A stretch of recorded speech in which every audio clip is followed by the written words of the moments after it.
Welcome to the treasure room.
Ten, 9, 8, 7, 6, 5, 4, 3, 2, 1, 0. Prepare for vault door opening.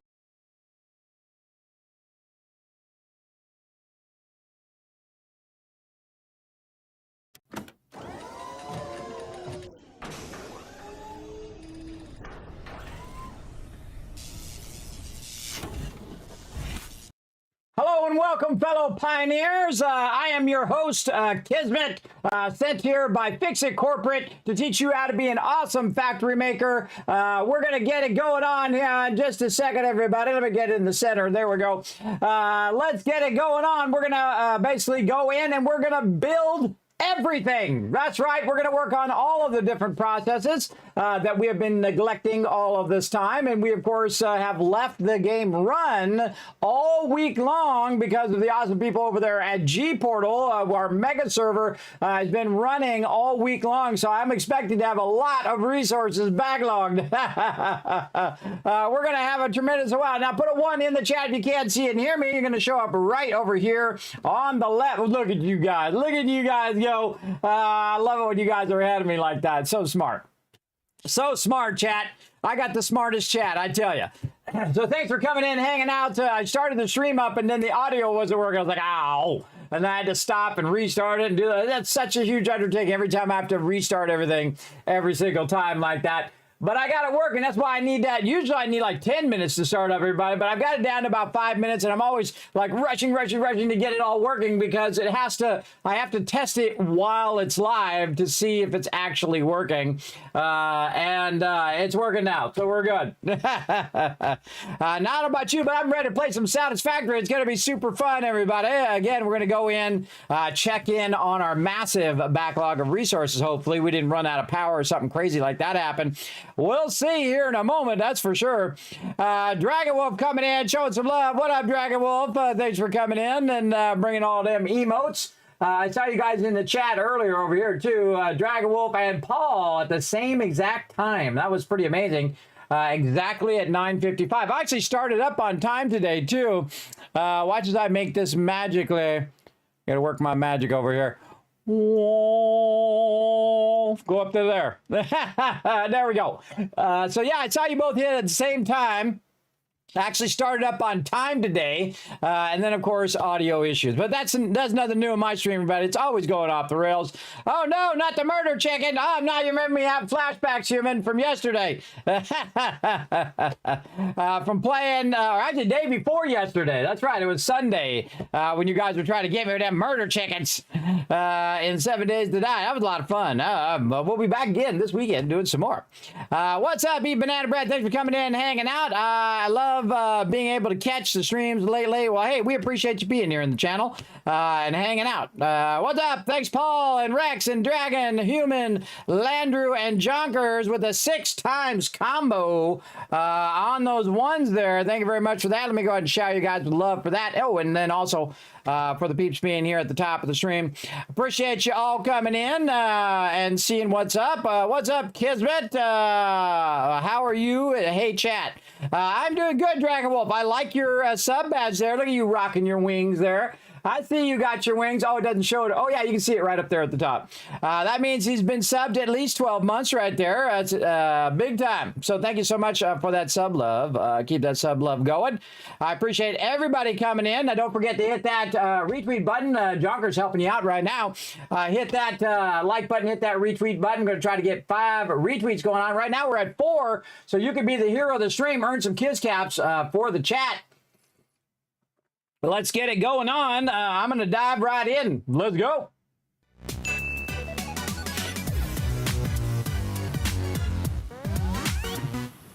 All right. Let's go into the server manager. Hop onto the server. Look at that. It's been going for 1,000 hours. The server's been running since Satisfactory 1.0 came out and has been running the whole time. All of this time it's been running. Which I think is pretty awesome if you think about it. That's a pretty amazing server that just runs and runs and runs and never has any problems.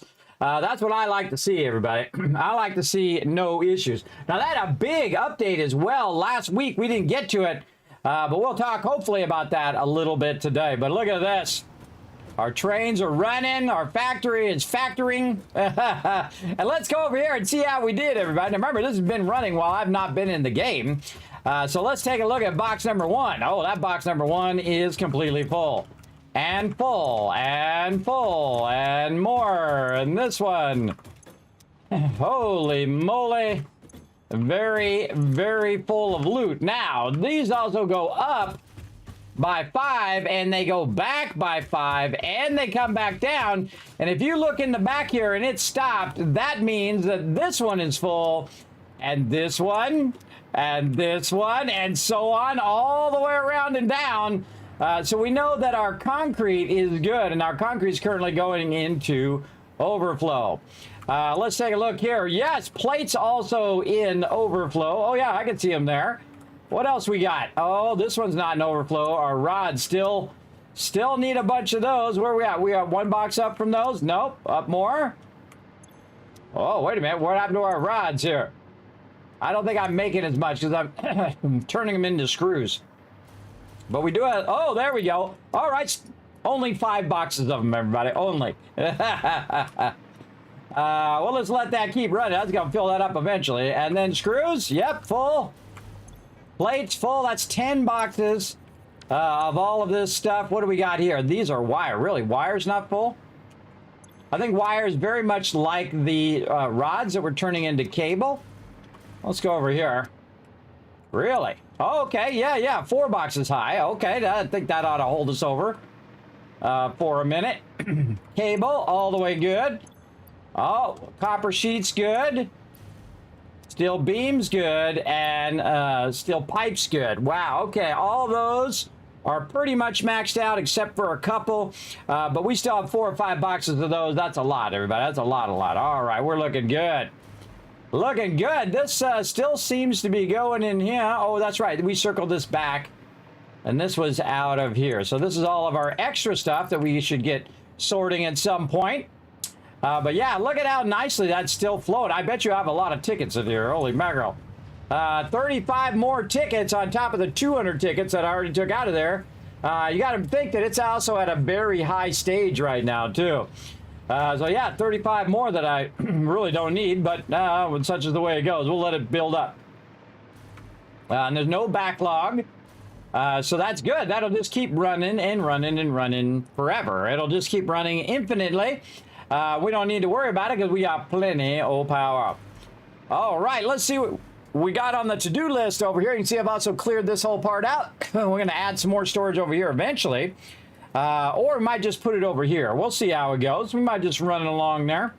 Or we'll put it here in the front. Usually I like the one that I'm working with the most up toward the front that I can utilize in the hub there. So we got a run Tycoon Tower train station. Tycoon Tower train station. Oh, we already decided we didn't want to do that. We can take that out. Oh, okay, that one is done. Priority switch for radio towers. Have not got to that one yet. Modular frames, heavy modular frames, rotor stood motor. I think these should go first. Let's go ahead and put this up first. And modular frames up first, because you got to do these before you do those other ones. See, and if you didn't know, you can make yourself a whole little to-do list in the public notes there, so everybody can see it, or you can put it in your private notes if you're on a server with other people. I'm playing a solo server, which means I can let the server run when I'm not around, and it is a thing of awesomeness, because look at all of this stuff. We have gotten a ton of stuff in the Dimensional Depot here. Yes, so many. Oh, we got like 13 more Mercer spheres in there. Nice. All right. That's all good stuff. All right. Oh, we should also put biofuel on this list. Let's do that one first. Biofuel on that list. And this just us getting started. Let's take this last one out. And now we good. All right. There we go. Biofuel, modular frames, rotors, stators, and motors. We're going to try to get that going today, right there. Is there a way to track the in-game days in this game? You mean how long that you've been playing? Usually if you go to the load, it'll tell you how long you've been playing. But how many days have gone by in game? I have no idea. I've never seen it. In fact, I never look for it. It's usually by hours, how many hours played, and if you can figure out how many hours in game equals how many hours in real life, then you can figure out the math yourself. But I don't know why you want to do that, but You go ahead. I've never even thought of doing it. I've never even, the only thing I go by is when I'm playing a solo playthrough is how many hours I've put into it. But in this case, I'm on the server. So the server's been running for 1,000 hours, but I haven't played it for 1,000 hours. I've just been letting it run so that I use what I call the power of time. And the power of time is awesome. I love the power of time. Power of time helps me because I don't have as much time to play all day, every day. All right, let's go ahead and see where we're at on Tier 8 as well. We got aeronautical engineering, nuclear power. So we do need to get eventually to our radio control units. We got plenty of aluminum sheets, plenty of aluminum casings. We might have some motors laying around. But we do need our radio control units. So we could probably just make those. But at this stage, what I try to do is I try to get all of the processes going now so I can have basically an unlimited amount of those resources running at any given time. Now, one of the things that we need is biofuel. Now, biofuel you use mainly in the early game. And what I do is I'll take it out because I don't really need it at this stage. When I'm working on my oil and stuff like that, but I do like to have any sort of power source nearby where I'm working. And let's take this out down here. We're going to kind of close this in here, and we're going to make a little spot for our biofuel nearby.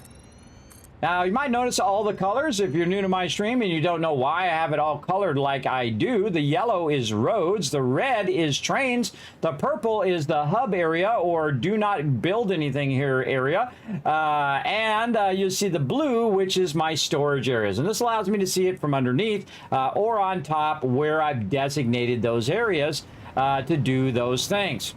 And you can see I've got a train running over there that's chilling out doing its thing over there. Oh, wait a minute. We got this one. Huh. I put it on top of that one. I was like, are those at different levels? Whoa, okay, that freaked me out for a second. Oh, wait a minute. Why am I doing this? Oh, man, old habits die hard, chat. Old habits die hard. All right, come on. We didn't have this back in my day when we started playing some Satisfactory old school. But it is awesome, and so we are going to use it, and that is the wonder of blueprints. Now I can just hit H to go into hologram mode, move that right over, and bam, I can build it all in one big shot right there. How nice is that? Quick and easy. Boom again. And let's do a little boom over here. Oh, what do we got going over here? Is this a... Oh, nope, that's just built individually. Oh, no, I don't want to take that out. Let's just hit G so we just get the foundations there. And then let's go ahead and sneak in another one of these right over here. Now it's going to turn yellow because there is a power connector underneath there, and that's okay. I don't mind it being there. And let's put another one right in there. There we go. Now look how easy that is. One of the first blueprints you should make, by the way, is the ability to just throw down foundations. Makes it way easier. Now we want to go ahead and get our biofuel back up and going so that we can process some of our stuff. Now biofuel is one of those things that you typically don't have the ability to throw it into the biomass burner, but they have added that ability in 1.0 where you can actually input the actual stuff in the back, which is pretty cool. So I give them huge credit for that. Now, me, I like to make a couple of these. Now, I'd also got to make sure I watch out for the direction of the inputs. Normally, you don't have to worry about that. Usually, I put them back to back. But in this case, we're going to go ahead and try to line them up nicely like this. Now, also, we got FICSIT coming up, everybody. They've also updated a bunch of stuff in-game. We didn't have a chance to look at it last week, but we're going to try to take a look. Oh, perfect. Perfectly fits in between there. Very nice. I don't want to get it too close to my railroad there. I want to go ahead and leave a bit of room. Now, here's a great little trick, everybody, and this is the way it is in a lot of things in the game, where you try to find the middle point where you can still run these other lines. We'll try it, see how I like it. I can run it through there, and it would work. But would I like it? Yeah, I don't mind that. I don't mind that. No, all right, let's go with it. I usually don't like clipping of any type. But this is called soft clipping, where you can just clip through the edge just a little bit. Not sure if anything is going to hit that because of the way that it is. Guess we'll find out, won't we? We'll try it out. All right. Actually, first we're going to need a nice storage right over here. And then we'll go ahead and run that into there. Go into our dimensional depot here and look for our biofuel. Right over here, solid biofuel. And we'll throw that in there and see how it goes. All right, goes into that one, great. All right, let's go ahead and move this over and try it in the next one. There we go.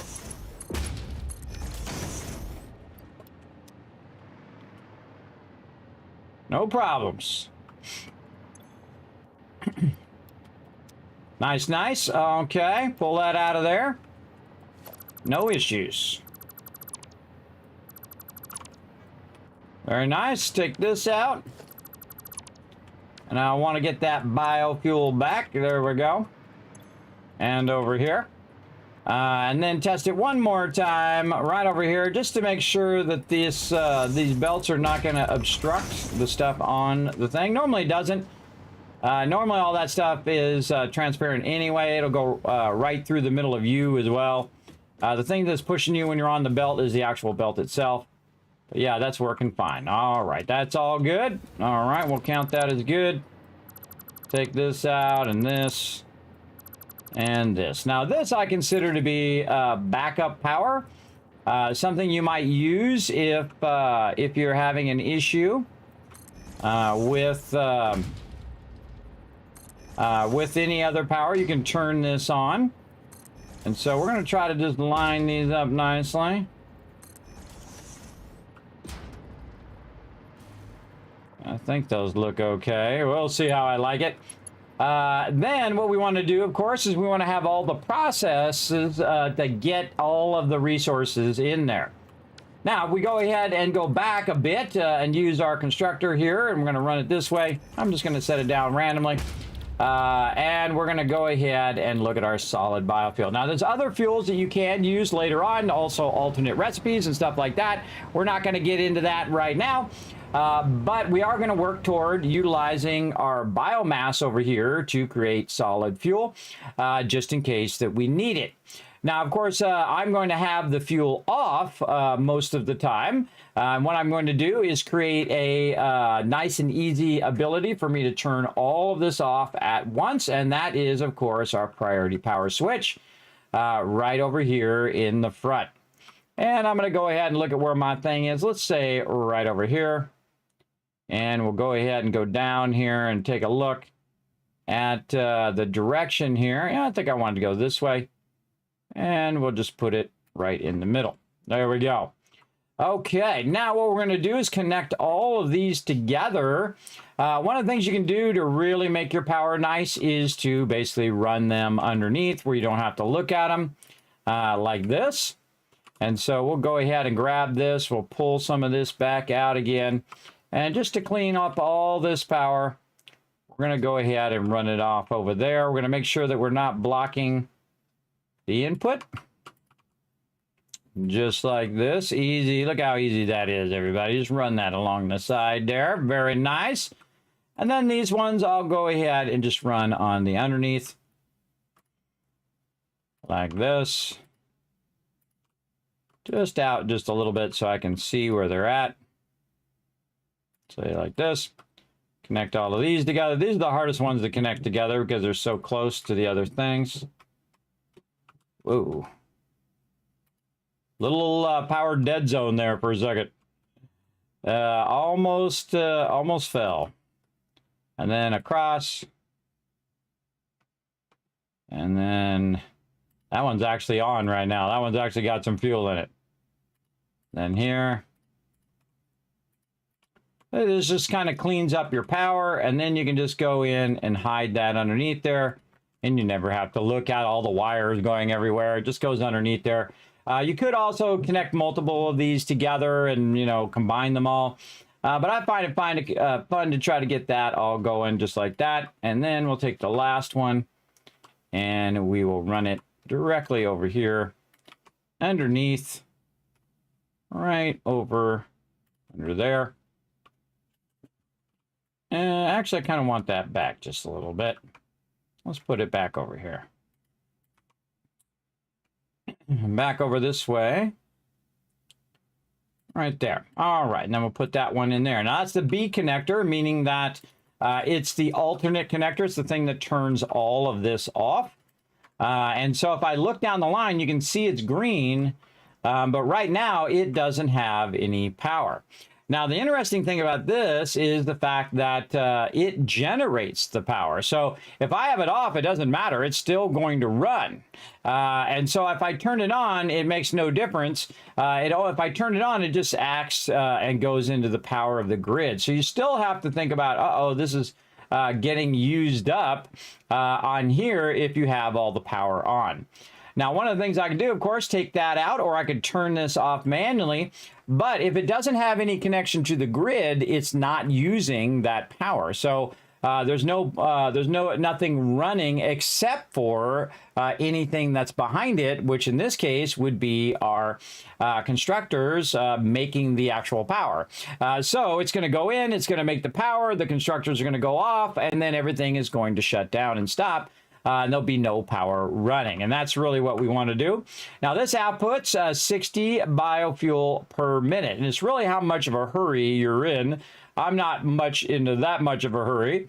So what I'm going to do is I'm going to do this very simply, where I go ahead and take a splitter and I run it down the center to somewhat balance this. But we're still going to go ahead and use our manifolds to one side, like this. And our manifolds to the other side. Now, we also want to get this going, and I think what I'm going to do on this is I'm going to go ahead and just bring that up like that. Actually, let's go one down. We're just going to bring that up a bit. And I have the sound off right now, so we don't have to listen to the factory noises and the train going up and down. We're just going to raise all of these front ones up a bit. Make this a little easier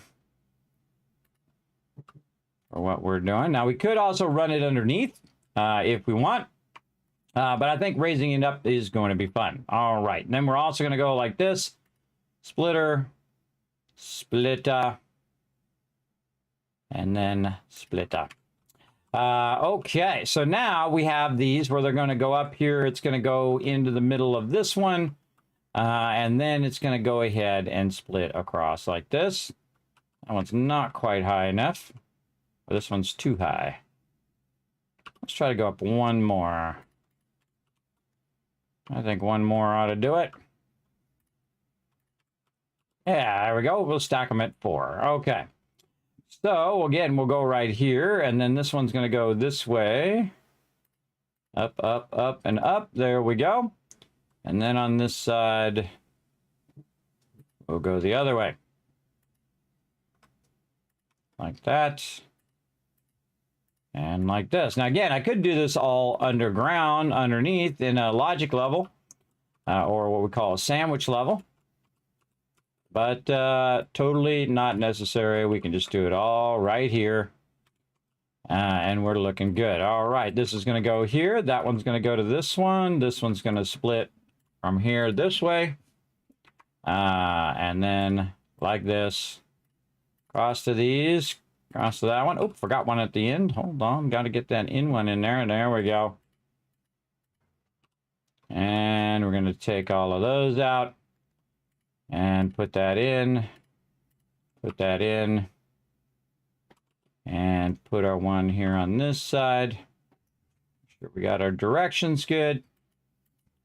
And there we go. All right, that is not straight. That is not straight. Let's take it out, do it again, do as many times it takes to get it straight. There we go. And G to Use that dismantle filter, get that in there. This one's going here. Very nice. All right, now what we want to do is we also want to, of course, run it in on both levels. So I'm just going to double click all of these to get those into position. Very nice. And then connect these together. All of these going this way. And that's going to distribute it there. Now, I actually have two separate levels of inputs. I have the one at the bottom and then one here at the top, which I'm going to bring down to the bottom. Now, the reason why I built that whole front part first, before I build all my constructors, is so that I would know the offset of my constructor. Now, I don't really need to make a massive amount of biofuel, and I don't need to run my biofuel stuff unless something happens and I need to use that biofuel for whatever reason, maybe for my hypertubes or whatever. But we just have it here so that it can process our biofuel, because we're going to be doing all of our processes now. So what we want to do is do another splitter, which is going to be, let's say right here. And we're going to balance one into there and one into here. Oh, unless it doesn't let us do it. Oh, we had that backwards. Hold on. Unless we had it backwards. Let's get that orange on this side. There we go. And that one into there. This one into here. There we go. So now it's going to split it, and then it's going to run it down the manifold and fill in all of the various ones. Now, I could perfectly balance it, and in the beginning, I highly recommend that you do balance your power. This is one of the few examples where a load balancer is exceptionally good. This way, all of your stuff, you know, is going to run for the same amount of time, because a lot of times, if one of them goes off, all of your power will go off, right? So you'd want to balance your biofuel going in there perfectly. Now, I don't really need the biofuel at this stage, and so it doesn't really matter right now to me. So I'm going to go ahead and run this in here, and I know, because this isn't going to be used for an extended amount of time, that it's also going to fill up with biofuel and then start to backlog back to the original one. And that's why I want my backlog container to hold all of that backlog loot. Then what we're going to do is, now we need our constructor right here, which is going to go ahead and run it into this box, which is pretty easy. We can also say, hey, you know what? We're going to do the same thing we did over here. We're going to take this power. We're going to run it right down below here. And then we're going to go ahead and make it sexy by coming over here and just running that right underneath there. We don't have to put in power poles and all of that stuff, just right under there. And now we don't have to look at it, just like that. And then put this one back, just like that. Now, if you notice, I only have one for biofuel. You don't really need that much for biofuel. Now, also, at some point, I'm going to be feeding loot in here. So I want to go ahead and make it real easy for me to feed the loot. Now I'm going to go ahead and put it this way in the opposite direction, and I'm actually going to put two of these in here, and I'm going to line them up to each other and put it pretty much in the center of the foundations in here. And I'm going to show you a great little trick. We're going to go ahead and pull our leaves out, a bit of those, and then we're going to pull our wood out of here. You can see I put it in the dimensional depot so I can find it later. And this is the best trick that I find in the early game, is that you go ahead and right click, you choose one, you say split, and you take that one and you drop it on the ground. That will remind you what this is. Now we're past that stage, but that's typically what I do in the beginning when I don't have signs, is I can do leaves there and then wood over there. But we're past that stage, so we don't need to do that anymore, everybody. We're going to go ahead and go in and use our signs. Now, these signs are perfect. The 2 meters, they fit right in between the two inputs perfectly. And we can just go in here, select the icon. We can say parts. We can say grass on the left one. And that one is good. Then on the right one here. Now, by the way, these signs take no power. So you can use an infinite amount of them if you want. Select the icon of wood, and that is so much nicer than just throwing it on the ground. But there you go. All right, now leaves in the left one. and wood in the right one. Now, also what we could do is do ourselves another favor by actually putting a feed thing that's actually back here. Now, why do I want to put a feed thing that's back here? Well, this is for my convenience. So when I have some wood and some leaves, I can just go ahead and throw it in the single box, and it will do the job of sorting for me, because what it's going to do is take the smart splitter that we're going to grab here. So can we find it down here? The smart splitter, and tell it what goes into each one. So we're going to have it go inside this one right here. And we're going to say forward is any undefined. And then going to the left is going to be our grass, or whatever they call it in here. I forgot what they call it. Don't tell me. Leaves is what they call it. Leaves. And so the leaves will go to the left, and anything else will go forward. Now, what I really want to do is be sure that I'm putting these two items in here, because I'm not going to create an overflow, and I'm not going to create an area in which it'll just sort out random loot. So basically, I'm just going to have leaves, and I'm going to have wood. So I really could just tell it that this is going to be wood. Okay, or not. I could try to do it. All right, there we go. Wood. There we go. And just tell it to be wood, because it's only going to be those two things. So very, very easy. Now, I don't need a second smart splitter, because I used the first one to do both sortings, both the one to the left and the one forward. And so all I need to do is just do this. Now, of course, hit that R, so you get that nice straight 90. Oh, she's a thing of beauty. And there we go. Easy as that, everybody. And then we just run that in there. I can then just take it and put it right in here. Now, we're going to test it, see how it works. I always love to test my theories here. And so we're going to throw that in there, and we're going to throw this in here. And it should go ahead and auto-sort that into its appropriate boxes. Ah, I love it. Now, of course, I also have the super fast belts now. So it's going to do a wonderful job of emptying that out super fast at 780. Now, another cool thing that I could do, if you really wanted to go fast, is you could put another splitter up above and basically go ahead and program it for the same thing. That's right. We could go in and say leaves on this one, and this one is wood. And so exactly the same. I wish it would pick up exactly what you already have. I could copy and paste it, but it would be nice if I just middle mouse button, if it just picked up exactly what I already had, or I can hold down Alt middle mouse button and then it did it. Some sort of option where I could do that. Now, here's what we're going to do. We're going to go ahead and put another one in the second input on the same boxes. And then on this output, we're going to put that on the top. And let's watch it again. But this time at over 1,500, it's going to sort right here. Here we go. Boom. And that is some super fast sorting right there, everybody. And that's what I like to see. You might as well, if you're going to throw it in a box, let it sort it as quickly as possible. That's why I love to use the double inputs between boxes, because you actually can boost or double your speeds by using those double inputs and double outputs. All right, very nice. Now, that's just to hurry it along and to sort it as fast as possible in case I have a whole lot of it that I want to sort. I'll just go ahead and put it in there. Now, we need to think about which one is which. So if we look down here, which is usually the level we're at right here, this one's leaves, and the other one is wood. So we need some more signs out here in the front, right here. We know this one is leaves, and we're going to try it. Select it. There we go. And we know this one's wood. Over here, wood.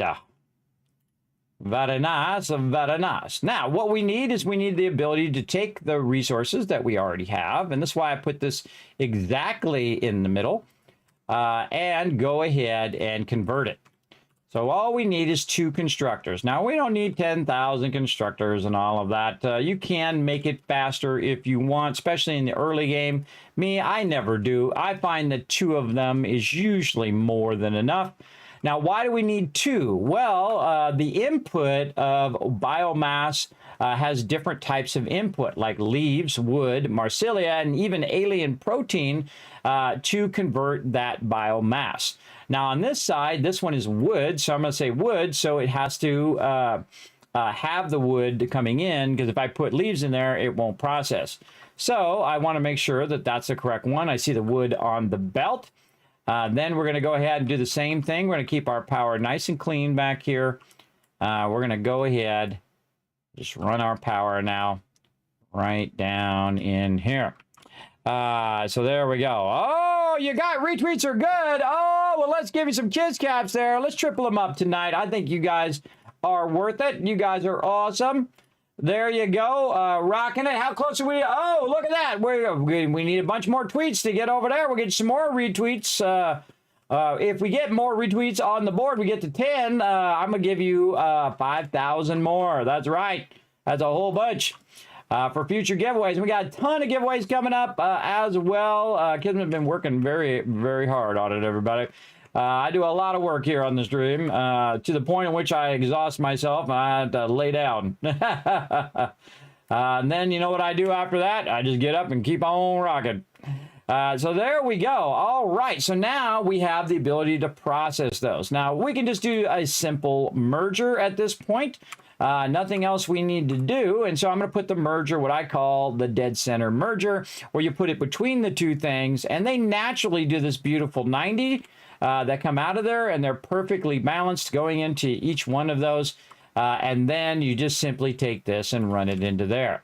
So now we've taken the leaves, converted into biofuel. The biofuel or the biomass will come in here into this one and turn into solid biofuel. Now, there are, again, alternate recipes that you can use, but you first got to get it from leaves to biomass and wood to biomass before it goes in here to become solid biofuel, right? And again, there's a lot of other stuff, turbo fuel and other cool stuff like that. We'll get to it. We're in no rush, everybody. Again, one of the cool things about Satisfactory, very relaxing game. You don't have to be in a hurry. You can enjoy and embellish your builds and your trains and all of that stuff. I like to take my sweet time, especially on my first 1.0 playthrough. Now, I've played through 50 other times, everybody, in early access since it first came out.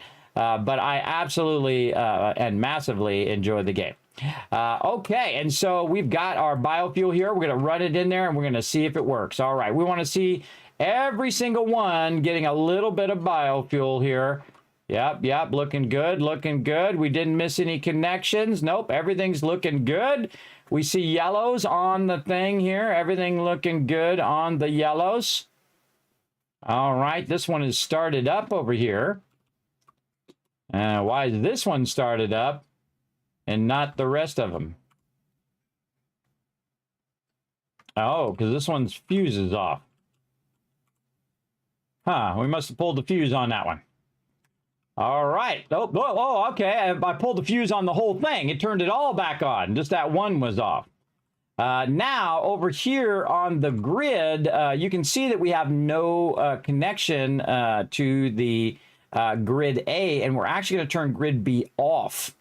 And that's because this grid here, which is currently the grid B that you see right here, is not connected to grid A. Grid A is the rest of the power, and it's just so convenient that I just happen to have a connector nearby where I can tap into that power, of course, after I upgrade it, because that's not going to work. Let's go ahead and upgrade it first. There we go. And then we're going to run this right over here.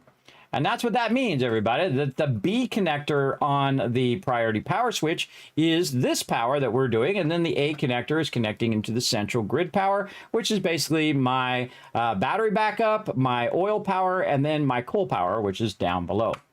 And so we're going to call this bio power. Bam. All right. Now we know what that is. And again, we could turn this on. And then you'll see that if we did it correctly, I hope we did.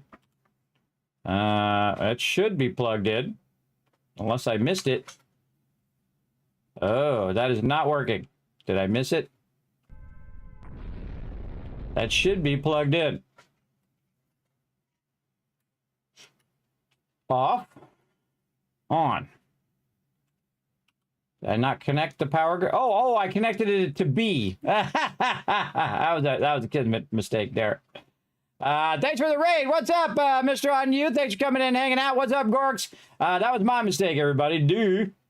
I forgot to run a little switchy back here. There we go. Then we connect A over here. Otherwise, we're just going to the B switch, which is not very useful. All right. That was my bad. All right, there we go. Now we got it. See, not only making mistakes, but recognize you make a mistake and then how to fix that mistake, I feel is one of the most powerful things. There we go. Now you can see I've got 11,200 power now because the two powers are combined. But what if I want to take this off the primary grid so it's no longer using my biofuel? I can go ahead and flip that power off. And you'll suddenly see that the power grid over here has suddenly disappeared because I've turned the power off. But here's the weird thing. If you go back here and look, you'll see that this is actually still running because it's using the biofuel that's going on. So it's just telling you, hey, you've cut off B's power to feed into A. A does not feed into B in this particular case because I have it turned off. So basically what it's going to do is use the power to create the biofuel and then automatically turn itself off, in theory. That's usually how it works, but we'll see.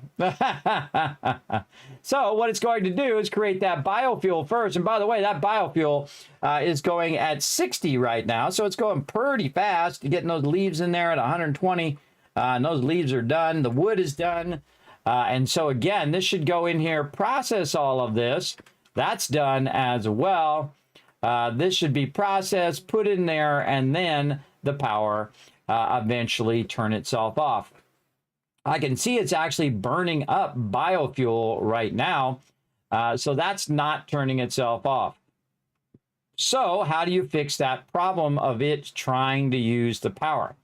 Well, you can also go back here and just switch these off because these are idle and it says it's using 4 megawatts, which it shouldn't do. It should turn itself completely off whenever it's not in use, or more importantly, when it is backlogged. When it's backlogged, it'll definitely turn itself off because it can't process anymore. So the thing that I do over here is I go ahead and also put this on another grid. And we can go ahead and try to turn that off and see if that has an effect. So we're going to go ahead and put this, actually we'll put this over here by this one. We'll put it on, right here in the middle. That's a good spot. Right here. And so we want to make sure that we're bringing, let's put it off to the side just a little bit, that we bring the A power into here from way over here, which is going to be the B power. So we have basically a double ability to turn it off. We can turn it off from over there, which will turn both of them off. Or if we turn it off from over here, it'll just turn off the constructors. So there we go. Now we got that connected in there. We have the B line coming into A. And where is this connecting? Over here. And so we need to connect this to where these are over here. So we're going to connect, come here, the B output of this to all of these. There we go. And all of these are connected to this one, which are going to the B side of this. I feel like I want to flip that around now. Let's flip that around the other way.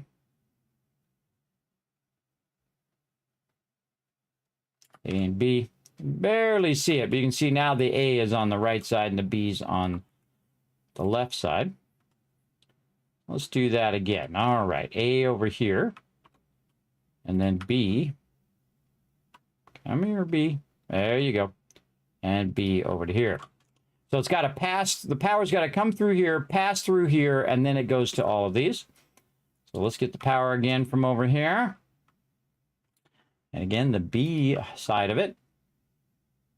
Or in this case, what's known as the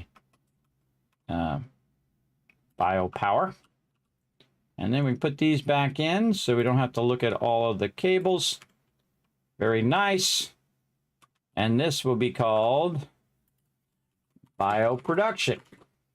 Okay, and then we're going to go ahead and turn that on. And we're going to check that power grid out and see how it is. Max cons. Capacity, production, all of those things we're going to turn on right there.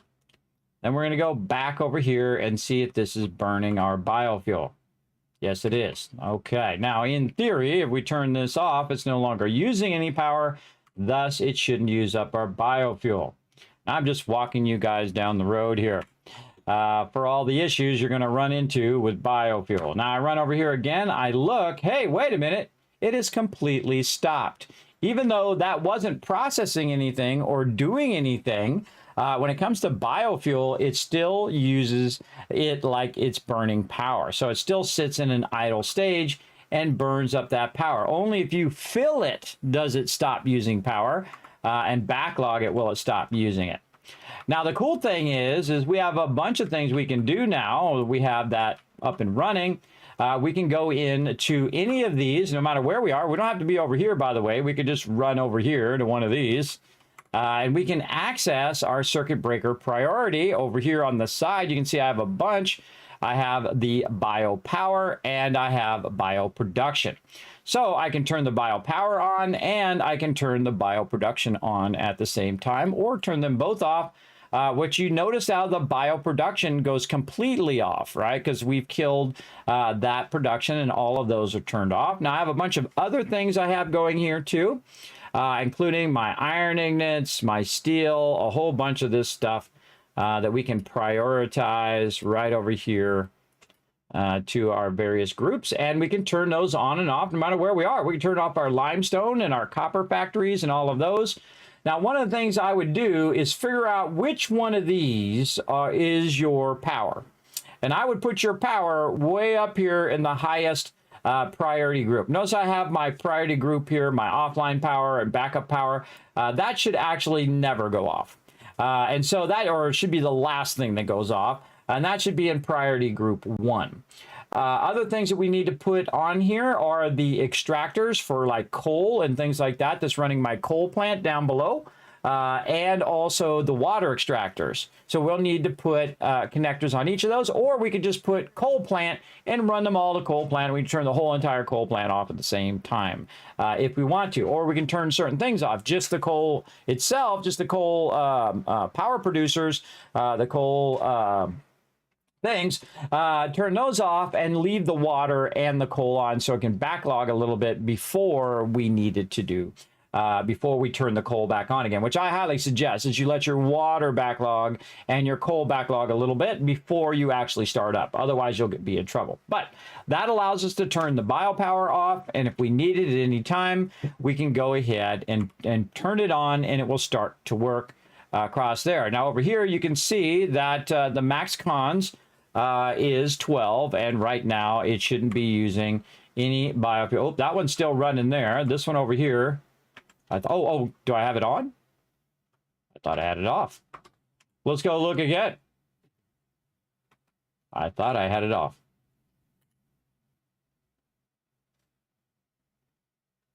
Power production is off. Off? Why do I have this button here if I can't just click it? I don't know. I don't know, but that should be off. And that should turn this off. So it shouldn't be doing any power whatsoever. And like you saw earlier, it was working. And sometimes it just doesn't work. But you can see that the power now went off right here, which is what it should do. And it shouldn't be burning up my biofuel. That might be an issue. Let's see if it stops once it gets done with that biofuel. Oh, still wasting my biofuel over here. Okay. But that should work. But here's what we're going to do. We're going to do it manually. We're going to turn this on. We're going to turn that off. We're going to go over here. We're going to go ahead and manually turn them on and off. See if we can get that to stop. Off. Or on. Off.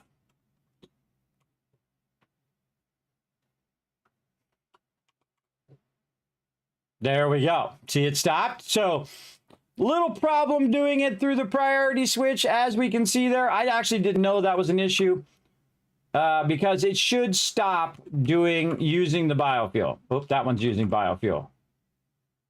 This one actually stopped. This one is going. Oh boy. Oh boy. Those should be off. They're burning my biofuel. No. Stop doing it. Well, sadly, that works for a second and then proceeds to not function properly. Because it's not drawing any power. The only power it's drawing is from the other stuff. And see, this is production paused. Look how it now shows me the production level. Yeah, there's something seriously funky about that. Yes, off. Yes, now all of them are off.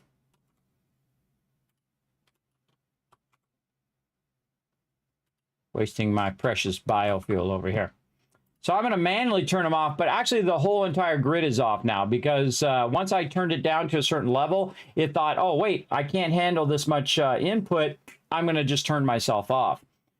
So what I have to do is when I want to start this all back up again, all I have to do is pull this lever like you saw earlier, and all of these will turn back on again. So again, this applies across your whole entire thing, right? You just pull that lever and bam, you're off and running. But right now we want to leave it off because again, we don't want it burning up our biofuel. It should not be burning it up. It should be saving it until such a time in which we need it. And see how this one doesn't have the lever and the other one does? These are all connected to each other. So these should all be offline. Now, if we're really crazy, everybody, we could go in and put a priority power switch on every single one of these and be able to turn them on and off through the priority power switch. But again, if it's going to bring the fuel in and keep running, even though it's not really using the fuel, most of the time biofuel will stop using your fuel if there's not burning any power. And so the production should be 0 over here. And again, this is all on its own power over here. So it should not be drawing any power from that system. Again, it doesn't work perfect, but you get the general idea. Now, I have the ability to run it if I need to. In fact, I don't even need to use the biofuel to make the biofuel, right? Because I can use the primary power. Just keep those biofuel things turned off for right now.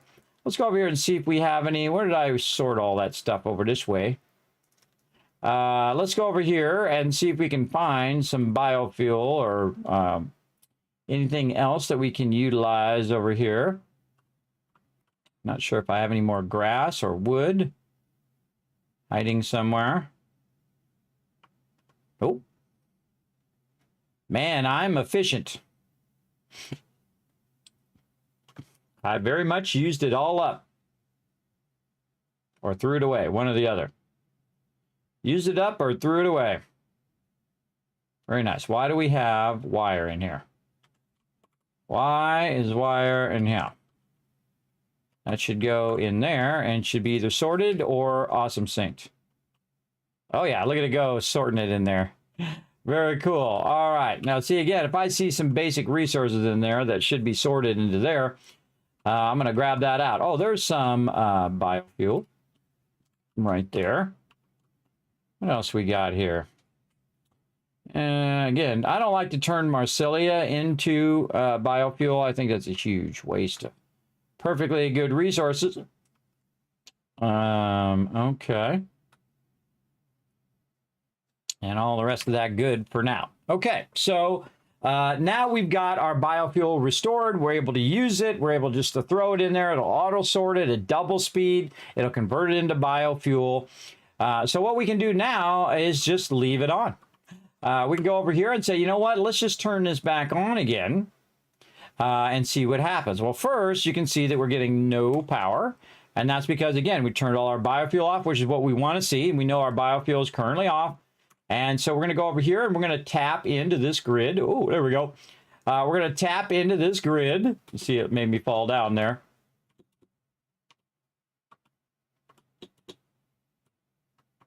It should work fine. My 10,000 power went off. Okay. It turned off my main power grid. It's not supposed to do that. Not supposed to do that. There's something funky there. Yeah, see, look, my main power grid's not running now. Oh, that's a bug there. That's a big fat bug. It actually turned my main power grid off. What the heck, brother? Turn that off. Turn that back on again.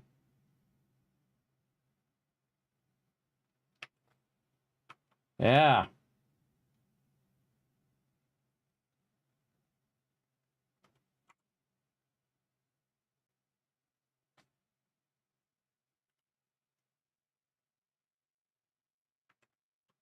Obviously working. My trains are still gone. That's not displaying properly.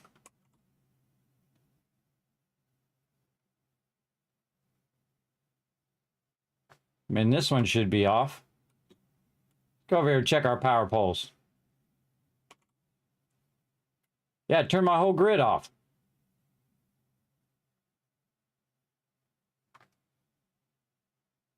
That's not even close to turning off my grid, everybody. That was a bug. Because that should not have turned off the rest of my grid because I have 10,000 power and I'm using 3,500. So that should not have turned my grid off.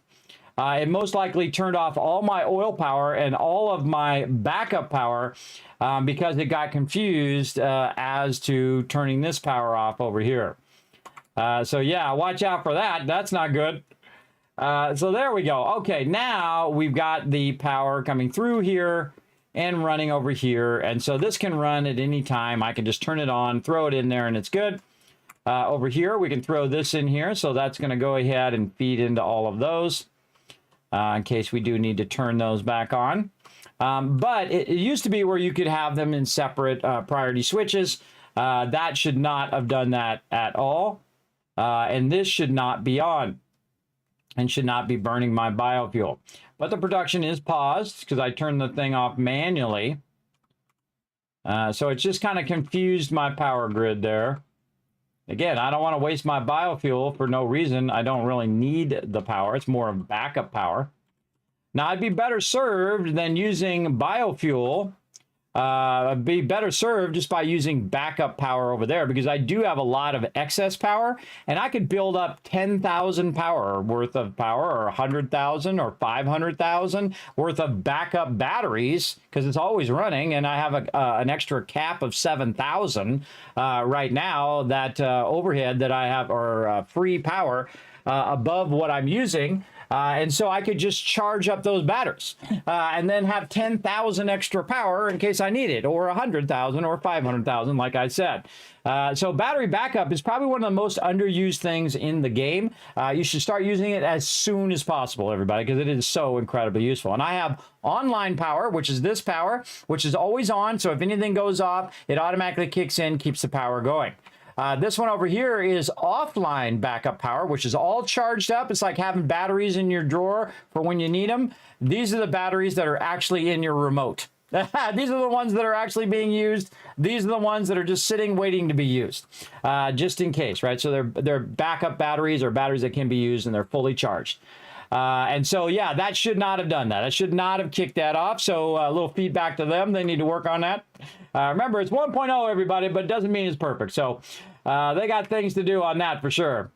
That's an odd thing to happen. But again, what I was trying to do was have complete control over turning that off and not burning up my biofuel. And it worked for a minute until I started changing it all around and turning it on and off. And then it got confused. But again, what you do is you connect one of these and you turn this off. So this is not using any power from the biofuel, and then the biofuel should turn off. Now, the way I usually do it in the beginning, before I have the priority power switch, is I have one single connection that runs from my biofuel to my constructors, and I just take out that connection. And that will, boom, instantly stop it from burning up the biofuel, which is very, very useful. Very, very useful. Let's fill that in now. And all right, so we got our biofuel back up and running. Man, it's getting hot in here again. Hold on a second, everybody. It's either hot or cold in this place. I tell you, I've been suffering this for like 20 years. It's always the opposite of whatever it should be. Be right back.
I'm back, everybody. What up? What up?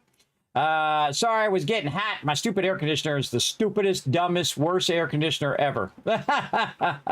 It's just like a constant issue. It's just not working. It doesn't do the thing. And then you got it not hot. It's not cold. It's not hot. It's not cold. It's one of those things, everybody. One of those things you constantly have to stay on top of. And usually I'm like the problem solver, so I got to deal with it. It's funny. It's like 60 degrees outside, but it's like 75 in here. And then during the winter time, it'll be one way or the other. It'll be burning hot in here, or it'll be freezing cold. It's like you get all or nothing kind of thing. You never get it. It never stays a consistent temperature. So I'm using my window air conditioner, which just cost me way more money. So now I got to run the regular central air and my window conditioner. So now it costs me $400 a month every month for electricity, which blows. I don't know. I used to pay $35 for electricity, everybody, in California. I'm sure it's a lot now, though, because those power companies out there have been gouging people for years, for decades now. Glad I got out of there before that started happening. Yeah.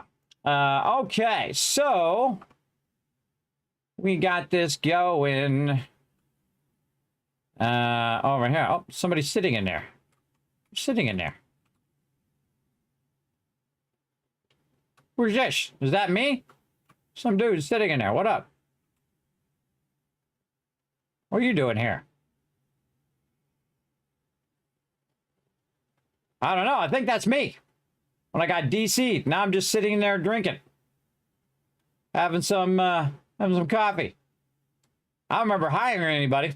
And again, I'm on a private server, everybody, so no one else can get in. All right. So, got that done. All right, now, modular frames. Okay, so let's just search for modular frames by hitting N, modular frames. We're going to click on modular frames. And what we need is reinforced iron plates, and we need some iron rods to make modular frames. Now, modular frames is one of those things, when you hit modular frames, you go like, God, why is this so slow? It's one of those part of the processes that are just crazy slow, right over here.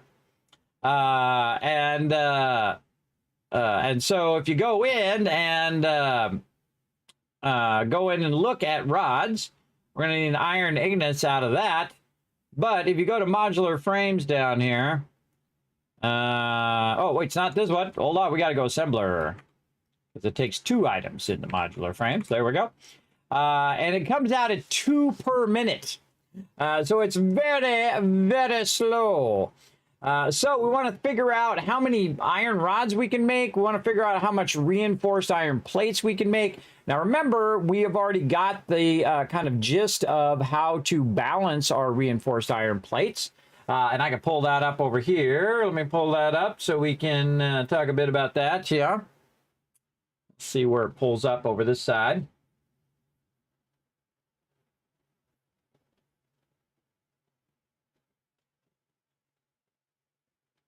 All right.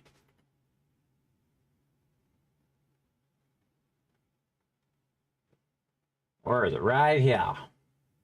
Oh, all right. So I went in and illustrated it. If you missed it here on stream, I'm sure most of you seen it, but just in case you haven't, I went in and illustrated. So if we want to perfectly balance our reinforced iron plates and produce 10 reinforced iron plates per minute, we need 120 raw iron.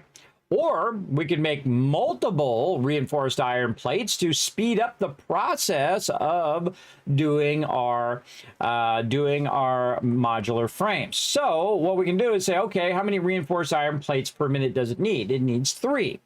And we're producing 10. So if we said, okay, we're producing 10 on our first factory, that means we would need 3 of our assemblers, because 10 divided by 3 would be about 3. It'd actually be 3 point blah, blah, blah, blah, blah. But you can also try to look for what's known as the equilibrium number, right? So say we're doing 10. What if we did 20, right? And we say 20 divided by 3. What is that? Do you know? Well, hey, in the game, it'll just tell you. You just go hit N and you say 20 divided by 3. Okay, that's 6.666666. That happens a lot. What if we do 30 of them, right? 30 divided by, again, we've got, again, by 3, which is the input. So say we make 30 or 3 of these, and we're making 3 of the reinforced iron plates. We're making 30 reinforced iron plates per minute. We go in and take 30, we divide by 30 divided by 3, and that's 10. Okay, now we're getting it. We would basically be doing 10 of these. You see how quickly that added up, everybody? 10 of these across 3 of the reinforced iron plates, and the numbers work out perfectly. So it's perfectly balanced, 100% efficient. We're just going to be producing a lot more than what we're doing now, where we're only producing 10. So we'll try to produce 30. Then we also want to look at our iron rods. Now, we already have a number to shoot for now. We have that 10 number to shoot for. So if we take 10 and we go backwards, we reverse the numbers. So we say, okay, we're going to do 10 assemblers to make modular frames. So 10 times 12 is 120. So we need 120 iron rods. And then, of course, we can back up to iron rods over here. Throw that in there. And go right here to iron rods. And we can say, okay, for 120 iron rods, we need 120 iron ingots. And then we can back up again because they're 1-to-1. That's what makes that easy. And then we go back one more step to our forges and say, okay, now that we're to our smelters, actually what they're called, and you say iron ingots, okay, it takes 30 in and 30 out. So 120 divided by 30, we'll just do it right here. Here we go, 120 divided by 30. We need 4. That means 4 of these smelters. And then we say, okay, let's just do the number reverse from that again, because this is 1 in and 1 out also. So this is 1 in. This is going to put 30 out, right? So 30 divided by, and we need to produce 120. So again, we go 120 divided by the output, which is 30. We need 4 of them. Now, how much input do we need? Well, we need the exact same input because the input is 30 and the output is 30. So we know we need 120 iron going in, raw iron. See how I walked you all the way back, everybody? Sometimes you go forward and you get one of them right, and then you walk back the other way and you get that other number that you need. So now we have the 2 numbers that we need. We need 120 raw iron, right? So that's where we're at. Let's go put that on our spreadsheet. I always love a good spreadsheet, everybody. Here we go. Let's go over here, grab the spreadsheet over. Let's have some fun. Okay, so this is going to be our iron rods. And our input's going to be 120 raw iron right over there. And again, we'll make this full screen and zoom in for all you peeps on mobile. Do you a solid. And I'm already moved over to the side. Oh, not throwing liberty. There we go. Okay, so again, we know that we're going to do 10 of the machines. And again, our input actually is going to be 15, and our ore extraction is going to be 120. So we need 10 total assemblers down here. Assemblers, there we go. And this is going to take smelters over here. So actually, we should do this. How about this? Smelters over here, and iron rods are going to be the output over here. Rods, and we're going to do 10 smelters, and the output of those 10 should be the same number we need across 10 of them, right? So like we did before, we took 10 and go the other way, which is, let's see, 120, and then that 120 is turned into 120 divided by 30. Oh, let's do this. Sorry, we're going to do this. 120 divided by 30 is 4. Okay, so we need 4 smelters over here. So we need 4 smelters, and the total output of those 4 smelters is going to be how many we're outputting times how many machines we have. And okay, or not. Okay, let's forgot to put the sum in there. Sum. I hate Google spreadsheets. Why don't you just automatically do sum? Why you got to make me type it? You suck. You suck. Okay, sum. This one. Nope. Okay. Got to delete it out. I don't know why they make theirs 10 times harder than Excel and numbers on Apple. On Apple's numbers is awesome. You said equal, those things times each other, equal each other, sum the whole thing. You don't have to automatically put the word sum in there. It's assumed that if you put equals in there that you're going to use sum. Sum is the most used function in any spreadsheet. I don't know. I just say Google sucks. There we go. But I'll work around it as always. So now we know that this number times this number should give us this number, but it doesn't. Why doesn't it give us that number? That's a good question. This is 15 times 4. Huh. Let's do the opposite calculation. Let's take this number divided by this number, and that should, oh, okay. So now we got some weirdness going on there. That's because the input of the smelter is 30.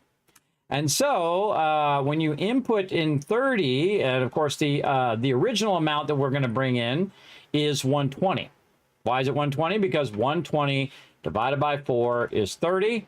As we can see now down here, I'll zoom in some more just in case you guys want to really see that up close. And so when you say 15, it's not 15. 15 is at the output of your rods. So very easy to get your numbers mixed up, and that's why you do a spreadsheet to double check it. You double check it that, okay, you have the original numbers right, and then you do a calculation which does it in the opposite direction. So instead of me going, okay, 20 divided by 30, or 20 divided by 4 is 30, I'm doing 4 times 30 is 120. So again, you do it in both directions to double check. But this one I can take out down here. So now we double checked it. We know what the ore extraction is going to be, which is 120. We know what the output's going to be, also the same number, 120. And then that 120 should go into our constructors. And this is going to be iron ingots coming in. There we go. It's going to be coming in at 15. And then in this case, we should go in and say, okay, if we do assemblers over here, delete this, and the output of this actually is going to be iron rods. The output of this is raw ingots. There we go. So 15 times 10 should give us a rough number right over here. But again, this is not this number. We've got to take this number and move that down. That's actually the assemblers over here. The assemblers over there. And that their output is going to be the... and actually, we got to add another line here. We got to add another line for our other stuff. For our, actually, this will be assemblers also. For our reinforced iron plates. There we go. Okay, so stupid. I don't know. Again, I got to figure out what's going on with my mouse wheel. So reinforced iron plates. We'll come back to those.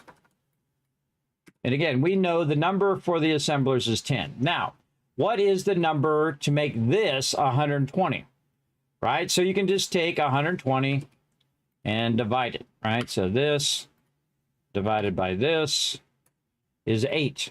Okay, so I need 8 constructors for my iron ingots. I need 4 smelters for the original conversion of the raw ore. Again, 4 for the original conversion, 8 constructors for the iron ingots, and that's what we're figuring out. What do we need to produce these things? Then the next one is modular frames, and that's what we're trying to produce right here. Actually, modular frames should be after the reinforced iron plates. Okay, so now we know that we're trying to do 10 assemblers. Again, we worked the numbers backwards. And if we go in here and we look at the assembler again, we know that the input is 3. So we know that we're trying to produce 30 on the output of the reinforced iron plates. So we're going to need 3 factories. Now notice it's not machines, it's factories, because we have a pre-built factories that we can just put down. And we need to know what the input is of those factories, right? We know that one factory is 120.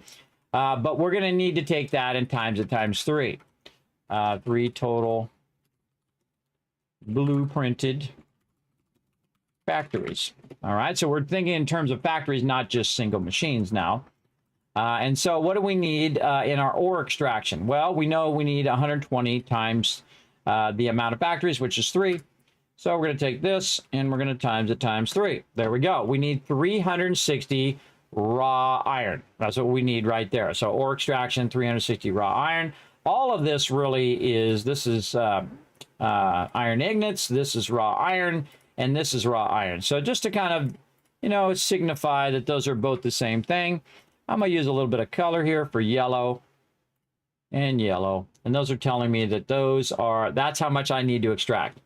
So now I need to take this number and add them together. So what I'm trying to do is figure out how much raw ore I need. That's all we're doing. So we're working our way to the end, working our way backwards to the end as many times we need to do until we figure out the total amount of ore that we need, which is 480. Amazing how that number just magically works out to the exact right number. And you're like, what do you mean it works out to the exact right number? Well, if you happen to look down here, and if we had a pure node for iron, we could go ahead and just set it to 200%, and we would get that 480. Or we could use 2 normal nodes overclocked at 200 and basically combine them together to get 480. There's a lot of those different combos that you could do. You could even use multiple coarse nodes to get to that 480 number. But we know that we need 480, so that's our number. We're going to set it to green, and that's what we're going to need. So we need how many assemblers? Well, we already know that 10. And so we know the input is going to, I'm going to skip the input. Actually, we just need the output because we already figured out the input. So we know it's 3 reinforced iron plates, and we know it's 15, or not 15, it's 12 iron rods. So basically what we're going to do is kind of reverse this. Actually, if that's 12, then we need to actually bring this down. Yes, we can bring this down to 10. And so we can bring this down. Yeah, so this is 12, this is 10, that's 120. See, I just figured out and fixed that number. Because this needs 30 times 4 is 120. 120 is 12 times 10, which means we need 10 constructors. And 120 is how many iron ignites that we need to output over here, or iron rods we need to output there. Reinforced iron plates is not that much. We actually need to produce 360 right there. So this is 3 times the input. So 3 times 10 is what we want to do. Yes, this is going to be 10. Oh, this is 3 blueprinted factories. So this is the total amount of input of plates and not the input of the output. Our total output here would be 30. Yes, total output there is 30. Raw ignites 120. Raw iron rods 120. 30 total reinforced iron plates. Right here. This is rods. Iron ignites.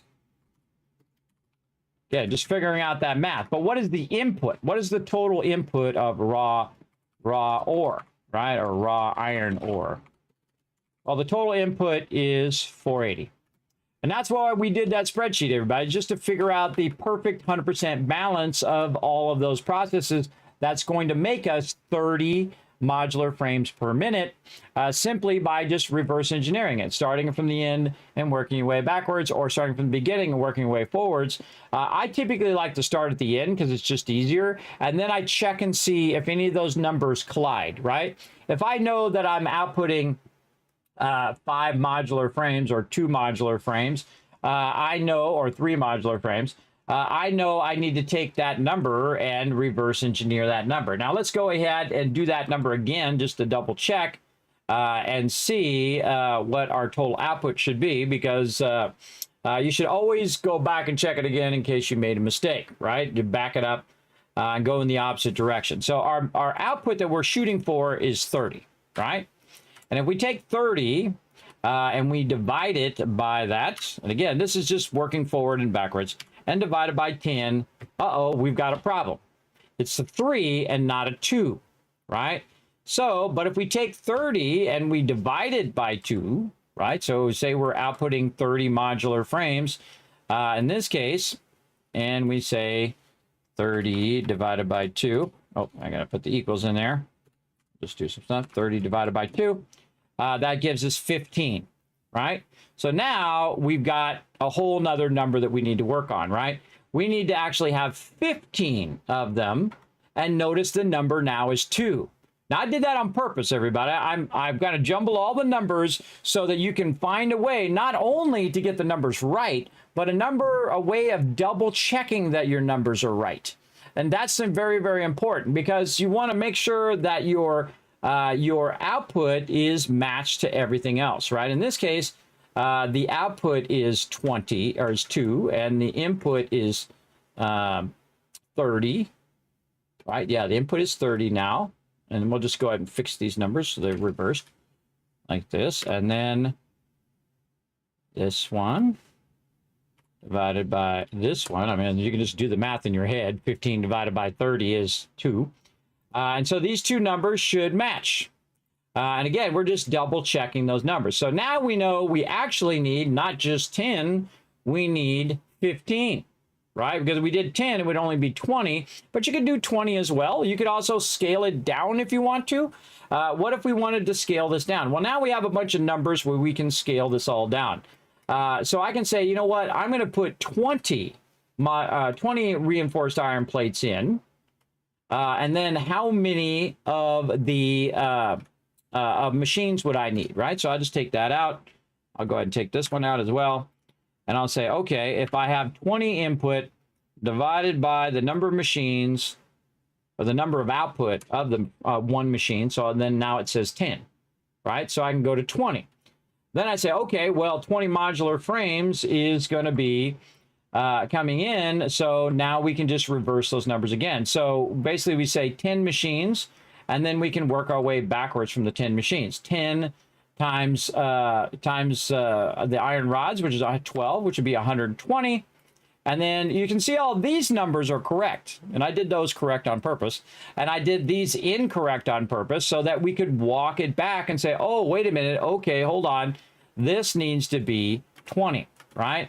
So this needs to be 20, and this needs to be basically the number of machines is going to be the number. So we're going to say the input's going to be 120, and the output of these reinforced iron plates is going to be 20, which I already have, 20. And then those reinforced iron plates are going to come in. They're going to be split into 10 different machines because we only need 2 input. And then that will be perfectly balanced, right? So again, sorry if I hurt in your brain there. We're going to illustrate all of this as well, everybody. I already illustrated the reinforced iron plates, so I'll just pick up where we are on the reinforced iron plates and just make the factories. And I'll illustrate it visually, not only just by the numbers. So you can, for those of you who are not number people, I will show you visually as well.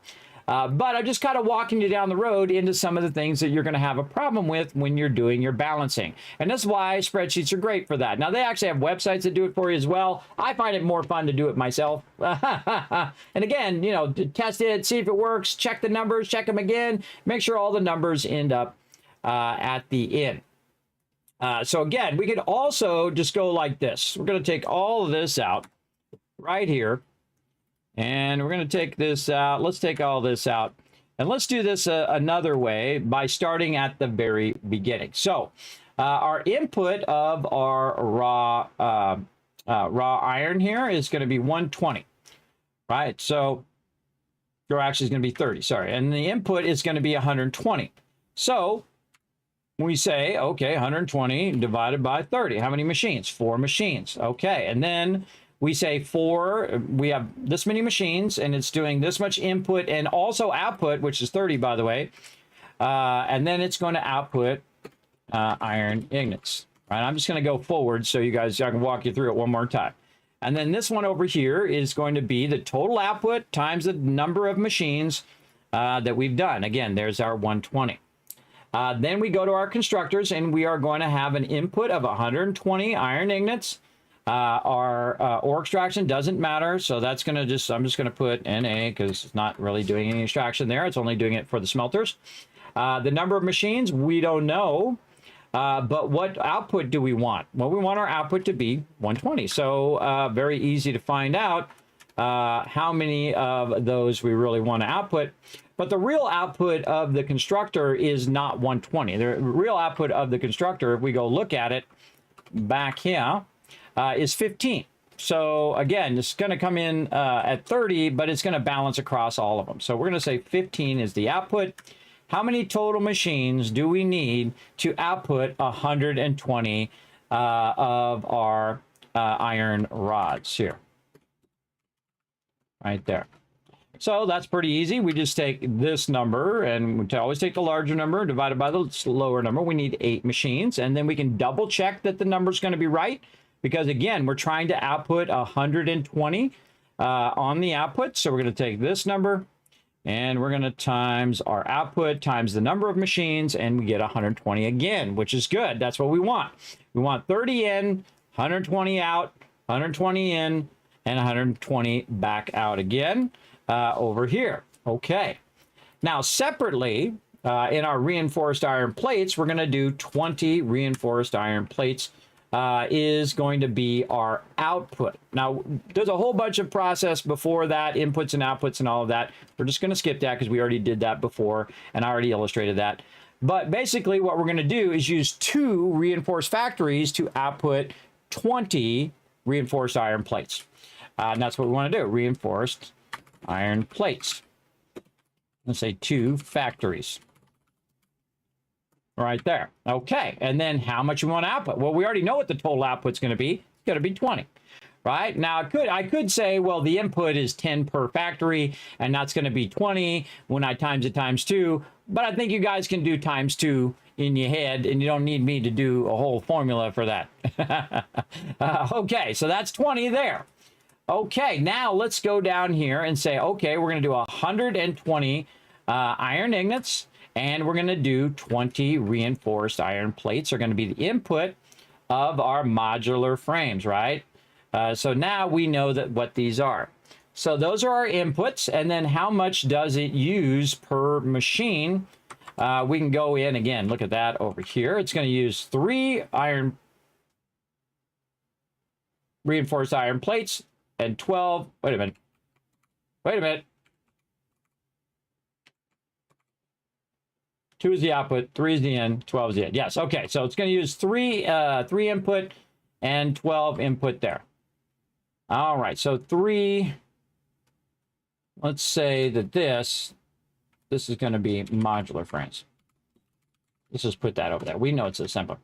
This is going to be our iron rods, and this is going to be our reinforced iron plates.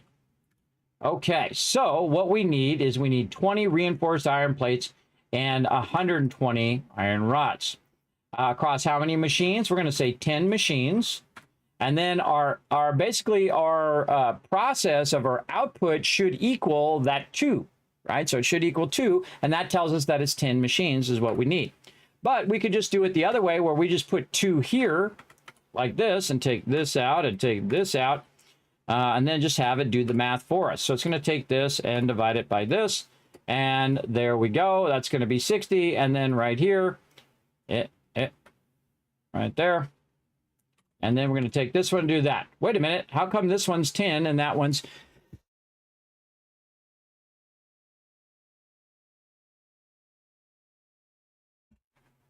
How come this one's 10 and that one's 60? And that's because the outputs of these, while they're 2, the inputs are different, right? The inputs of these, the input is actually 120, but it's using a different amount. They're not using the same amount on both of those, meaning that when you go in here, this one's using 3 and this one's using 12 up, right? So we need to put that number in there too. So this is 3 per minute on our reinforced iron plates. So we're going to put a 3 there.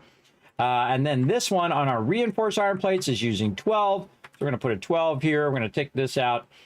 So this is the number that we really need to figure out our machines. So we want to delete that out and say, okay, so our input of each of these is 3 for iron rods, and our input for each of these is 12. Now this should equal 2 if we take this and divide it by this, and then this right here, and divide this by this. And you're like, Kismet, it doesn't work out. Yes, this is the problem with these type of things, is those numbers are tough to figure out, right? 3 and 12 rods. And the real worst thing that you can do is transpose your numbers. And I did it on purpose, by the way. I'll tell you when I don't do it on purpose, but we transpose those numbers. Actually, it's 12 on the rods, and down on the reinforced iron plates, it is 3 down here. And if we magically put in the right numbers over here, it is 3 and 12. Yes, 3 and 12. So it is 3 and 12. And if we get the right numbers in here, we should get this going. So this divided by this. Oh, now we're at 6. Again, so it's not perfectly balancing all of those numbers. So what do we need? Well, we need to get this at 30 reinforced iron plates, like I was talking about earlier. You're like, Kismet, you're a math wizard. I know, right? I played this game a lot, everybody. So we know that tells us that, wait a minute, we need to get more reinforced iron plates. We need 30 reinforced iron plates and 120 iron rods to perfectly balance it like we are, so that both of them will go equally into 10 machines at the actual input and output rate. That's all that we just did. All of that was to figure out now, first, how many machines we needed per each thing, and then also what would balance it perfectly. So using that Kismet rule of 8, where it's 100% efficient. So you have the exact amount in that you need, and you have the exact amount out that you need. So all the numbers are perfectly balanced. So that's why I went back down to 20, so that you can see that the end result was that the amount of factories was different. And that's how you test it. Watch, I can go 10, and you can see that it's an odd number. It's a 3. If I go 20, it's 6. If I go 30, it's a 10, which is an even number, and it's the same number as what we set up for our rods.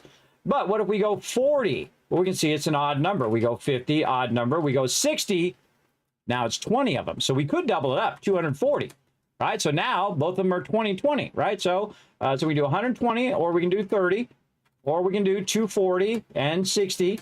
And there's a whole bunch of other numbers in between there. And when you're scaling it up to, okay, I want to, you know what? I want to have a ton of reinforced iron plates outputting, right? I want to output massive amount, right? So then you could scale it up basically using these last numbers here. But I'm just going to go ahead, because I don't need that many, because I'm going to let it run for a long time. And so our end result, our end number is these numbers here. This is what all this is about. All these numbers. And again, if I lost you, don't worry, I will illustrate it all for you right over here. So again, we need 4 smelters, 8 constructors, and 10 assemblers for our modular frames. Now, our reinforced iron plates are going to be already pre-built factory. We just need 3 of them. We put in our proper inputs in all 3 of those, and we should be good. Now, we need to figure out how many do we need to create, right? How much modular frames? Well, we already know that our input of our standard modular frame is 120. So again, we go over here and we say 120 like this. Actually, this would be total raw ore. Oh, this should be in this one, or extraction right here. Would be, it's going to be, how many of these? There's going to be three factories. See, I got to change it over here. 3 factories. And it's going to be basically 120 times 3, because each factory uses 120 raw ore. We times it times 3, so 120 times 3. Oop, and there's the stupid thing, doesn't just recognize it like it does in every other math program. You got to put the equals in there. So 360. So again, back to that number I was talking about earlier. What is the total amount of ore we need to extract? Right here. No. Darn thing. Thing blows. Equals this plus this. There we go. And there's that number we need, 480. So these are the numbers we're looking for. We need 480 raw iron. We need 4 smelters, 8 constructors, and 10 assemblers for our modular frames. Really, we only need one of these. We don't really need both of these, but we've balanced both inputs so that we know they're even and they're using the exact same amount of factories and the output is exactly matching. So our total output of our reinforced iron plates is actually going to be 30 over here. So combined together, because we know that this is going to produce, actually going to be 20. It's going to output 2 each, and the output's going to be 20. Yes, total of 20 outputs. So this is our total output. We're going to be outputting modular frames times 10 factories. That's not right. 10 factories. Let's double check. What's our output? It's 5. 5 is our output. I knew there was something wrong about that number. Our total output is going to be 5 of our modular frames. Where did I get 2 from? I don't know. 2, 12. No, it is 2. Oh, it's 5 when it's combined. I see. I see. This is reinforced iron plates, not modular frames. All right, there we go. See, I confused myself. But we got it right. That's what's important. And when you feel like it might be wrong, go double check it, and maybe you're right. So I was already right. But I always like to double check it just in case. So yeah, so it's going to be basically 2 times 10. That's what it is. So I'm going to be outputting 2 per factory times 10 factories. It's going to output 20. So again, now we have all of our numbers that we need. We have our raw extraction. Actually, this would probably be better up here. And we'll delete this. And then this plus this, because then this would be the input of the ore extraction. So 480, 4, 8, and 10, and our output is 20. So easy, easy, right over there. Easy, easy. Okay. So now what we're going to do is we're going to make a new thingy here. Hold on, let me pull it over here. And we're going to have some fun over here. And we're going to say save as, and this is modular frames. Okie dokie. Save. Okay. Now what we're going to do is we save this one as another thing. So we're just going to take all of this and slide it right off to the side here. And now we're going to do it visually. I'm going to do all that stuff I just talked about, all those numbers, blah, blah, blah, blah, blah, blah, blah. Now I'm going to show you how to do it visually, which is always fun. And then I'm actually going to do it in game. So we're going to go right here, and we're going to say that this purple thing right here is going to be our reinforced iron plates factory right here. Very nice. Okay. So, and we're going to need 3 of those. So we're going to say 1, 2, and 3. Very nice. And this, I think, is locked. Where's my unlock thing? There it is. Delete that out of there. Okay. And now we're going to go ahead and bring in some of our raw ore here. Right over here. Now, I'm not going to be doing load balancing on this one. I'm just going to be doing manifolds, because I feel like after a certain amount of time, you just want to do manifolds. Okay, so what we're going to do is we're going to take this, and we're going to, of course, have our raw iron storage. Actually, this should go over here. And our miner should stay over there. And we should get a storage for this. Let's say something like this. And this is going to be storage for our reinforced iron plates.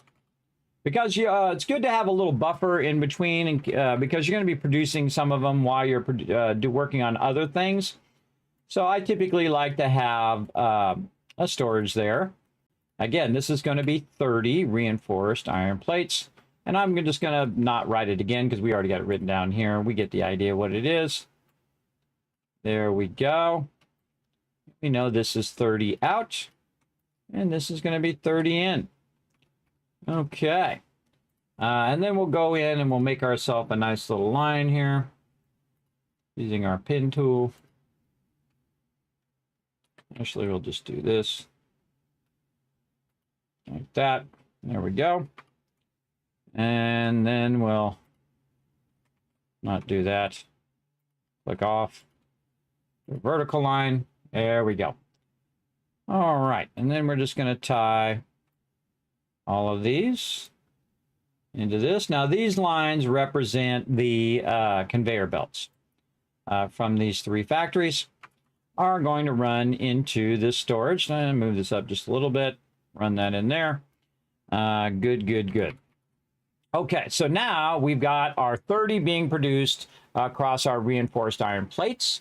Now we need to have, oh, and actually we should do this. Actually, even better idea. Let's go ahead and move this up just a little bit. And like this. And then we'll also put our input in here. Yeah, that's nice, that's nice. Let's do that.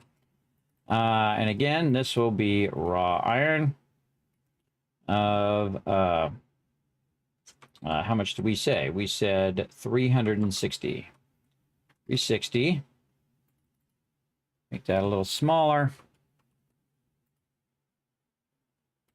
There we go. All right, you guys digging this? Put a 1 in the chat if you guys are digging this. Again, I do this for you guys.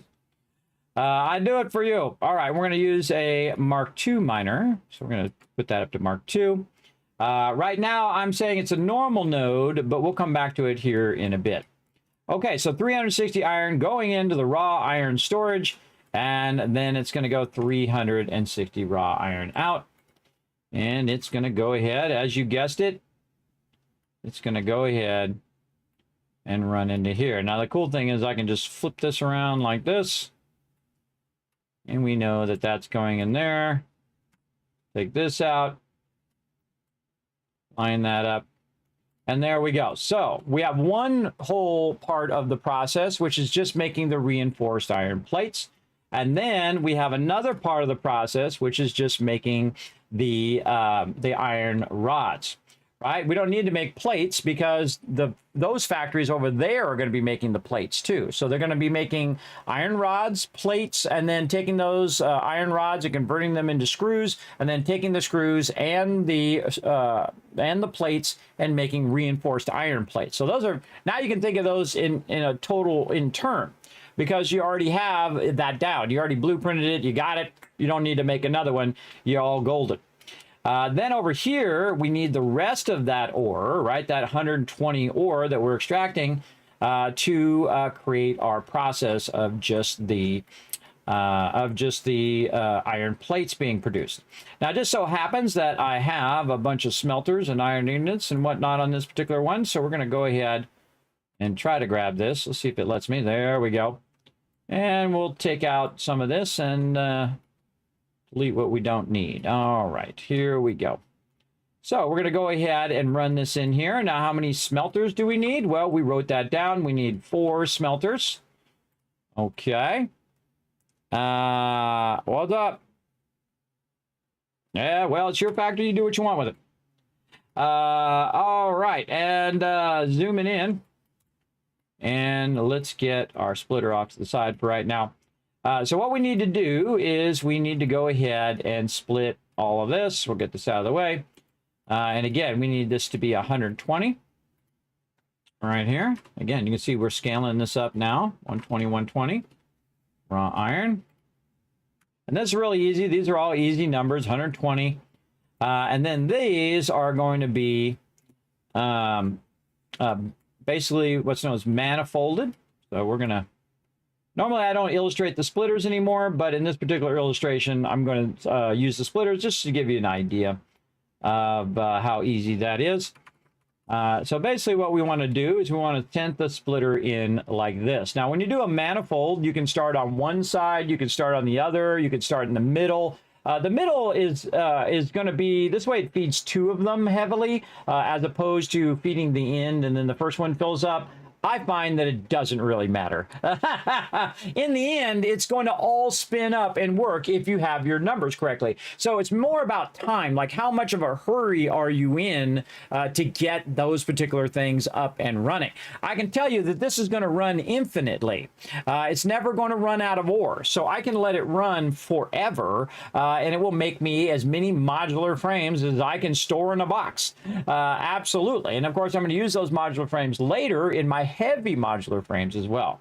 So again, we're getting a bit more complex. So probably the first complex hurdle you get to is reinforced iron plates. And then once you get that down, then you're saying, okay, I gotta combine my reinforced and iron plates factory with some additional rods. And of course, you might have already done rods previously, like I have done, but I'm going to use separate. So I have rods just for me, and then these rods are just dedicated to this one factory. So it's actually going to be one larger factory just for modular frames. And there's plenty of nodes around, everybody. You can make every single part of the process have its own individual nodes, or you can combine them all together, one gigantic mega factory. Whatever you feel like doing is the right one for you. Now me, what I'm going to do is I'm going to go in and I'm going to go ahead and bring my smelter right down here, and I know that one's going to go out right there. Now I'm also going to go ahead and say this one and this one and this one. Now again, it doesn't matter typically where you feed it in. Me, I like to actually feed the ore in at the end like this. So I can go ahead and say, okay, I'm going to take this one and turn it. We'll zoom in closer so you can see that it has an input and an output. As you can see, I have them all illustrated with inputs and outputs. So this one is going to be turned. But you know what I'm going to do? I'm going to go ahead, put all these in first since they're already in the correct direction for some of these. And again, instead of putting them in like that, where I go ahead and load balance them all first, what you want to do is not do that. You want to go ahead and turn this so it's just facing down the line like that. So it's going to come up. It's going to go into the first one, and then it's going to go across to the next one, and the next one, and then the last one. You don't need that. Take that out of there. Why? Because you can just run the wire directly in there, or the conveyor belt directly in there. You do not need the last splitter. So we're going to go ahead and grab this line again up here. What have we did with it? Where's that line that I was using over here? There we go. Nice green lines. We use those. These all part of one line. Oh, those are all part of one line. That's okay. I'll make it work. We'll make it work. We'll come over here, grab this thing, and then we'll just make a line. There we go. And then we'll just pick up the color of this line. All right, there we go. That's how you get her done. Easy. Okay, now we can go ahead and use this to illustrate our conveyor belts. So we're going to go ahead and put this like this, and probably bring this down just a bit.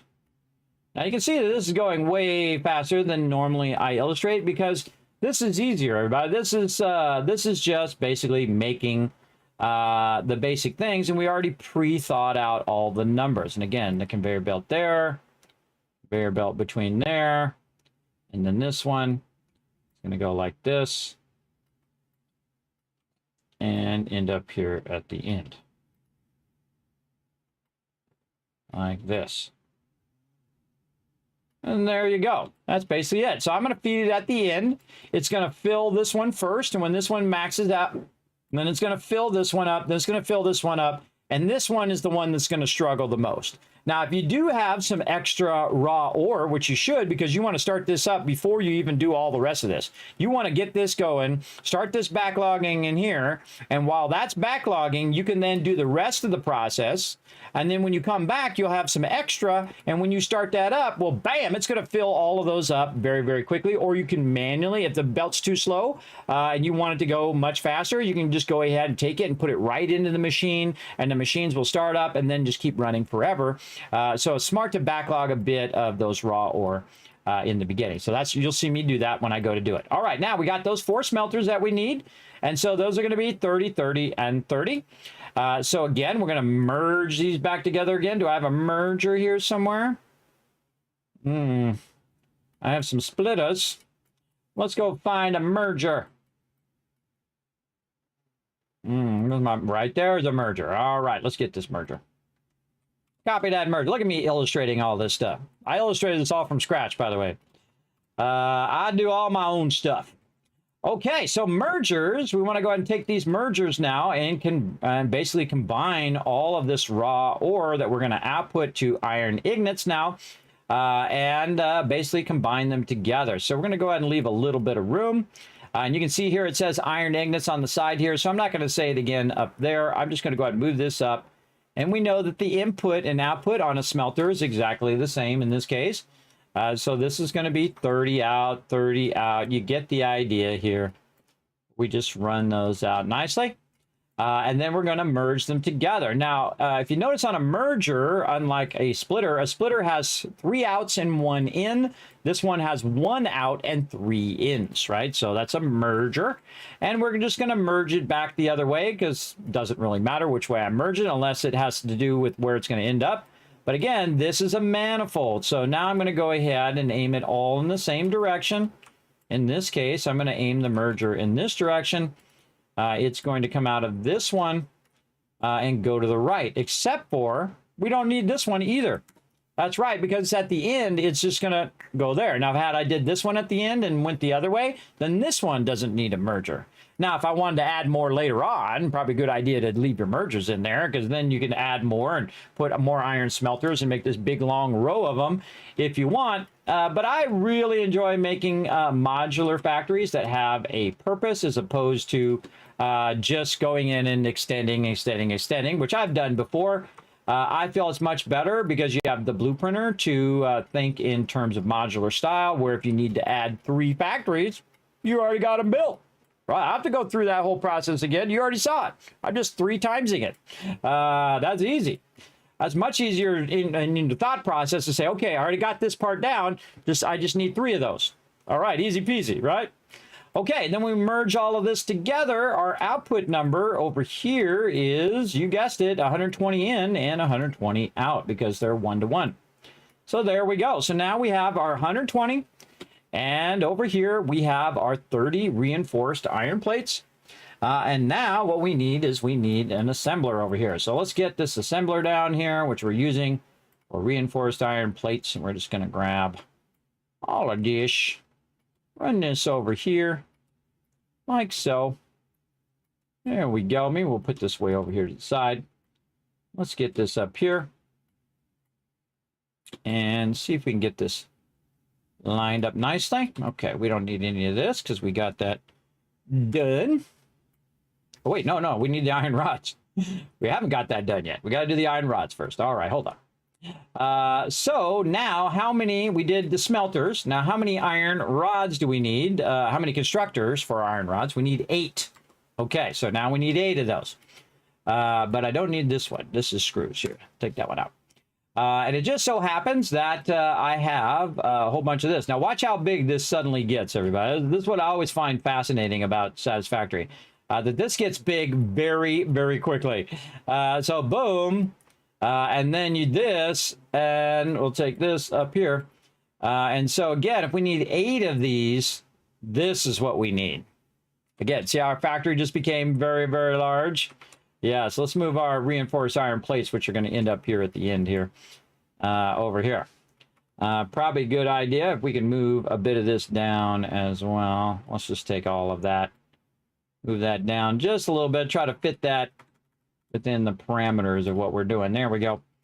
Okay, so again, the input of these is going to be 15. So we already have the input of these, but we're not load balancing like you see here. So we're not going to use these splitters here. We're going to take that out. We're going to take this out. I'm going to take all of those out. All right, nice. So again, we're going to go ahead and do this. Now, if we add up 15 times 8, right, and we just do it in our head, everybody. 15 and 15 is 30. This is 15 and 15. That's 30, 30, 30, right?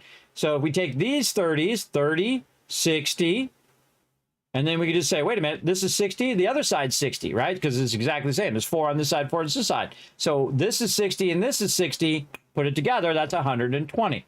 There you go. So you can do the math right in your head, just right there on the screen, while you're doing it, while you're visualizing it like this. And this is how I see it in my head, by the way, when I'm designing. I see it just like this. And how am I going to do the splitters, and how am I going to do all the mergers and all of that stuff? Now up here, you see that we have multiple boxes for all of this, and we're not going to do that. We are going to take all of these other boxes out. We do not need that many boxes in this case. We can do it after this if we want, but really we just need one box as a buffer over here. We got to take this and move this maybe over this way a bit. Let's move it to the other side, out of the way. There we go. Very nice. Gives us some more room. So what we're going to do is we're going to output this. Now what I'm going to do is a great little trick here, just for space. Is I'm going to take this merger and I'm going to slide it over, and we'll zoom way in on it. And we're going to turn the output of the last merger to the left. And now we have an input here from the constructor. And it's going to go out to the left here once we're done making all of these iron rods. And then those iron rods are going to go into this storage right here, again, just for kind of a buffer. And then we're just going to do a little trick here where we keep this the same, and we just go ahead and grab the in here. Let's move it up there to the top. Grab the out there. Move that to the bottom, just to make that, come on, just to make that a little easier. There we go. All right. Now, we know the rods is going to be 120, right? How do we know it's going to be 120? Because, again, rods are 1-to-1. So when I'm going 15 in, I'm going 15 out. We can already see it on the thing, right? 15 in, 15 out, 15 in, 15 out.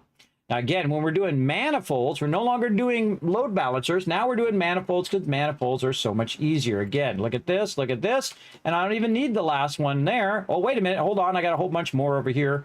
Hold on. We're going to actually need more right here, and right here, and right here. And are we at the last one? Nope, not yet. Okay, let's keep going. One more right there. There's nobody else on Twitch illustrating this stuff for you. This would normally cost you $175 an hour, everybody. I'm not cheap. I'm not a cheap graphic designer. That's for sure. So you're getting your money's worth here in the stream. And I do it because it's fun. And I know that some of you enjoy it. So again, we're going to do this in game too, except for we're going to use blueprints. I'm going to show you how to do all of this fun stuff in the game. Notice I made one of them there, and then I just went ahead and got a general idea if it goes all the way through nicely. And we remember that the one that's at the end of the line does not need a merger. You can put one if you want. I say it's useless. Why use the frames of your graphics card if you don't need to? I feel like it's a complete waste of your precious frames per minute, or frames per second. All right, now we can go ahead and put these in. And again, this is going to merge, and it's going in this direction. Actually, I could use a nice arrow, kind of just do this, and say it's going this way. There we go. I like that. All right. And then over here, we can put these in like this. Over here. And by the way, I don't do graphic design for people anymore. So you can't even pay for this. I don't do it for peeps anymore. I only do it for fun here on the stream. You're like, Kismet, you do graphic design for fun? I've loved graphic design every minute of every day since I was 7 years old. And I have excelled at it because I had such a passion for it, and still do to this day, by the way. Still love it. As you can see, I'm doing it right now. This is graphic design, everybody, combining symbols, the symbols of a constructor and numbers and what the outputs are. This is what design's all about. All right, let's put this down here. I think it'd be better illustrated at this point. It's coming out of there. Okay, so it's coming out of here. This one's got to go over just a little bit. There we go. Coming out of there, merging across all of these, going out, out, out, out this way. and then combining over here. Now, is our belt faster than 120? Because you got to make sure that's faster than 120. Well, our belts currently are tier 5 belts. They go at 780. Now, should I use tier 2 belts or tier 1 belts? No, I use the fastest belt you can, because when you start that thing up, you want that thing to be going lickety split. You want it to be going fast, fast, fast. Okay. Now, over here, this is iron rods. And this is iron rods as well, but I don't think we need to write that because we already have it over here. So the outputs, we'll just put the number. And now we have 120. So there we go. So we've illustrated that. Wasn't too hard. We got that going. Now up here on this input with our splitters, I think you get the idea, but I'm going to do you a solid on this one and illustrate it one more time on the splitters. Oh, that is not a splitter. That is a merger. Get out of there, merger. We need ourselves a splitter up here. Yes. Okay. And again, we'll go in here and we're going to go down the line. It doesn't matter which way you go. Obviously, you'd want it to be close to the output of the previous one, which is why I got it over here. And again, this is coming out at 120. And we'll use our little green lines here to illustrate this some more. It's going to go here. Our little green line over here. Make this go up. Make that go in. And we should probably copy an extra one of those just to make it easy. There we go. And then, so it's going down the line, but it's also feeding into the machine at 15 each. But it's not really feeding into each one at 15 each. Actually, what it's doing in this case, because they're tier 5 belts, it's going to feed into the first one very, very quickly. Now, if I had a backlog of these and I suddenly send them down the belt at full speed, say I had 5,000 of them, right? It would send it down the belt at 780, and it would do what a splitter does: cut it in half. Right? So it would take that 780 and split it in half, and half of it would go in the first constructor, and half of it would go back down the line. Then it would cut it in half again, then it would cut it in half again, and so on and so forth. So the first one would get basically half of 780, and again, if you want to do any math, oh, it kicked me. Oh, because it was past the time. It was past the time of the server reset. Let's get back in. I want to finish this, and then we'll take a break. But again, so it'll do half of 780, and we'll just wait for it to log back in so I can do it. Now, the great thing is, if I'm in the server or if I'm not in the server, thanks to G-Portal, I can just let it run. Whoa! Whoa, I was following my doom there. That was scary. All right. So again, let's take, what were we doing? Now I got distracted. Okay, so if we ran it in at 780, we could do 780 divided by 2. Magically comes out to 390, which is a kind of an odd number, but such is the way it is. So the first one would go 390 into the first one, and then 390 down the thing, and then it would cut 390 in half, and then half of that number, and so on and so forth. So the first one is going to get a lot of that resource, which means that when this one fills, then it will put the full amount, or almost the full amount. It'll still put some in here because it's burning those resources up, but it's pretty much going to put the bulk of it to the next one. And then that one's going to fill up, and then the bulk of it to the next one and fill up, and so on and so forth, all the way down to when it's absolutely starving for resources way at the end, at the beginning, until all of these fill up. And then once they all fill up, if you have all the numbers perfectly balanced, then it doesn't matter, because guess what? It has now equalized itself, and it is all functioning properly. So there we go. So all of that right there is what we did on that spreadsheet, by the way. And then out here, and then merge together, and then this is 120 into storage here. Now, we have another one that's way over here that we want to get from way over here, which is our reinforced iron plates over this way.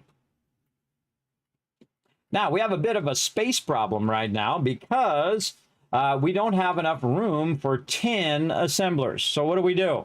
Well, we got to think efficiently space-wise. So what I'm going to do is I'm going to illustrate this a different way, just to kind of teach you a little bit of fun illustration. If you want to make more room here, you can just visualize this vertically instead of horizontally. So say we have all three factories lined up like this. There we go. And then our output is going to be, oh, come here, give me that. There we go. Our output's going to be right there. And our input is going to be right here. Move this up just a little bit. And again, it's just a way of visualizing it a bit horizontally versus, vertically versus horizontally. And then we can just rotate these out. Showing you a little bit of graphic design too, on top of showing you how to do that. Again, there's always some way of solving a visual problem. So if it's too wide and it's taking up too much of the space, you work vertically because you have more vertical space than you do horizontal space. And so now that allows us to take all of this and move this over and gives us a lot of room to do what we need to do. And we probably want to leave this a little bit of space there so we can get our storage in there and all of that. So we're going to take this number, rotate it this way, zoom in a bunch. I have a tendency to work zoomed out, but I know you guys want to see it on stream, so I typically zoom in just for you guys. This, I think we could move over a little bit more. Right there, and just illustrate that coming out there. And again, these are merging together and going in there. Again, I didn't illustrate out all the mergers for you. You get the idea. This one's coming in and this one's going out. Now, I could put a little arrow here just to help, I guess, that says that's coming out. There we go. That's going out to there, and then we can say, okay, we're just going to run this across the top like we have it. And we're going to say, this is going all the way up to there. This is going here. And we got a little bit more space. I think we could squeeze it a little bit more. Squeeze it together and really illustrate it nice. Okay, now we got some space. Awesome. Are we going to have enough space for 10 of these? Maybe. We'll find out here in a second. Now, I can tell you that the output is going to be into a single storage. So we're just going to put that off to the side for now. And we're going to go ahead and try to get 120 of this and 30 of this over here, which we'll just say 30 there. Remember that our inputs are 120 and 30 right over here, right? 120 rods, 30 reinforced iron plates. And again, you're like, dang, all three of those factories just produced 30? Yep. Again, reinforced iron plates and especially modular frames are very, very slow. So I highly recommend especially scaling up your modular frames. Your modular frames are very, very, very slow. So all right, here's what we're going to do. We're going to go ahead and create 2 lines of these. And we're going to put one this way, like this, and we'll go 4 there. And then we'll take another one and we're going to flip it the other way, like this. Now, what does this do? Well, this allows us to align the inputs and outputs and take up less space than running it in this big, long line. And basically, it makes it easier for you to run the mergers and splitters when you put them back to back like that. And usually when it has multiple inputs and only a single output, better to put the multiple inputs together than the outputs, because the outputs are just a single output and they're merging as opposed to splitting all of that stuff at the same time. And you'll see me do that, where I go in and get all of these to work together like this, and there's 10. Very easy. All right. Now what we want to do, oops, get this out of there. Now we want to do is get this 120 back down here. Now we also going to need to merge these back together. So we're going to kind of offset this just a little bit. And we're going to try to get our merger here. Let's see, this is our merger. All right, well, again, I'm going to illustrate some mergers for you. And I'm probably going to run it that way. Okay, so we know we're going to merge it here, and we're going to do 5 plates per factory. So 5, 10, 15, 20, 25. You get the idea. 5, 10, 15, 20, 25. Wait a minute, it's not. Oh, those are reinforced iron plates. It should be 2. Check it. Yep, 2 is correct. Okay, I got to fix the output of these. This is going to be 2. Mod frames. And let's get it turned the right way. shrunk down. Awesome. Now we can just delete these ones out and fix that output. All right. Now, the way I knew that was wrong is I started counting and I was like, wait a minute, that's too much on the output. It should be 2, 4, 6, 8, 10, right? And then the other side is going to be 10, so our total output of 20. Again, double checking those maths is an easy way to find out. Okay, and this one we're going to flip around the other way, and this one we're going to do the same thing with all of these numbers here. And again, we got to fix all these numbers and all of this. Now, this is actually kind of redundant here, so I'm going to go ahead and actually take out these right here and just go ahead and write it right here. This is going to be R, and again, we can go in game and look right here. Where'd our assembler go? Over here. 3 in and 12, 3 reinforced plates, and then 12 iron. So we'll just do 12 rods. I mean, not iron, 12 rods. And then this is 3 reinforced iron plates. And we'll put that down on another 9. We'll go ahead and select it. We'll center it. And we'll just make it a little longer. Give us some more room there. Center it a little bit. Center this one down. Okay. Now, we got that right? Now, here's the thing. All these are now wrong. I'm definitely not going to go through and do that over and over again. Just take those out and just copy it back again. And you'll see me do that a lot. I'll get to a point where I'm like, okay, I made enough of those. Oops, what I should do is group these two. Group. There we go. I'll show you why I group them here in a second. Group. Group. And another group. And then I select all the groups. And then I say, align these groups. Right here. And you see it automatically did the spacing in between perfectly. Same thing with the mergers. I can go ahead and select the mergers here and select them all the way across and say, hey, go ahead and work on my alignment there. And it automatically centered those across all of there as well. So again, doing a little of my work for me. Now down here, we've got all of these now that are incorrect. So we'll take all those out. And again, we'll go in and just do this. Like this.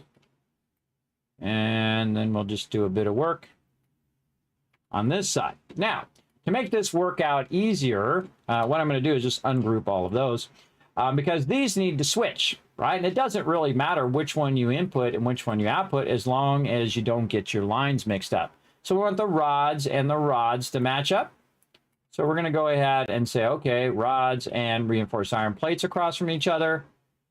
Same thing with all the rest of these. So I can just go ahead and let me flip this one down here first. I can just go ahead and do the same thing I did last time where I take all of these out. I take this first one and group it first. There we go. And run it across here. However, it doesn't really matter if I line those up, but I should line the first one and the last one up so I can select it, align it right there. Oh, I got those instead. My bad. Come on. This program's a little feisty sometimes. There we go. Get a little too much. There we go. All right. Those are aligned somewhat. And now this is easy. Okay. Now we're going to go ahead and change the color of the reinforced iron plates here so we know that that's different from what we're doing. So we're just going to pick a purple there. And then we'll use this one as a purple to illustrate the output. Something like that. There we go. And then that's going to go this way, and that one's going to be purple. Why are we going to do that? Because otherwise you're going to get confused down here. And so we want to make sure that that all works out. So right there, we'll grab this line because we're going to bring this back down again. You know what else we could do? We could just do this. Even better. Group that. Move that to this side. Take this. Move this to this side. Grab all this again. Move this out. Oh, where did my stuff go? Oh, it's still over there. Hold on. Didn't quite get that last one. There we go. Okay, group that. Move that over there. Take all of this. Nudge this over to the side here, really close. Take our purple lines here. Much better way of illustrating this. And then also this. This is being creative. Right? This is the part of what you're designing that takes the longest.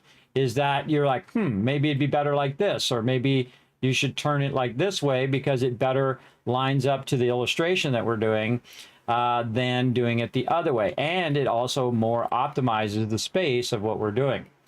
And again, I do that a lot. In fact, this is why when I'm doing a video or when I'm doing something, it takes me 5 hours to do a 5-minute video. Sometimes 12 hours, 30 hours or more. Because I like to keep that quality up and I like to iterate and make it better after each iteration. But there is a point where you just have to say, okay, that's enough now. It's done. Now watch this, everybody, as I swap the sides here for inputs and outputs. And we'll zoom in, get that little green arrow, and we'll say it's not going out that side anymore. Now, come on, give me that arrow. There we go. It's going to go out this way now. I mean, it's all the same in the end, if you think about it.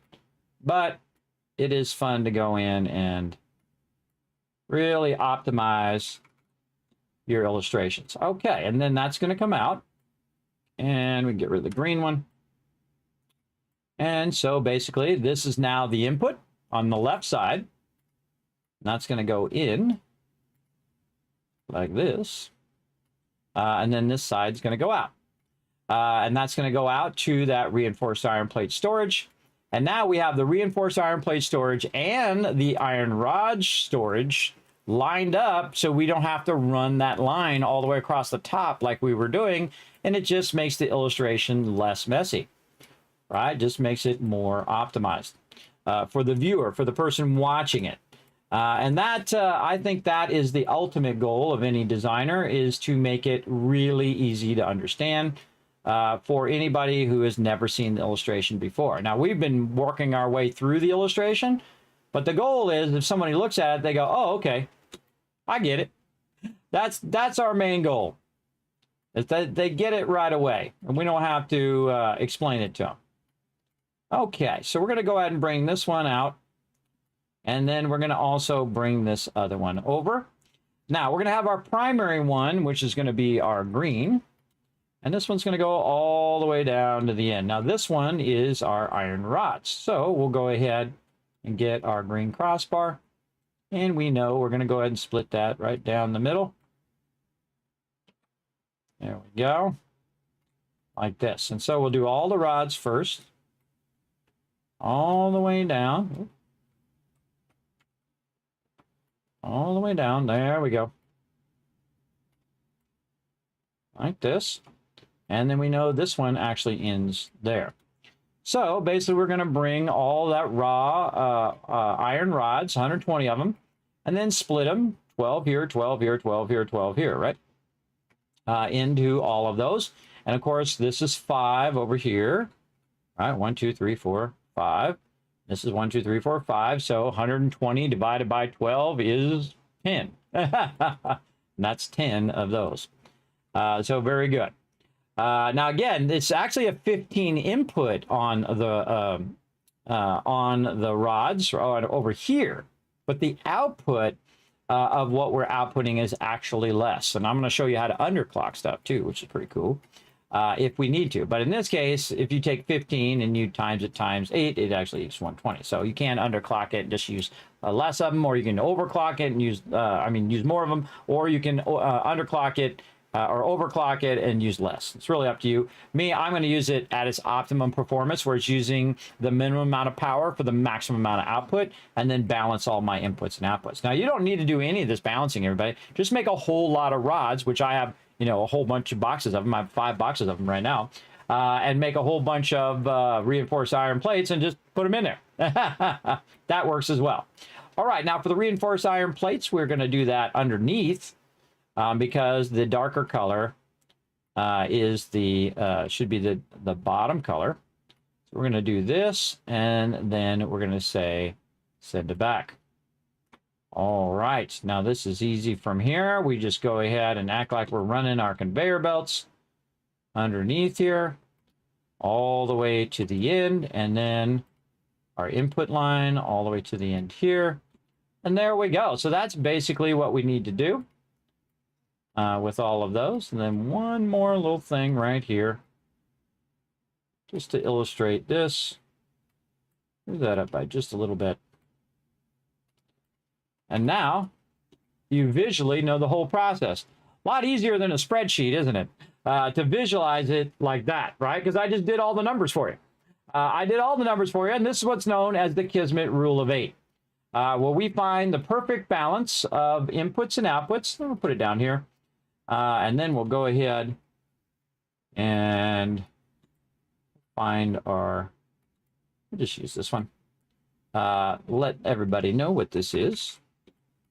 This is our modular frames factory. Yeah, let's put another return in there. Get rid of this extra stuff. And this produces, let's see, how much is this producing? This is outputting 2, so this is outputting 20. Produces 20. Produces 20. That's good enough. And then this, I like the center stuff whenever you have it in a box. It just fills the space a little nicer. Produces 20. Oh, I should put per minute. Now, again, everybody, I could go in and spend a lot of time illustrating and making it look nice and doing all of that. Just like in game, I find that my time is my most precious resource. So if I could tell you the same thing, but it takes less time, it would be more effective use of my time and your time, just like that. There you go. Instead of you guys watching me draw out really super hyper detailed stuff. I typically don't do that anyway, because I'm not really a traditional artist. I don't consider myself a traditional artist. I have studied traditional art, and I can do it in a pinch, but do I want to do it is the real question, and usually that answer is no. I leave it to the people who absolutely love it, and more power to them, because it's not my jam. I'm a digital artist. This is what I do. And this is what I love to do. And no, I'm not going to do it for anybody, except for you guys watching on the stream. So you guys are getting some special treatment right now. Again, I hope you guys like that, because that was a whole lot of work right there. All right, let's go ahead and select all of this. And we're going to center this a little better in the border. Now, remember, if you're one of my patrons, I will be posting this. Hopefully I get all my other stuff up there too, including my other stuff. I was going to post it this weekend. I thought, well, we're going to do a bunch of stuff this week, so I can just post it all at the end of this week and get you all of those blueprints and also these as well. So we'll get these in toward the end of the week up on Patreon. And there it is. Okay, let's just walk through it one more time, and we have to do the outputs here as well. I just realized right here. And so, actually, let's merge this down now. Merge this way. Let's take these out instead of rotating them. We'll want to merge downward to get to our final deal.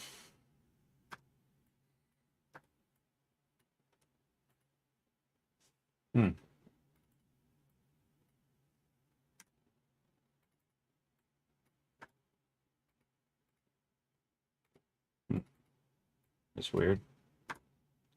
Those are all ungrouped. Just the front part of them are ungrouped. Just ungroup these ones. All right, we want to turn this in this direction. I almost forgot to do the end here. Let's finish it up. Just fixing up that other stuff. All right, all of these can also go over here like this. So we're going to merge it downwards and combine it over this way.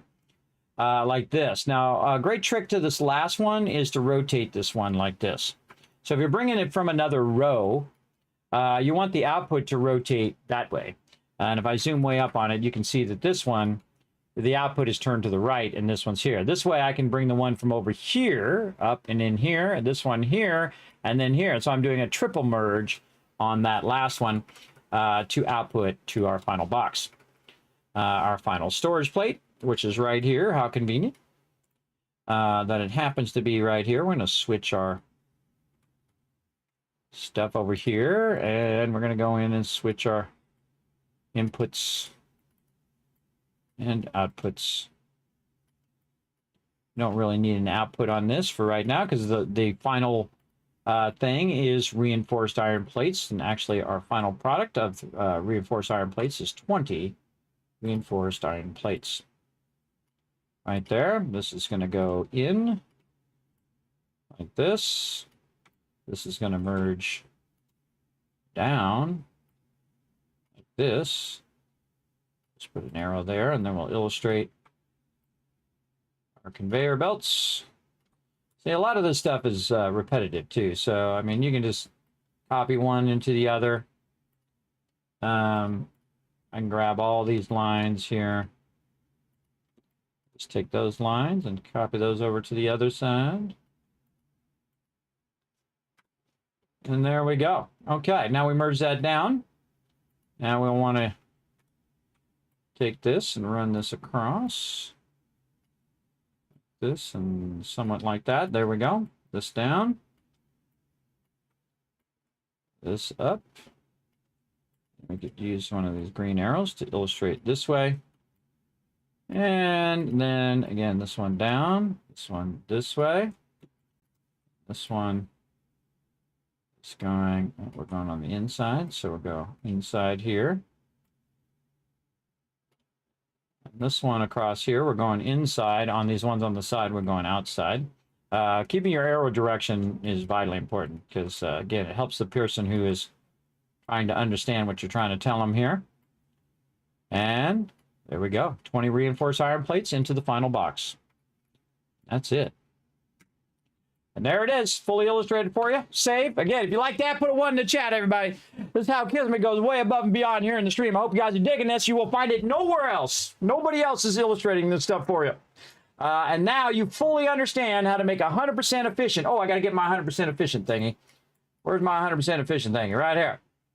100% efficient. Right there. Kismet rule of 8. Notice that 8 is turned sideways.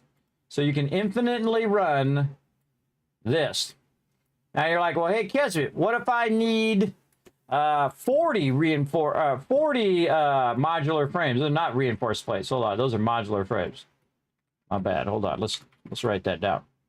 Let's get that right. What if you needed 40? Well, you just do this twice. Because you already have it balanced, right? You already have it perfectly balanced where you can just do it as many times as you want, and you'd have it done. Modular. There we go. Frames. All right. Modular frames. I just call them mod frames for short.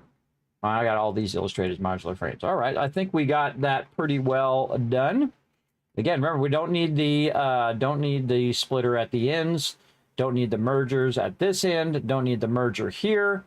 Over here, since I'm running the outputs here, and then that output is going to end up over here, I still need all the mergers.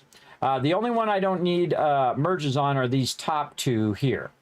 Right here. This one and this one, because I can just merge this one out into the other one. So we can go ahead and illustrate that since we're talking also about when you need to merge and when you don't need to merge.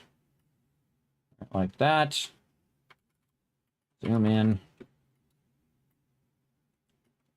So I'm not only am I showing you how to balance everything, but I'm also showing you when to put a merger, when not to put a merger, when to put a splitter, when not to put a splitter. Again, that just takes up more of your frames, everybody, your FPS.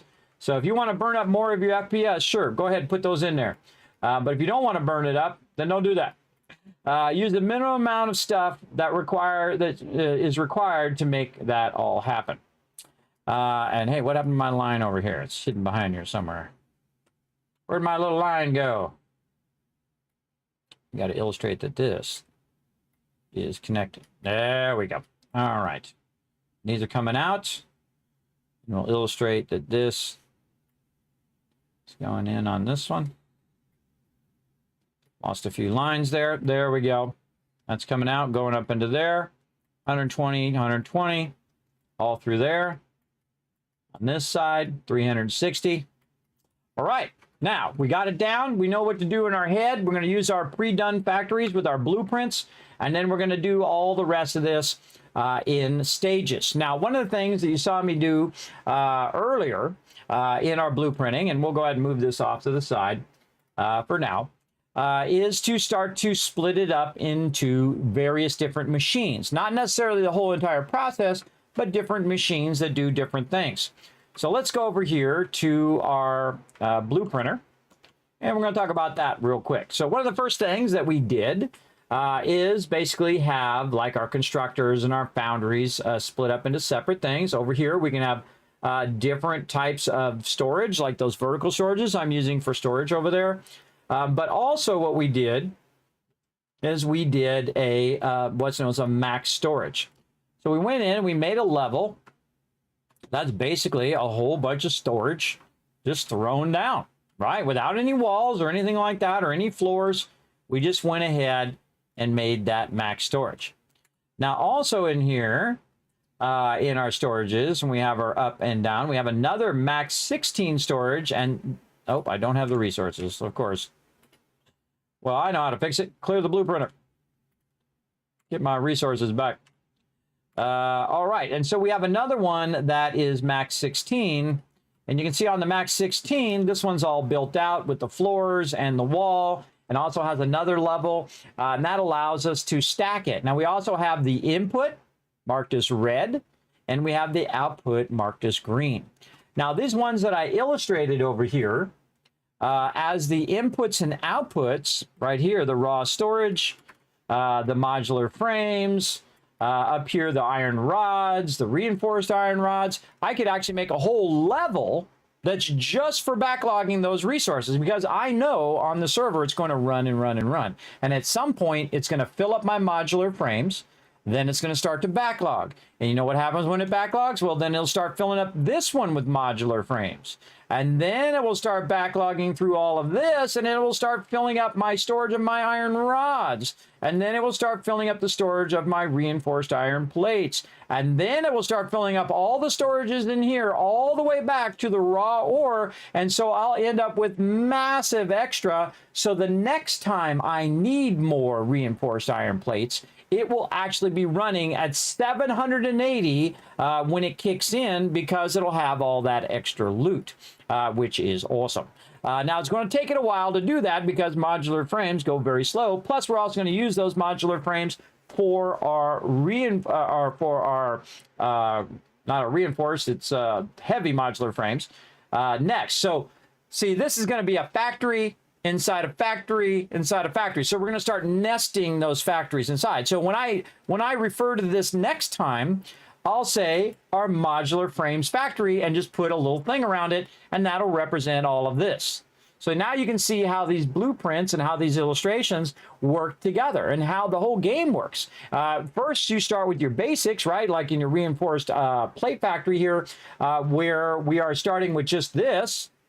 And then we're taking multiple of these and combining them with this. And then we'll take multiple of these and combine those with the next one and scale, scale, scale, scale. Right? It just gets bigger and bigger and bigger. So what we need to do is we need to have a blueprint for our storage, a blueprint for our smelters, a blueprint for our constructors, and a blueprint for our assemblers. And we already have the blueprints for these. Just to make it super easy, so we can very quickly add 4 smelters if we want. Boom, 4 smelters in, good. What if we want to add 8 constructors? Well, it just so happens that, again, while we were working last time, because yes, I do think that far ahead, everybody. I'm already thinking 15 steps ahead from where we are right now. But I'm walking you down the road, so you're where I'm at, right?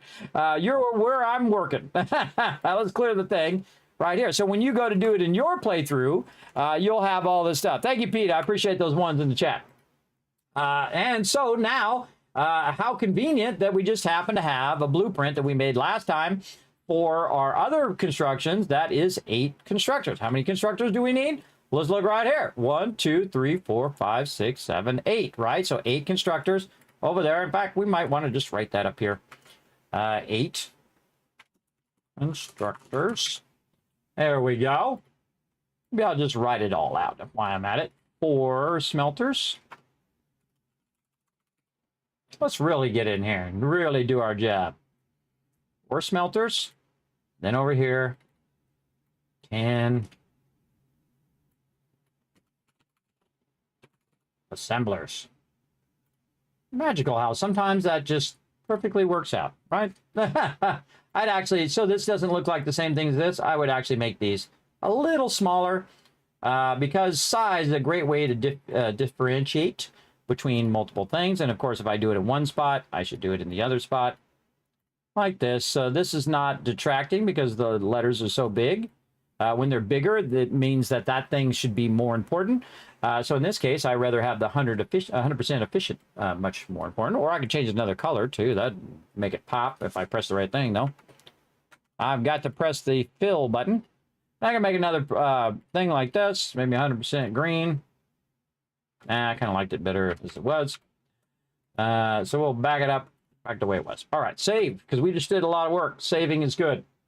Save, save, save, everybody. All right, so 4 smelters, 8 constructors, and 10 assemblers. So we already have our 8 constructors done. Look how much work we got done. We already got the storage done. We already have the constructors done. And again, this is the way I modular build, where I build things in succession, simply by going in and pre-making segments of the factory that I'm going to stack vertically on top of itself. And then eventually it's going to come back to the factory automatically, which is pretty cool. So we got that down. So we got our 8 constructors. We've got our max storage. We could probably take this storage out now. So let's go in over here. We'll get out of the blueprinter. We're going to hit Q. We're going to go to our blueprints. And we're going to manage our blueprints by hitting edit at the bottom. This one over here, we can go ahead, say remove that blueprint. Don't need that one anymore, especially when I give it to my patrons. Definitely want to make that nice and easy for you guys to figure out. Okay, and let's go ahead, take our storage out of here. We're going to edit it. We're going to say max 16 storage right over here. We're going to stick it right there at the end. It'll auto readjust it, which I find highly annoying, that I put it in a certain order, and then when I go and I come back, I log out the game and come back, it rearranges it. It's a bit annoying. Mini raw ore node factory. Ooh, let's go see what that's all about. Let's go. Let's see what that is. Oh, that's a 4 by. Oh, I should put a note in there that that's a confirm. I should put it more in there. I forgot. That's my 4x4x4 blueprint. Should have went and did that in all of them. Hold on. Nope. Edit. There we go. Edit this. And this is 4x4x4. There we go. Let's just save that so we know that's a 4. But now it won't let me change the actual name of the blueprint, which I don't know why. Probably because it saved it to a file, and it won't let you change the file on the desktop, which kind of sucks. But I'll put it in there to remind myself for later. Let's see. What else can we do? We could actually create a subcategory. Add a category. That is, this is basics. 5x5x5. Yes, and then these can be 4x4x4. Yes, I like it. All right. So this is 2x5. These are all 5s in here. Let's take our 4s and put them in here. Oh, we need to add a subcategory of storage. Actually, we'll do 4x4x4 storage, just to remind us again. Right over there. And we'll just throw it in there for right now. It's not actually storage, but I'm just going to throw it in there. Here's our foundations. Because I've already given these to my patrons, so I'm just going to move these out of the way now. There we go. All right, and our constructors is a modular factory, so we're going to go over here and put this in here. And then our foundries, and again, look how nicely you can organize your stuff if you want to. Now these are storages that go up or down, and these are MK5s, so these are also 5 by 5 by 5s. And then I can go ahead and put these in here. As you can see, I have a lot of various storages that I use because some go up, some go down, some go together. But the one we want right here is the max 16 storage. We'll apply those changes, and now we don't have any more undefined. It's really good to leave it undefined while you're working on it, and then just keep editing and editing and then put it down, see if it works, run some lines, connect them together, see if everything's running, everything's cool. Then you move it into your subcategories. Otherwise, I would leave it in undefined until you have it the way you want it. Sometimes I will move it back into undefined. This way it makes it easier for me to save, because by default, it'll save it in the undefined. Okay, so we got that done, 8 constructors. Now, what we don't have is a bunch of smelters by themselves. But we do have the rule of 8 reinforced iron plates there that we could pull up right over here. And again, this is using the new 5 by 5 by 5, which is pretty sweet. What are we missing? What are we missing? Let's put it on our list. Industrial beams. Okay, encased industrial beams. We got plenty of those. I'm not running those in the thing right now, apparently. Here's what you do if you're missing those. You get a bunch of these and you... Oh, what? It says it's full. Hey-oh.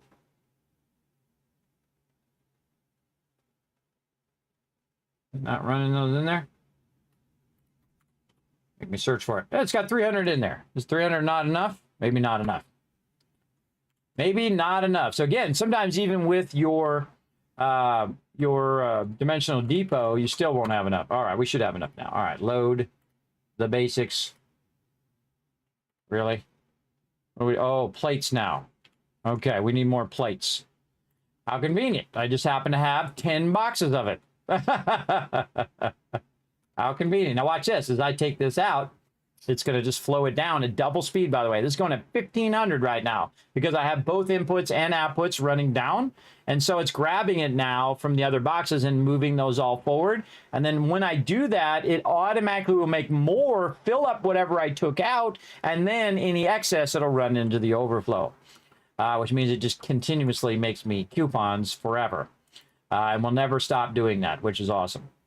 Okay, so now we got some more plates. Let's try again. Load, load, load. Aha! There we go. Now this is the rule of 8 plate reinforced iron plates. Now we have different levels, as you can see. I'll walk you through it for those who missed it when I did it before. The first level has an awesome sink, and that awesome sink runs any excess ore or excess screws or anything else down here in case it does start to backlog. Now, I really don't need the awesome sink anymore. I just did it for an example. So I don't really need to do that, but we'll leave it in there for now. You can see that a lot of this stuff here are Mark IV belts. So at this point, I have plenty of aluminum. So now's a good time to do a bit of an upgrade to my location here. Before I go and make 3 of these factories, why not go ahead and make it a little faster in all of these belts? There we go. And then on the other side, I'm going to do the same thing on that output. All right, and these are all merging. Again, what it's doing, bringing the raw ore in, going into these smelters here, and then taking those smelters and running them upwards. Let's go ahead and upgrade this too. Again, you can come back and upgrade all your stuff, which I think is an amazingly cool thing. Like this. And again, upgrade all your lifters. Now, if you miss anything in here, it's going to go to the slowest belt on the chain. So keep that in mind. So I'm going to go back and just double check. And I'm kind of looking. You can also hit F like you're going to take it out. And just look at it and we'll tell you what kind of belt it is. Oh, look right there. See, we missed one. Or I missed one. Oh, there we go. I always double check because I always think I get them all, and then I always miss that one, and then it's going slow. Well, slower. There's Mark 5. That's a 5. 5. And again, you see those are 2 separate belts there. This one's a 5. Check all of these again. 5, 5, 5. Now, this also just gives you peace of mind, too, that okay, I checked them all. Every single one of them are good. Okay, so again, brings in the raw ore, smelts it down, takes that smelted ore, and then it runs it up into the level up above. Now, again, this is all in one factory. Then what it's going to do, as I upgrade that one right there, is it's going to take those and split those in half. It's going to take half of them, run it toward the rods, and the other half, ooh, that's going to be a tricky one. And then the other half goes to these plates over here. And so we're just going to upgrade all of this. Now, I'll save this as another one in case you're using the blueprints and you don't have your Mark 5s yet. But you definitely should be at least Mark 4. I think when you get to these, you can do it earlier, but you're just going to find that you're spending a lot of time coming back and upgrading all this stuff. I try to minimize my coming back and upgrading stuff. I like to get to the level in which I like to be when I'm building that particular factory. And then, and much easier when you have it blueprinted, though. Already upgraded that. Any lifters or anything? Already did that one. All right, then we'll go ahead and act like we're going to take it out. Mark 5 there. A little tricky to get that one. There was for a split second. That's Mark 5. Mark 5. Notice there's no splitter there. Again, don't need a splitter. Not putting it there. Mark 5. Mark 5. Those are actually not going together. That's running down to the end. See, these two are merging together and then are running up here, and then these ones are merging together and then running up over here. So those actually don't merge together. Because these are the plates on this side, and those are the rods on that side. And there we go. Okay, so that whole level is good. And then we'll go up one more level. Where did I put the way up on this level?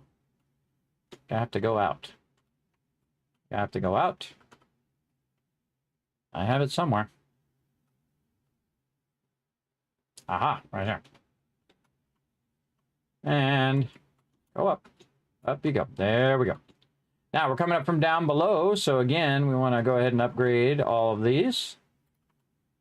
Again, this is a pre-done factory that I did before. Just for reinforced iron plates. No reason to reinvent the wheel. Just make the wheel go faster.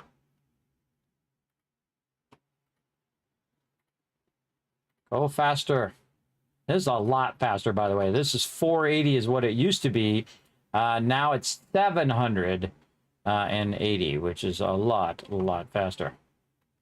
Okay, we got all those. Let's go ahead and upgrade our lifters. Over here. Upgrade that. Now that one is actually in there. Those are real tricky to get. Those are the ones you usually forget. Again, we have multiple belts here that are split. I don't really like split belts if I can get away from them. Just try to do one single belt. Okay, now, again, this is where you'll find later that you forgot something, so go double check it here. What's that one in between? Did I really get it? Yes, I did. 5, 5, 5, and 5. 5 here. 5, 5, 5, 5. Also, this one right here, I just realized we don't need this one.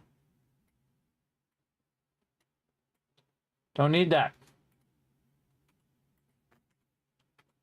Because again, that's coming out and merging into here. No point in putting that one at the end. All right, which way is this one? This one's coming up and splitting across all of this.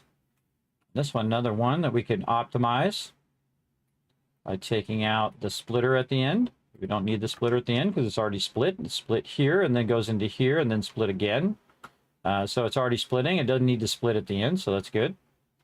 And then this one here, again, coming back and optimizing our blueprints. This one's going to come out of here and merge into that one, so we don't need it at the end as well. And again, great to come back and just try to optimize what you're doing. We can see that this one already doesn't have one. Goes into there very nicely. And then again, now it's just going to take less resources and cost us less parts. So very cool. And this is going to store some of that just in case. And we'll check all of our belts. over here. I think we checked all of these already, but we'll just check them again. Okay, so all that looks good, looks good, looks good. Okay. And we check these, yes.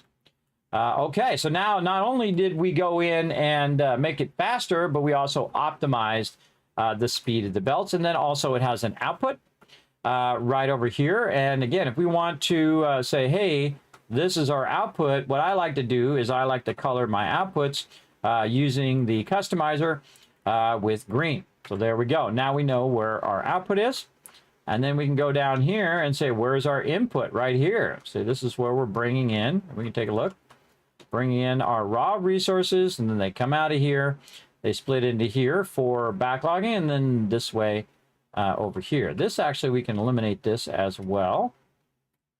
And we're going to go ahead and eliminate all of this because we're not going to use this anymore for our excess. We're just going to have it stop when it gets any excess. So we're going to eliminate all of that. No longer going to run anything that way. And this is just going to run here until it fills up.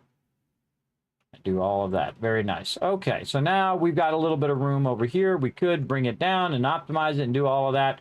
One of the things I suggest you do on all, if not just most of them, is just do yourself a solid and just put yourself a bunch of benches in like this. And then you'll have your bench, even if it's just on the bottom. In this case, it's going to be on all the levels. But just in case you need to make that one thing or do that one thing or make yourself some ammo or get yourself something from the auction shop, typically I'll put those in there. Now, since I'm going to be doing 3 of these, that would be kind of redundant and unnecessary because it will do it on every single one. Don't need to do that. I already have those in other plans. So also be good in your storage plans or anything like that. So we're just going to have that raw ore come in. And we're going to go ahead and eliminate this last one because we don't need it. That was a smart splitter, by the way. It would detect whether there was overflow and just have that go directly in there. And then this is going to go up and split this way over there and split this way into here. Both of these are all going to merge together nicely and end up here at the end. In this case, these are both good. There, we could take this one out like this and just merge that last one in. Same thing with this one. We'll optimize this one by pulling this one out. Totally unnecessary. And see, now we made it into one belt instead of multiples or split up or all of that. Again, it takes less resources, less frame rate, less everything, and less of your time for it to think it through, right? For it to think, oh, I have to split this? Oh, wait, there's nothing needs to be splitted. It's just going off that way. I mean, I had a splitter there. It was going into the splitter and then going that way, but I could just as easily just done a belt because that's much easier. Okay, and now we got that going, and this is splitting this way and that way. Be cool to do a 3-way split there. But I don't think we're going to get it because if this was turned this way, then we could potentially 3-way split it or move it to the side, turn this way. It's working just fine. Just leave it as is. It's working quite well. We'll leave it there. Again, we could go in and optimize. See, my brain goes right into optimize mode. Okay, how can I do this and that and the other thing? All right, same thing down here at the end. Again, let's optimize our blueprint. Take this out. Again, I'm going to give you all these optimized blueprints and all that stuff. Again, this is going to split. Go right there. Don't need the one at the end. That's what I'm trying to show you at this stage. You don't need a lot of these mergers and splitters that you typically will do in the early game. And it just makes it where you're using less of this stuff up. All right, we'll take that out. You know what? We're going to take this out just so we can fly up here. Because this is going to be normally running out to our excess, but it's no longer going to do that. So we're going to go ahead and just take this out and make this into one smooth piece. There we go. And again, this is going to go in, merge with the other one, and then just end up in this box. And then we can output it here because we're going to want to combine all 3 of these factories together and then run them into our other factory, which is going to be on the top with our assemblers. So there we go. We have really optimized this one nice. We've cut down on the power because we're not using an awesome sync in each one. Because if I have an awesome sync in each one, that's 30, 30, and 30. And it's okay if it backlogs and stops at this point because we do have a buffer here, and we're going to put a buffer in between to store extra reinforced iron plates. And of course, the reinforced iron plates are also running to our base separately in their own separate production than this. Okay, I think that all worked out awesomely. We did a lot of optimization and speeding up all of our stuff.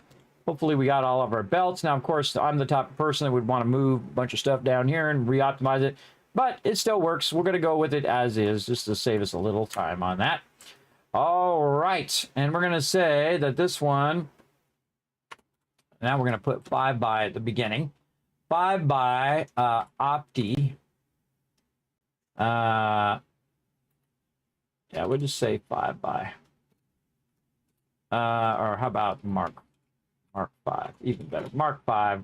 Rule of 8. Reinforced iron plates. Let's do this. Optimized for Mark 5 belts and the least amount of splitters and mergers you need. There we go. All right, and let's give this another color. Let's give this like a purple. There we go, just so we know it's an optimized version of it and it's a Mark 5. We're going to go ahead and save that different. All right, there we go. Now we got that saved. Let's go ahead and put it to work. Take that out. Oh, I forgot to clear the designer. Okay, now we need an iron node, don't we? Oh, and we need to turn the AC off because now it's getting too cold. Oh, I'll be right back.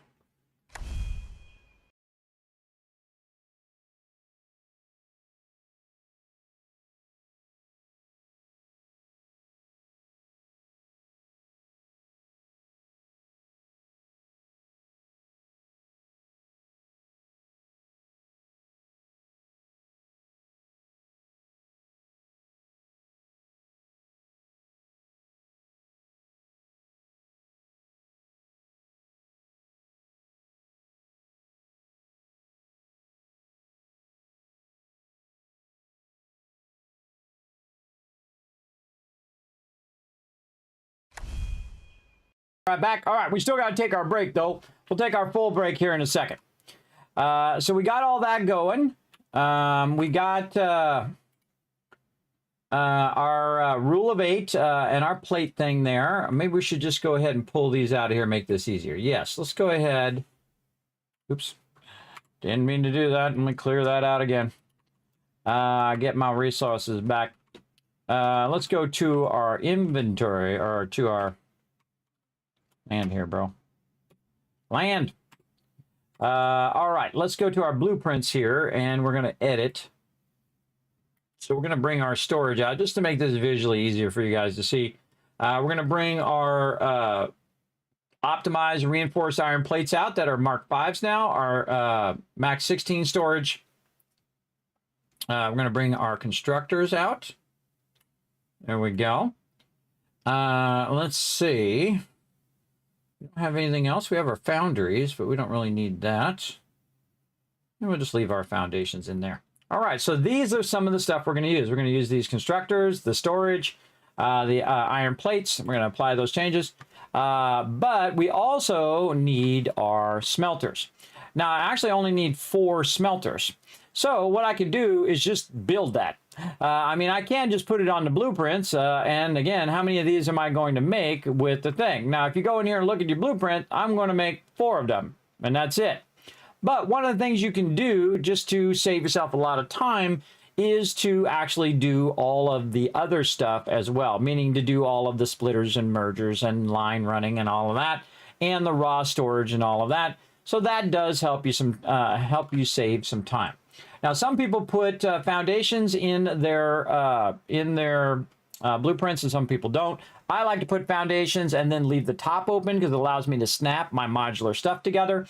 So what I'm going to do is go ahead and if I do a blueprint, by the way, it all has to be the same size so I can snap them together. So I'm going to pull my 5x5 foundations down to get started, because you can actually use blueprints to make other blueprints. It's pretty cool. And you can make blueprints in sequence that are all going to line up later on. So we'll go ahead and say, okay, from the front here, we're going to call this part the front, where the where the computer thing is. And we're going to go ahead, and if it lets me, hit Q. Nope. Okay. Land first. Then can I hit Q? Tab. Then Q. No. Come on, game. I got things to do. I don't want to do this all day.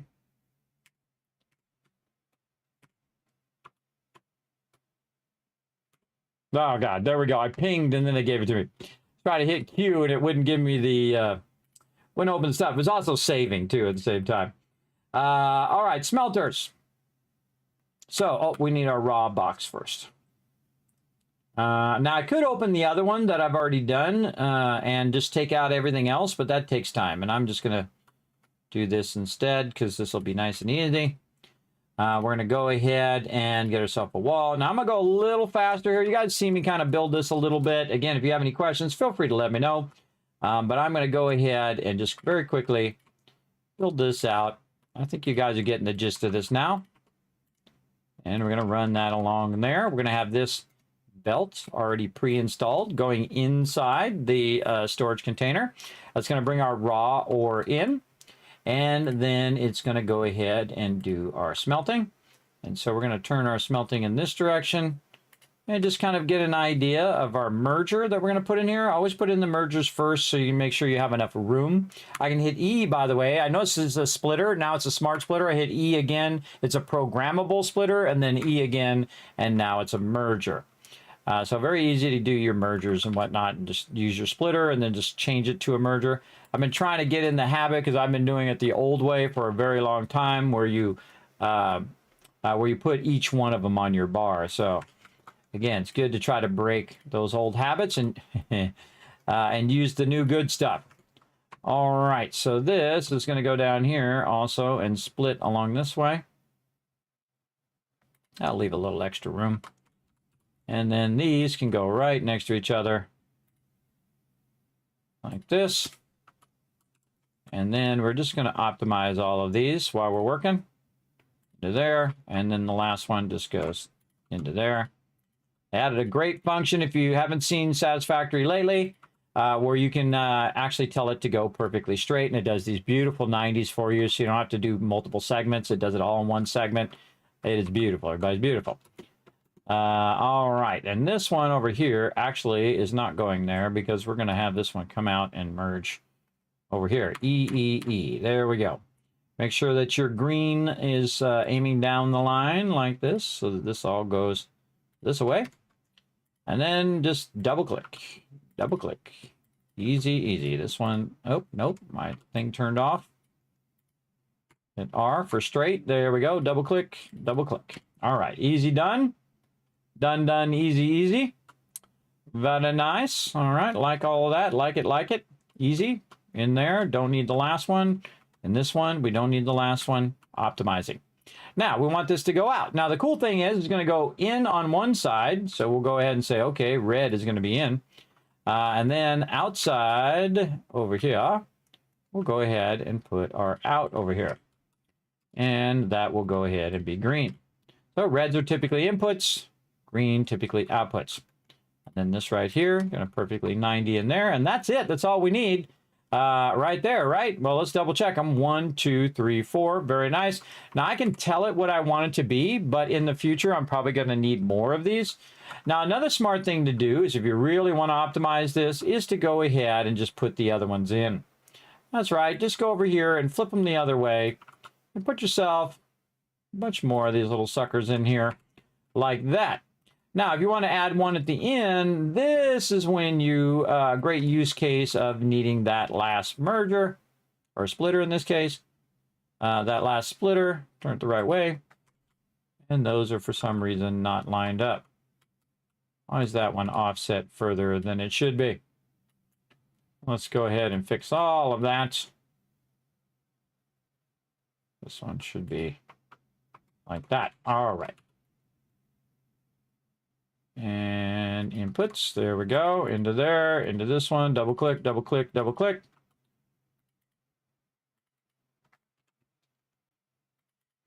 There we go. Okay, now we have 8 of them instead of 4. Now, the smart thing for me to do is to have the 8 for when I need the 8, and when I don't need 8, I can just take the other ones out. Or if I have a bunch of extra resources that I might have backlogged because I wanted to start back up again, and I wanted to just burn through those resources and produce it as fast as possible, it'll produce 8 of them, and then when it runs low on resources, it'll go back to running just the 4. So it'll automatically auto-balance itself. I know, cool, right? Very, very cool, as a matter of fact.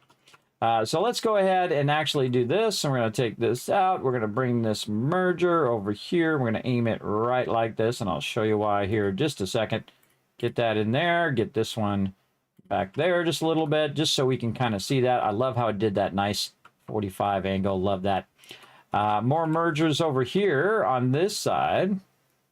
Again, I build my stuff for the future, right? What I might do in the future, what might happen if I backlog my resources. Now, again, this is not perfectly 100% efficient, but it does build in for when your factory stops or if you have excess.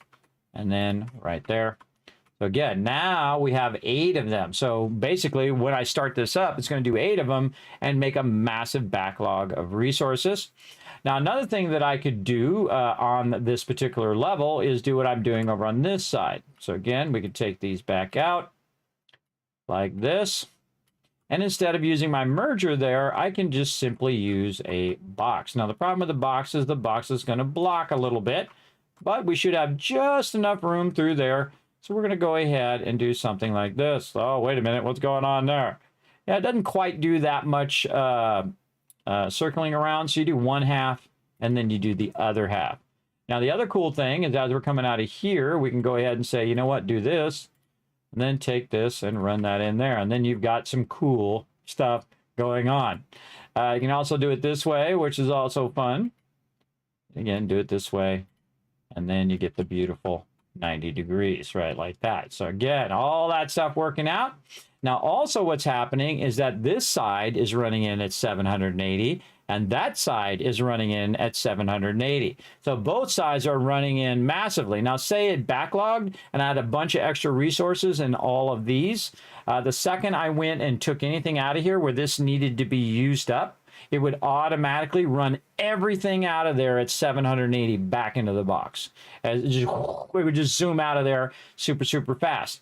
So I'm always kind of building in that extra speed that I might need later. Now this one here at the end, yet again, let's optimize and say, okay, well, we put it in there just to kind of get it set up, but really don't need the one at the end. Over here, don't need the one at the end. These ones, we need all of them because it's going to split across both of them, like I was showing you earlier, where it splits in both directions. On that illustration, and then this one, perfect. And we've used all of our space, and we didn't cram it in there where it's like you can barely get around. Some people love to do that. Hey, more power to you. It's your game. You do what you want. For me, I like a nice, open, understandable blueprint. Again, I can make it super advanced. I can make it where you guys would not even understand what the heck I'm doing. But what's the fun in that if you're going to, have a stream like mine, or you like to commentate about what you're doing? Right? Otherwise, I just do it real fast and be like, Kismet, what the heck did you do? Sorry. Go Google it. Someone told me one time. I'm like, what a jerk. What a jerk. You go Google it. You go Google never watching your stream again. How about that? Google that, brother. I think that's super rude. I mean, that's part of the fun of streaming is interacting with people, talking about games. Hey, what'd you do there? Oh, I did this thing. Have you done something like this? Oh, yeah, I did something like that, and I tried this other thing and did that other thing. Again, that whole discussion part is really fun, I think. I think it's very, very fun. Okay, there we go. We got all those in there, and now we're going to go down here. Okay, now we got this. This is not 5x5 foundations. This is Mark 5 8 melters optimized. Right here. 8 smelters with storage. Optimized for Mark 5 belts. And plus useful if you need to burn up a backlog of resources. There we go. Very nice. Okay, and then we'll go ahead and give this one another color. We're going to give this one that same purple. There we go, or at least close to that purple. And then save that. Okay, again, if you're going to do 4, you might as well do 8. You might as well fill the whole thing up. Otherwise, it's a waste of your time. Oh, we forgot to put the doors on. Oh, let's put the doors on. Now, I usually do it 3 high because otherwise when you put the one on the top, it'll clip through the other one or it might not let you put it down. So one of my favorite things is this door right here, these little animated gates. Sometimes I put them at the bottom, and then in this case, I put them at the top. And you'll see that I just put them randomly sometimes in the random directions. But I do try to make them where they're both going toward the center. So when you go toward this, both doors will, or well, you try anyway. Both doors will open outwards like that, so it gives you the maximum room to get through there. A lot of times you're trying to go through those little tiny doors, and the little tiny doors suck. They suck. And this middle one, I don't really worry about which direction it's going. I just do these side ones, which I really like. So the corners is usually where I end up going into the thing anyway, most of the time. I just flip them around. Oops. Let's put that somewhere where I didn't want it to be. Over here. I'm just using the scroll wheel to change the direction. Okay, now that allowed me to sit another factory on top of it. Also what it does, it allows me to get a little bit of room because I have the walls there. That I can now do all the power. Now in this case, I can go ahead and do this, which is one of my favorite things to do, everybody, because that's a really unknown feature in the early part of the game when it first came out. That was driving me crazy, and they actually took that out of the game, and people got so ticked about it, they put it back in the game, where you can run your power lines on top of a pole that's on top of a splitter in this case, or a merger, or on top of a factory or whatever you want to do with it. But it just sits perfectly on those poles. And I don't know why they don't make it where it snaps to those and it's actually like part of it. I think that would be awesome where it automatically snaps to the middle of those. Or if you hold down Control or Alt or something like that, it snaps to the middle. Now I can actually get all this power together because I can upgrade this pole here and just go ahead and run all these poles together. We're going to run into a problem, though, because the last one won't fit on there. So here's what we want to do. We want to go ahead and run this over here. Maybe take one of these out of here. Say this one. And we're going to run this pole to this one and run this one to this one. So the last couple there are going to be at the end, and then all the rest of these are going to be on that first one. And if we look at this over here, we can see that it's 7 of 7. So it has all 7 connections. And then over here, we have 3 of 4 because this one's has 4 connections and that one has 7 connections. I only use as many connections as I need. Then on the outside of here, what I'm going to do is put a double wall outlet, but I can't do it now because it won't let me go outside the blueprinter. So I'll do that, and that's what will power it and power all of these up. I will need to go in and tell what these things are. I could tell it what it is right now and say, oh, okay, I want you all to be iron ignits. But I like to leave it generic so I can come back and set it to a copper or iron or whatever as I want to set it to, and then it will be fine. So, all right, very good. Let's get our belt in down here. I see we don't have our belt run there. And let's just give it a once over. Everything looking good. Like it, like it. Okay, good stuff. Let's save it over the other one. So again, if you have it like this and you still have it in there, you can just go ahead and save. Now, before I go ahead and take this off the blueprinter, and you have multiple blueprinters too, by the way. You don't have to just have one blueprinter and do it on there. You can have a bunch of things going across a bunch of different blueprinters. But I'll leave it on there just so I can come back and modify it if I need to later. because smelter is going to be the first part I put down, because that's the part that comes from the base ore, right? Now, these smelters are going to produce the 120 that I need right here, right? So I need 120 raw iron. The other smelters that are in the reinforced iron plates one, it will produce their own iron ingots for that, right? Separate from what I'm doing here, just for the iron rods. There we go, iron rods. All right, let's get our spreadsheet out of here. I think we did enough spreadsheeting for today. And again, if you want to see that spreadsheet, I'll go ahead and put that link right there in the chat. And if you're one of my patrons, later this week, I'll get you some more of those. And of course, the latest blueprints, the ones I'm using right now. Okay, so now we need to go down here and look over to the side and say, wee, look at down there. Look at that. We can clean up those walkways now. We've got some iron over here that would probably make a really great factory right over there on the corner. I say we just walk this way a little bit and see what happens. Oh, God, I'm falling to my doom. I'm going to die. Somebody save me. I don't have a jetpack. Oh, wait, there's some power right there. All right, so right now we've got copper going over there. And then way over here, how convenient that we just happen to have an extra node. And we're going to go take a look at this extra node over here, and we're going to say, what is it? Oh, it's a normal node. All right, well, now we need a little bit more spreadsheet. Hold on. You know, there's never too much spreadsheet, everybody. Let's go. But just a little. Just a little. All right, we need another iron node right here, and so we're going to go ahead and copy this across. Number 10. Again, I'm all numbered, so you guys can see what I'm doing. And this is going to be iron rods / reinforced plates equals modular frames production. Make that a little wider, because that's a lot of stuff to put in one thing. All right, so we need our iron rods. Reinforced iron plates are going to be our modular frames. So we want to go ahead and extract. Now, we need 480, but we've got a problem. That's only going to produce, even if I overclock it, it's going to produce a maximum of 300. So this node might be better for something else, or I could just use it for the iron rods and then and run it at 120, which is how convenient that it just happens to run at that exact number that I needed to run at. And I could then get another node and use that node for the rest that I need, the 360, and actually underclock the other one.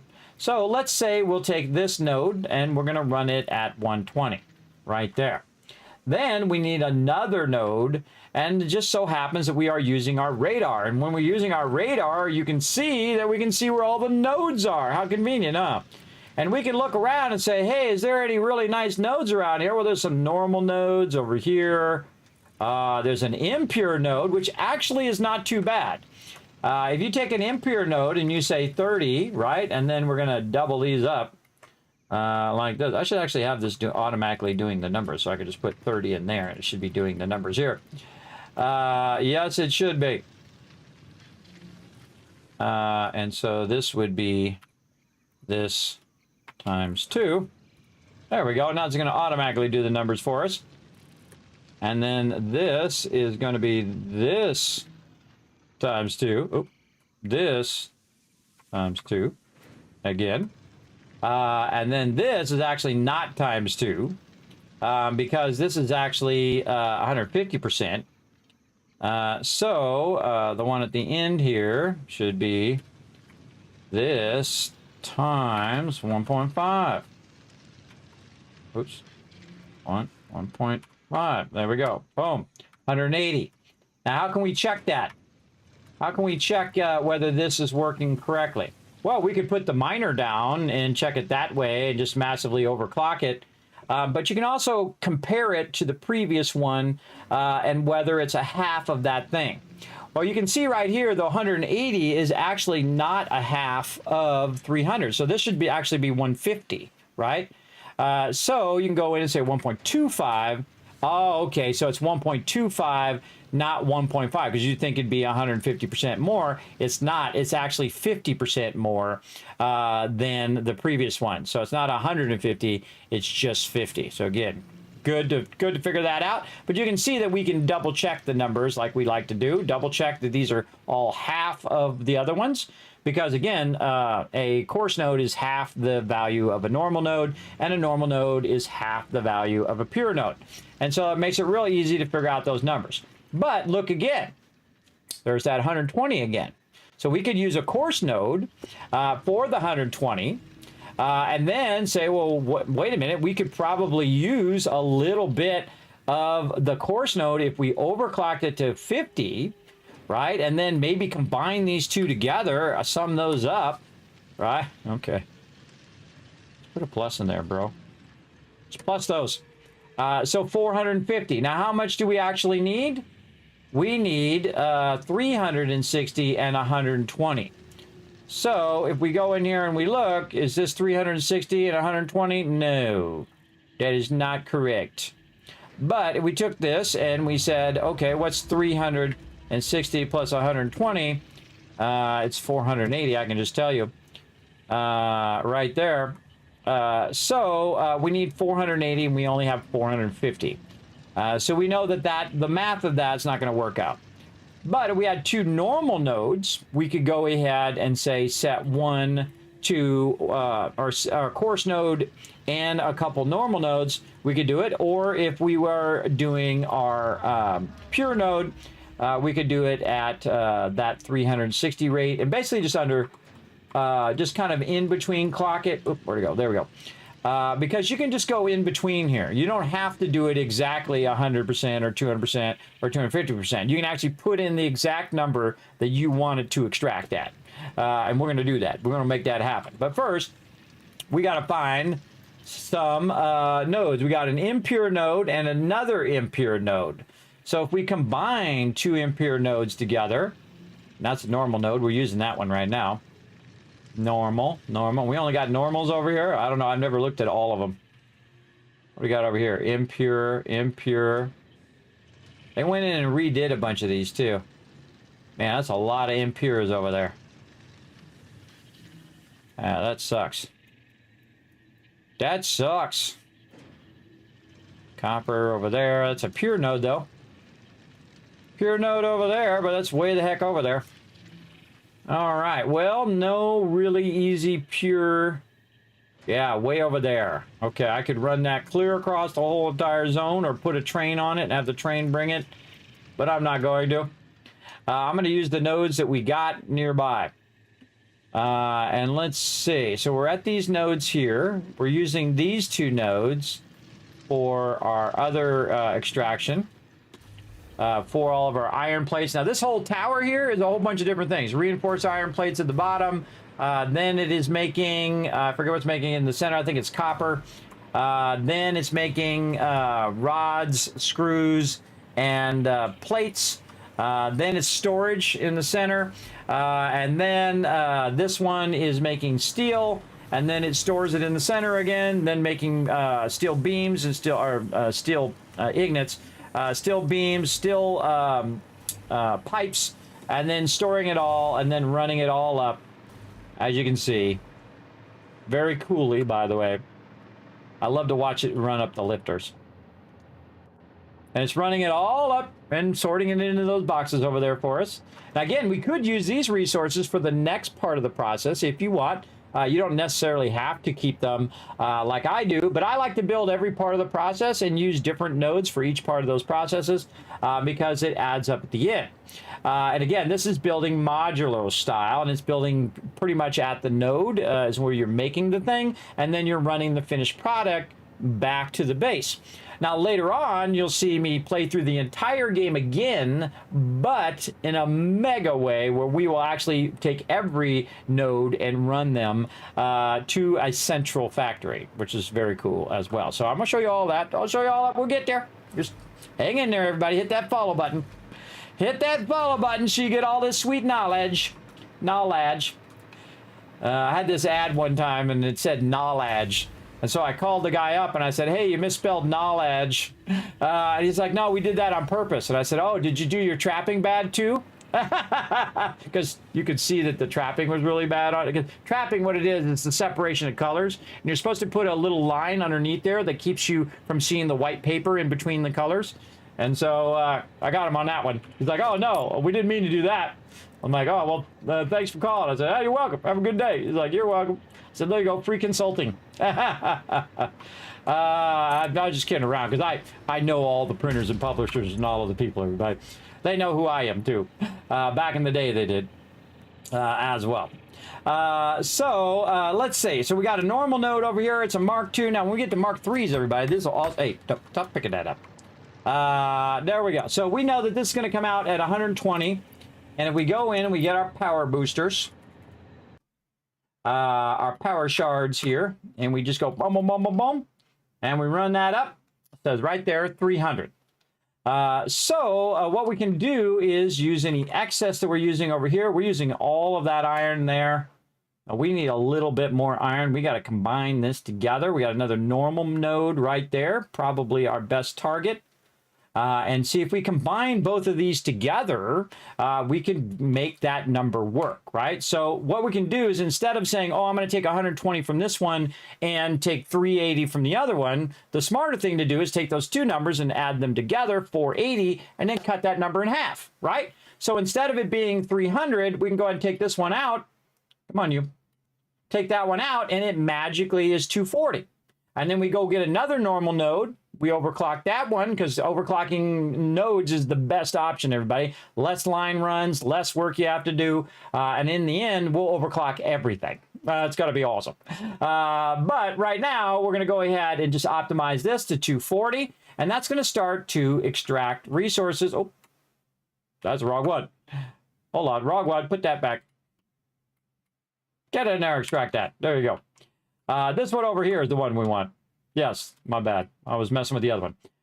So this one needs to be 240. So now we want to take the 240 and 240 and add it together because now we have lines that go 480, in this case 780. So we want to go ahead and look for that node. It's right here. That's a copper node, actually. Right here or here. This is an impure node. We want a normal node right here. So we want to go ahead and find a way to get this over to here. Probably should just tag it like this. And then you can do a cool thing like this. Oh, actually, I wonder if I could just click on... No, it doesn't let me do that, but I can do this. What it's going to do is highlight the stamp. See the line? Cool, everybody. Very cool. All right, let's get over here. Let's get her done.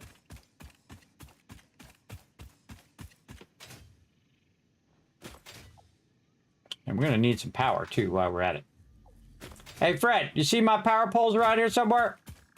Over this way? This way? Okay, thanks. My buddy Fred helps me out from time to time. Lets me know where I put down these power poles.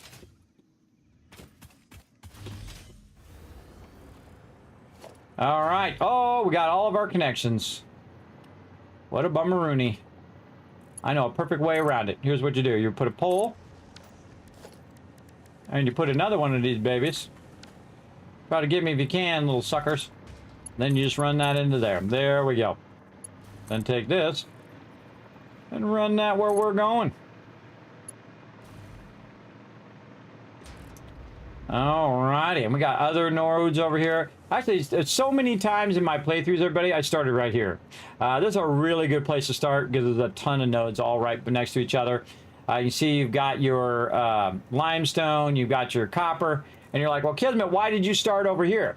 Because I said wherever I started, that's where I'm going to play. Because I like to do that. I mean, you can go to the most optimized place in the game, and I can tell you right where it is. It's right over here. Right, wait, no. Where is it? Over here. Right there. Right there on the map. Right there, everybody. These are all pure nodes right there.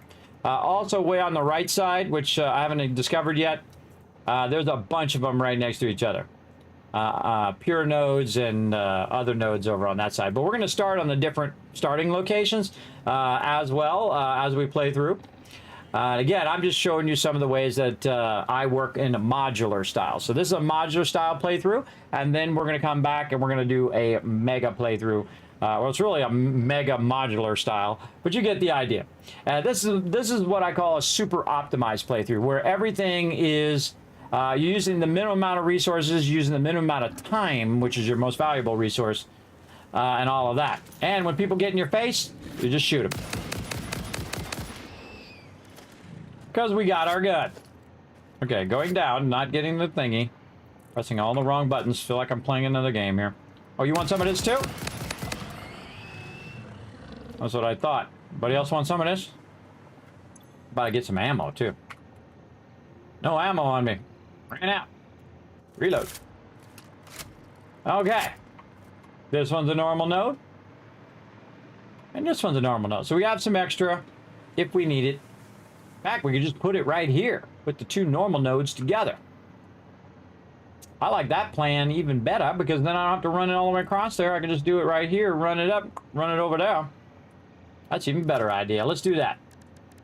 Sometimes I change my plan as well. I don't have it all planned out, everybody. I get a general idea of what I want. Okay, I'm going to turn this one actually this way. And I'm going to turn this one this way. Now, sometimes, if I don't really care about the extraction and I don't really want to, go in and work with it, I will just leave it on the node itself. But when I get to the point where I'm starting to build towers and build all that stuff, I start to build it out where I can put down foundations. So the thing we're going to need to do is get some Nobilis, unless we use them all up. We still have 3. All right, awesome. Now, this is the way I take out trees. Take that, nature. There we go. Now, I'm going to show you how to align like nobody else does. I'm the only one who knows how to do it, and other than you guys now. You just take your metal beam, roll it right in here, hold down that control, click that button. It's going to go ahead and click that left button. It's going to stick out just a little bit like that. Then you go 1, 2, 3, and 4, and that's it. You're done.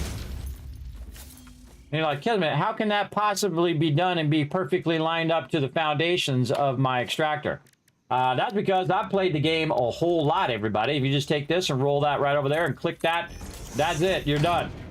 One move alignment, and it's perfectly aligned. Now, some people use the little thing in the front, but then the things are offset. People do this. They go in and they use the old road barrier like this and hold down control, and they do this, and then they link this to that, and then it's sitting like this awkwardly, and then you're trying to align it, and that doesn't align right, and oh god, why is it so weird? I see people do it all the time. You want to do it right, do it the Kismet way. Look at that. Perfect alignment all the way around and 360 degrees, and it takes all of 2 seconds. All of 2 seconds, and it's so easy to unlock that from the Awesome Shop. One of the first things that I unlock when I do playthroughs. And again, just get here to the side, a little easier from the side, and then 1, 2, 3, 4, and boom. You've got that one aligned now. Now we're going to put that in there, very nice. And we're going to go ahead and bring, do I feel like bringing that over? I could just bring a pole over right there. So I can float around. Oh, I didn't align that one properly. I was a little bit off. Well, we'll fix it. That's why I get up on top. Double check. Let's do it again. Do it again. Hold down that control. Check it from the front this time. There we go. Left click it. 1. Oh, come on. 1, 2, 3, and 4. I'm in the way. There we go. Let's see if that's aligned. That looks pretty aligned to me this time. Okay, then put this in. Line this up. Not how I wanted that to go, but we'll make it work. There we go. Take this out. Put the miner back on top so it sits on it properly. Like so. Over here, same thing. We just middle mouse button that one to get that one picked up. It'll snap right to your node. And now they're perfectly aligned to their own alignment, not to the world grid. Now, if I run this across here, you can see that these do not match up. I don't know if they did that on purpose just to troll players or what, but all of the OR nodes are on their own alignment. So you might have this problem. Now, do I care if that's a little bit off? Not really, because what I'm going to do is align the factory over here, and this is just going to come out and go onto this grid anyway. So I don't really even need that last one there if I don't want those overlapping each other. Like that. Okay, now we got some more trees we got to deal with here. I know just the thing to do it with. I could get my chainsaw, but that's less fun. Very nice. I see some rocks. This is how you get rid of rocks. There we go. We'll probably need to take out some more stuff here in a minute. But let's go ahead and try our first blueprint, which is going to be our smelters. Okay, now we got this entire blueprint here. We want to aim at the edge because this thing is not always easily aligned. And that's looking pretty good to me. Very nice. I like it. I like it. Let's go. And with one click, whole entire smelter factory built. I can see I got my power in the way, so I'm going to get that out of there. I can see there's my output there, so I'm going to have to adjust for that by moving this in just a bit here. Very nice. And running this down eventually to a merger over there. How do I want to do this? I feel like I want to go about there. And then we'll take this merger. Oh, we need to put our power in as well, so I'm not falling down. Let's put that in over there. And then let's just go ahead and do our power in here. Now we just put it on this side. How convenient. All right, I'm going to do a double wall outlet. I only need one connection on both sides, so it doesn't really have to be a fancy one. Oh, and it's actually the opposite direction. Hold on. See, sometimes that happens. So I'm going to rework the power. I could have just reconnected it, but it's faster for me just to do this. No. I was hoping it was going to be faster. Sometimes my mouse has a mind of its own. And again, we'll upgrade the pole. And we'll put 6 on that one. And then bring the 7th one forward. That one's connected, and this one's connected. This is connected to the outside one. The outside one is connected to the funny bone, or the electricity there. And there we go. Now, these are red, and you're like, well, Kismet, why don't they start up? That's because I haven't told it what they should be yet. That's okay. We'll deal with that here in just a moment.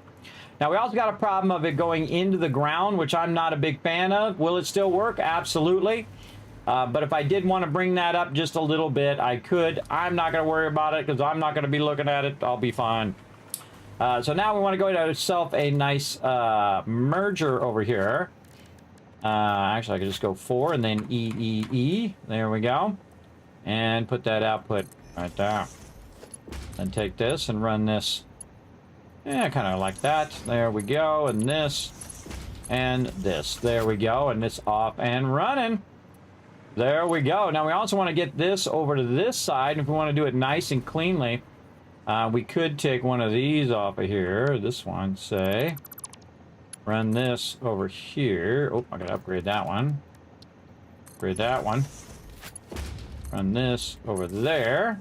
And then put a double wall connector out there and run the power through here, which would then run right to my thing there. There we go. Now they're both going to start up, and now we're going to crank them up. And so again, these are normal nodes, so if we put them at 200%, they'll be 240, and over here 240. Oh, 240. Except for all of this is not going to go into this one factory. It's actually going to go into another factory as well. So what I'm going to need to do is get the numbers figured out where I merge all of this together before I let that run. But I'm going to go ahead and let it backlog a little bit while I'm working on the part on my top factory. I'm also going to go over here, make sure this is running at 240. It is. It's running nice. Over here, it's running at 240. Nice. Now, it might look like it's not running that much on the belt, and that's because the belt's going at 780. So it's going way faster than what the extractor is doing. But now what we need to do is take this smelter and turn this into rods, right? So we want to take all of this stuff, turn it into rods. And so we're going to go ahead and get our next section over here, which is our 8 constructors. And we're going to aim at the edge here. Now you're going to see it's really awkward to get this to do what you want it to do. It's like, oh my God, why is it so awkward? Why? Then you hit H and you try to line it up and you say like, oh God, why? Now these particular doors, wherever the light is, the actual door opens the opposite direction. So this part right here at the end is the part you're aiming for to make that work. So we'll go ahead and get our constructors. We'll aim at the sides here, right there. Okay, now we got something going on. Let's hit H. Again, nudge it around. See if it lines up nicely. Okay, lines up good, but where is our arrow? Oh, hold on, our arrow's over on this side. Don't necessarily want the arrow on that side because we're going to be looking at our inputs and outputs. Where is our input? Where's our output? Can't tell because it's yellow. Which is a bummer. But here's a cool thing you can do. You can build it. Figure out which one is your input and output. Okay, there's my output. So this is backwards. I need to go the other way. Now the arrow, I can line up all the arrows to each other. But what I really want to do is line up the input. Because I want to take the output of this and put it into the input of this one. And this is why I have it where I can rotate it around however, and it doesn't really matter. And like, well, Kevin, now you got to take all that out. Well, guess what? You can hit F. And then R, it will take out the entire blueprint, and boom, it just takes the whole thing right back out again. I know, it's pretty cool. Absolutely love it. All right, let's try that again. Now that we know what the orientation is, we want the arrow to be facing the other way. That way, which is where we're facing it now. Again, try to aim toward those edges. Like this. Hit the H for hologram. Nudge it into place. Okay, we got the arrow on this side. We got the foundations underneath, so it allows it to sit on there. It's the same exact size for those foundations, so that should sit right on top of there, just like that. Okay, now once it does those ignits here, it should end up right over here on the side and be ready to output. Now, while we're waiting for all of that to do its thing, we could attempt to get in here if my mouse wants to cooperate. Come on, mouse, cooperate. There we go. Go in here and tell this to be iron ignits, and away it goes. Then we're going to copy. We're going to pasta. We're going to get all the pasta going. Again, look for that little thing up at the top. You see that one's already running. Right there, popping off. Look for the green arrow, and again, see I've preloaded it a little bit, and now it's preloaded. Boom, it's off and running. It's going to start backlogging a bunch of that into that box. So let's go ahead and head up here and think about our power. How are we running our power out here? We can see we've got all of these connected. We haven't told them what to do yet. And so what we'll do is do the same thing we're doing out here where we're running this out of our tower. It doesn't matter where we connect it as long as we do. Connect it into the rest of the grid.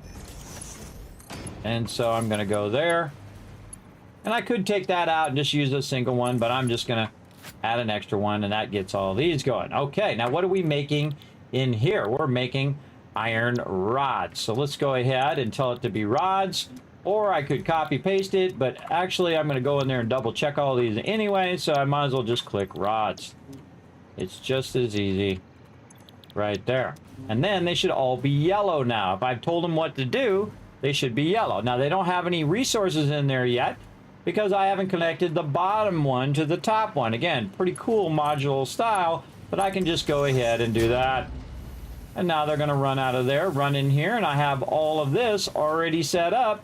So now, very neatly, we'll get up a nice bird's eye view so you guys can check that out, because that's pretty cool.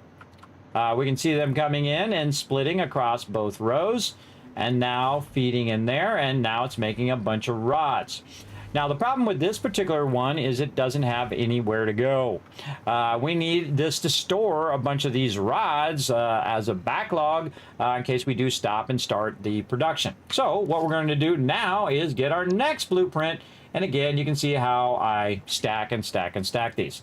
Now, I need to go ahead and look at where my inputs and outputs are of this as well. I think the input is actually on this side, so we're going to go ahead and rotate that. We're going to get in just a little bit, try to get that lined up. Now, it should turn yellow. Now, the reason why it's yellow is because the floor plates are going down into the lower level, which is what I wanted to do. If you don't put the floor plates in, then you can just make a roof and then put it on the roof. It's all your personal style, your personal preference. For me, I just want that to go ahead and sit right in there perfectly. And now we have 3 levels. Now we can see that there's a double input here that we can put in here if we want. But in this case, I'm just going to go ahead and use a single input. And now we've already built our 3rd part of our factory, which is the storage of all of these iron rods. And so it's going to make a whole lot of those right in there. So now iron rods are actually done. That's it. We're done. We got our 120 iron rods going, right? How do we know? Well, we go in and just do some simple math. So if we have all 8 of these going, and it's outputting at 15, we can just say, okay, we have 8 times 15, that's 120. So our 120 is done. Just as quick as that. Just by using our blueprints. Again, I set them up in such a way that I can stack them vertically, just like that one over there. And this one is just dedicated to one thing, modular frames. And this, again, modular frames is going to be a bit more involved than the other stuff.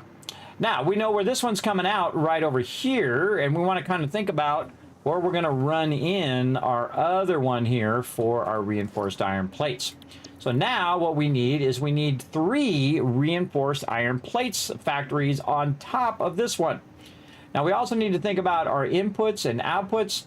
I believe it's this way. We'll go ahead and give it a shot, see what it says.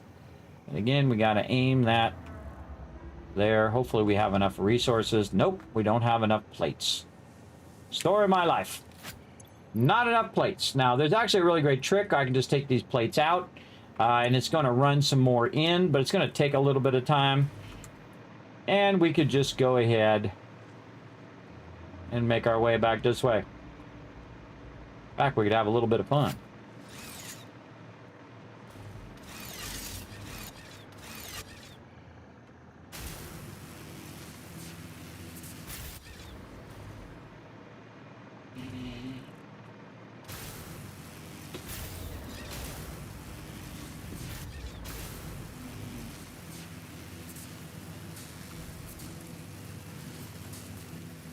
What's up, Fred?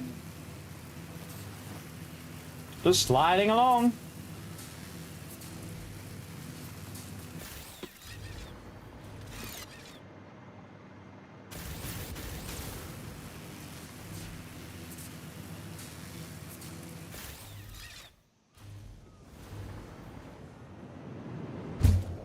And away we go.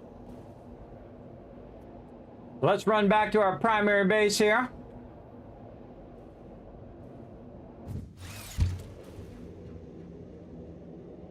And I'm going to show you a really awesome way of putting some plates in the dimensional depot, as well as just to bring some for myself. And I have it set up so that I can quick feed a lot of stuff into the dimensional depot. All right, first thing we'll do is grab ourselves some plates over here. Now, I already have it in my factory, which will automatically put it in the dimensional depot. We'll do that also when we get to the final product of this one. We'll put it in the dimensional depot. But I don't need all this other stuff to be in the dimensional depot because I already have a separate factory that's putting all of these in these boxes. Now, over here along the back, I went and got a couple Mercer spheres, just a few. Where I can go ahead and feed that in there. Now, I'm going to go ahead and feed one stack in there. And we're going to watch what happens. It's going off to the side. Why is it doing that? Why is it not going into there? Well, this is a programmable splitter. So I have it programmed for some of the stuff that's already maxed out in there. It doesn't need to run it in there. But I can go ahead and remove iron plate. And if I remove iron plate, you'll see now it goes ahead and throws it in the dimensional depot. Now, based on how much I need in the dimensional depot is how much I should throw in here, which is about 600. So now it's going to take all of that and run that all the way down the line. By the way, it'll run it all the way down here as well in here. Now, one of the things that you might want to do on this is to perfectly balance all of this. And I really want to take it out over there and perfectly balance it all, but we got to get some of our other production done. But this is a perfect use case of a load balancer. This way, one goes in each and every one so that it's going faster. The problem with doing this is that the one way at the end over here is not getting enough of them to feed them all in a consistent way. What it will do is it'll put a whole lot of them in this one, a bunch of them in this one, and then not as much in this one and not as much as that one. Again, that's a great use of a load balancer for feeding that in there. Now, do I care? Nah, just let it run. It'll be fine. It'll all work out. And then I'm going to get the plates that ended up in here somewhere. Right there. Okay, so we got all of that. Let's get those plates. Let's go try this again. Actually, here's a better idea. Let's go over here. Let's clear the list. Let's go in here and say, hey, we want to make 3 of these. How much are we going to need? We're going to need more concrete. For sure. More concrete than's in there. And we already got plenty. Oh, no, we need more plates, too. More plates and more concrete. So, plates over here. Let's just get some extra. And again, see, the second I take that out of there, boom, now it's going to just start feeding all those plates forward again at 1,500 from all those other boxes. I have 10 boxes of plates. And then all the new plates that are being made, instead of it going out into the overflow, will now go in this box and we'll fill up all of that I just used while I'm busy off building other things. Let's grab a bunch of concrete as well and see if we're ready to go. Are we all good? It looks like it. We all golden. Oh, I only got 2. I want to make 3. Let's make 3 here. 3 of them suckers. Boom. Oh, now we need more aluminum sheets. Huh. That's a bummer because we're running low over here, everybody. We only got 5 boxes of it. Eventually, I'll bring this over here, too. We'll get to it. But yeah, if I go all the way to the top, you can see it's full all the way up there. So we'll grab a bunch more of that as well. And the second I grab that, look at it go. Production starts right back up again, does all the work for me. We've got it all balanced here for all of our aluminum.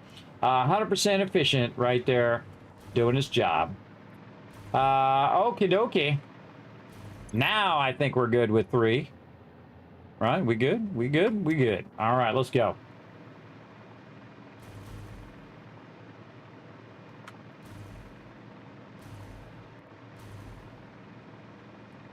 Look at our cool little factory forming way out there.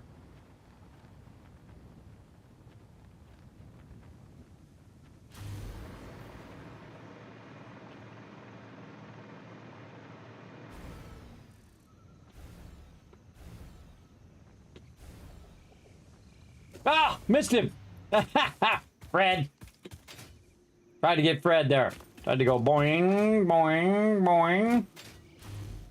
But nope.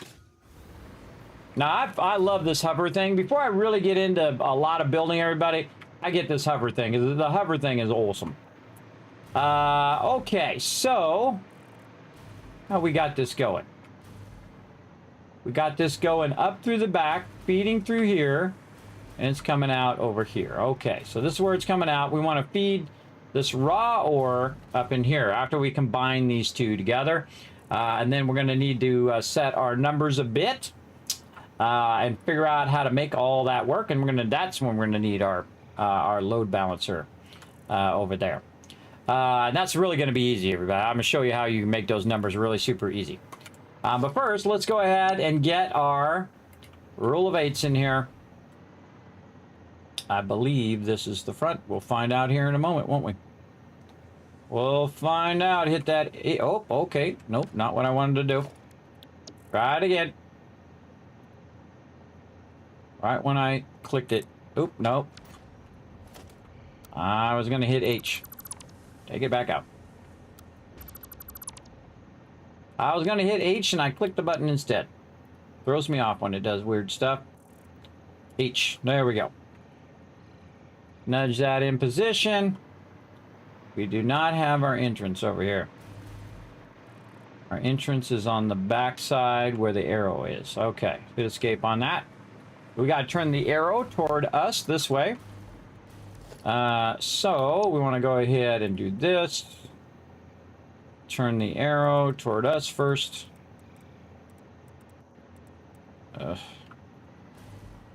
Sometimes when you work with big objects, they're really annoying. There we go. And then we aim at the side so we can get it lined up. We're looking for it to turn yellow. There we go. And then hit H. It rotated it automatically without my permission.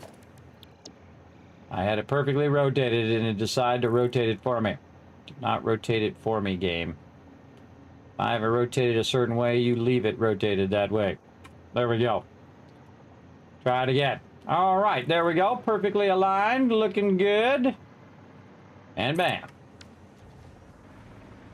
And there's factory number 1. Oh, I forgot to mark these as inputs and outputs. I should probably go back and do that. Oh, and this one has the top on it too. We should go back and fix that.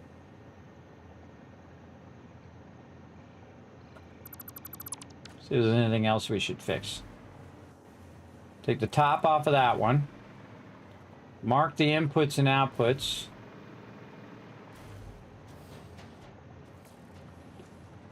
This is definitely an input. Yep, there's the input.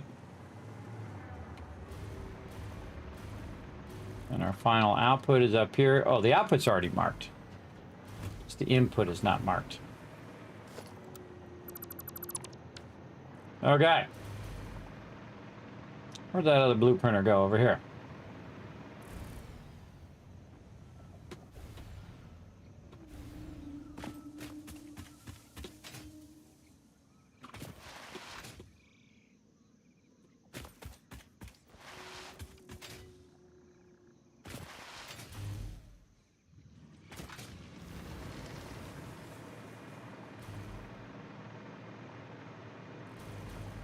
Oh, we still got stuff on the blueprinter. Look at us go.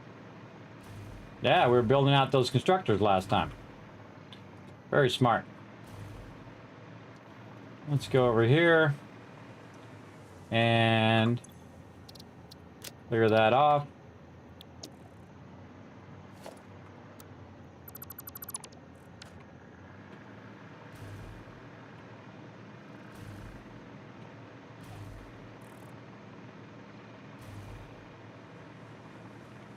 Now, I don't need the blueprinter over there. We're going to move it over here.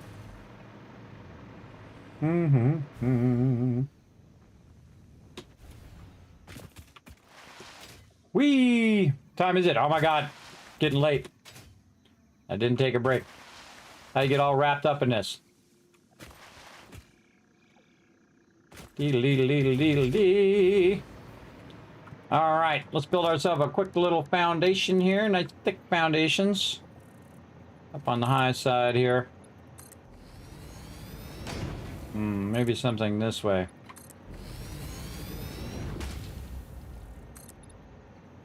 Stuff's gonna be right in the way.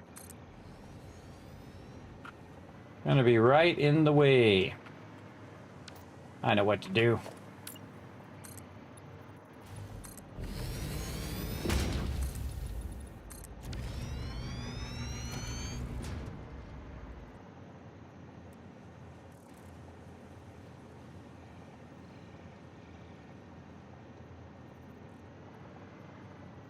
Why is that down like that? Kind of annoying. Alright, fine. You're gonna make me use the same foundation size. So he puts it in the center of the thing. You have to use the same foundation size for it to put it down. Alright, everybody. Here's what we're gonna do. We're gonna put this down. Right over here. I'll just hit H. And then nudge it into position. Like so. Good enough. Put that right there. Instead of running all the way back to modify it up there, even though we still have it on the thing, we're going to go ahead and bring it over here. And we're going to go ahead and bring up that rule of 8. And we're going to fix some of the things. All right. Again, this is why we test it out first. Before we get too far. You don't want to make a whole bunch of these and then realize, oh, wait, I need to take out the top of it. There we go. So then we can stack them on top of each other. Like that. Oh, also, I can take this marker off the map. Or stamp in this case. All right, looks good. Let's save that. And now we can stack them. And let's get our resources back. Okay.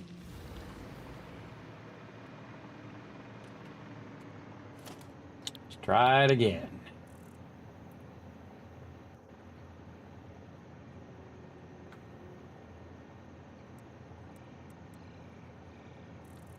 The arrow pointing toward the front. Fly around it, give yourself a good view. Looks good.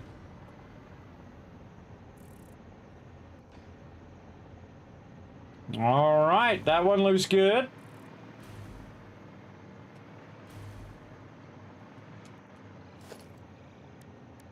And then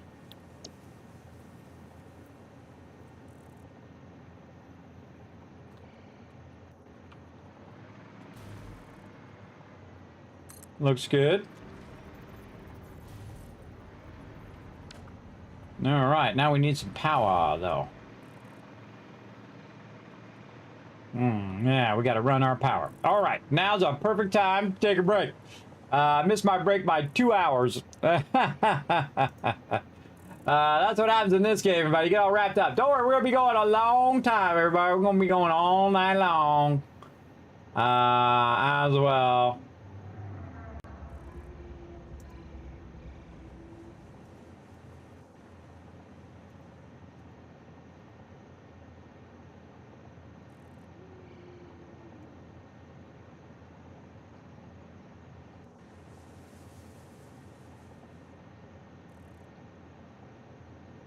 All right. Oh, did I do the Polypop reward? I can't remember. Bam, there's another one. There you go, Dragon Wolf. I couldn't remember. All right. Let's go ahead and turn this on, reset it, make sure it's working this time. All right. Let's play some words on stream, everybody. This is your chance to earn some kiss caps in the chat for not only you, but the entire chat. Simply by working together, by solving the words. Now, of course, if you do get the words right, it's going to be locked like that little lock you see there. So if you get one right, you have to wait until the little line goes to the unlock, and then that allows you to do another word in there as well. And of course, if you get it wrong, you can do as many wrong words as you want. But if you do get one right, just remember that it does lock you. Sometimes I even forget myself. But it will lock you and you have to wait. So this is why everybody has to work together. If I see you guys working together, I'll come back and give you a whole bunch of kiss caps. All right. So here we go. We're going to start that up and we'll be right back.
All that. Welcome, everybody.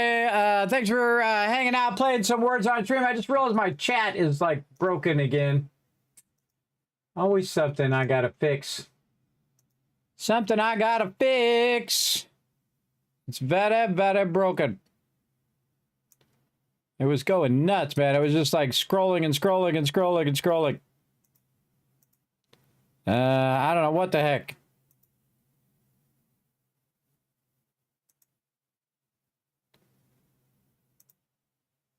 I don't know. It doesn't seem to be working now. I got a thing that combines all my chats from various platforms. Let's see if it works now. Nope. Totally broken. Awesome. Awesome. Something else I got to fix. All right. Let me reset it again. Test it again. Send that love to the chat. All right, there we go. Now it's working. Let's see if my other stuff's working. Is Kick working? Okay, yeah. That got all messed up. Sorry for a little extra time there. I was trying to fix the chat. It got all weird. It was just like scrolling, and it was like scrolling the same thing over and over and over again. Got like an endless loop. Because I have all my chats combined down into one from like Twitter and from Trovo and YouTube, because I stream to 6 different platforms at the same time. So it was out of control. It was just like I came back to my desk and it was like, shoo, shoo, shoo. I was like, what the heck is it doing? I didn't touch nothing. Again, I don't touch nothing, everybody. I just turned it back on and it's always doing funky stuff. Speaking of funky stuff, look at our cool tower we got going. Let's get back to it. Okay, we got to do power is what we got to do. So we got power at the bottom level. We got to get power into this level, which is the 3rd level.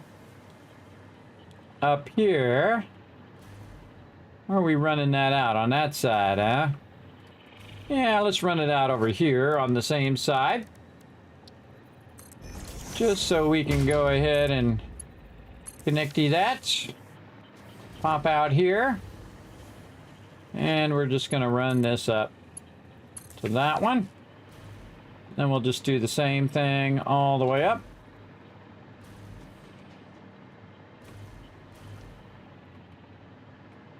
Doesn't matter which one we do, they're all connected together inside here.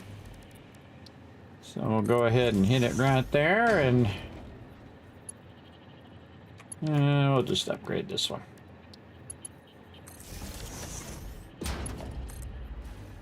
Run that out there. Run this down there. All right. And this is this one. All right. How many do we have up there right now? We have 1, 2. We need a 3rd one. We need a number 3. Yeah, there's 1, there's 2, because I can see the inputs. And then now we can fly way up here because we have our power. And then reinforced iron plates and rotate it toward us. There we go. Make sure it's yellow so it's sitting down in there. Nudge that into position. Looks good. And same thing over here.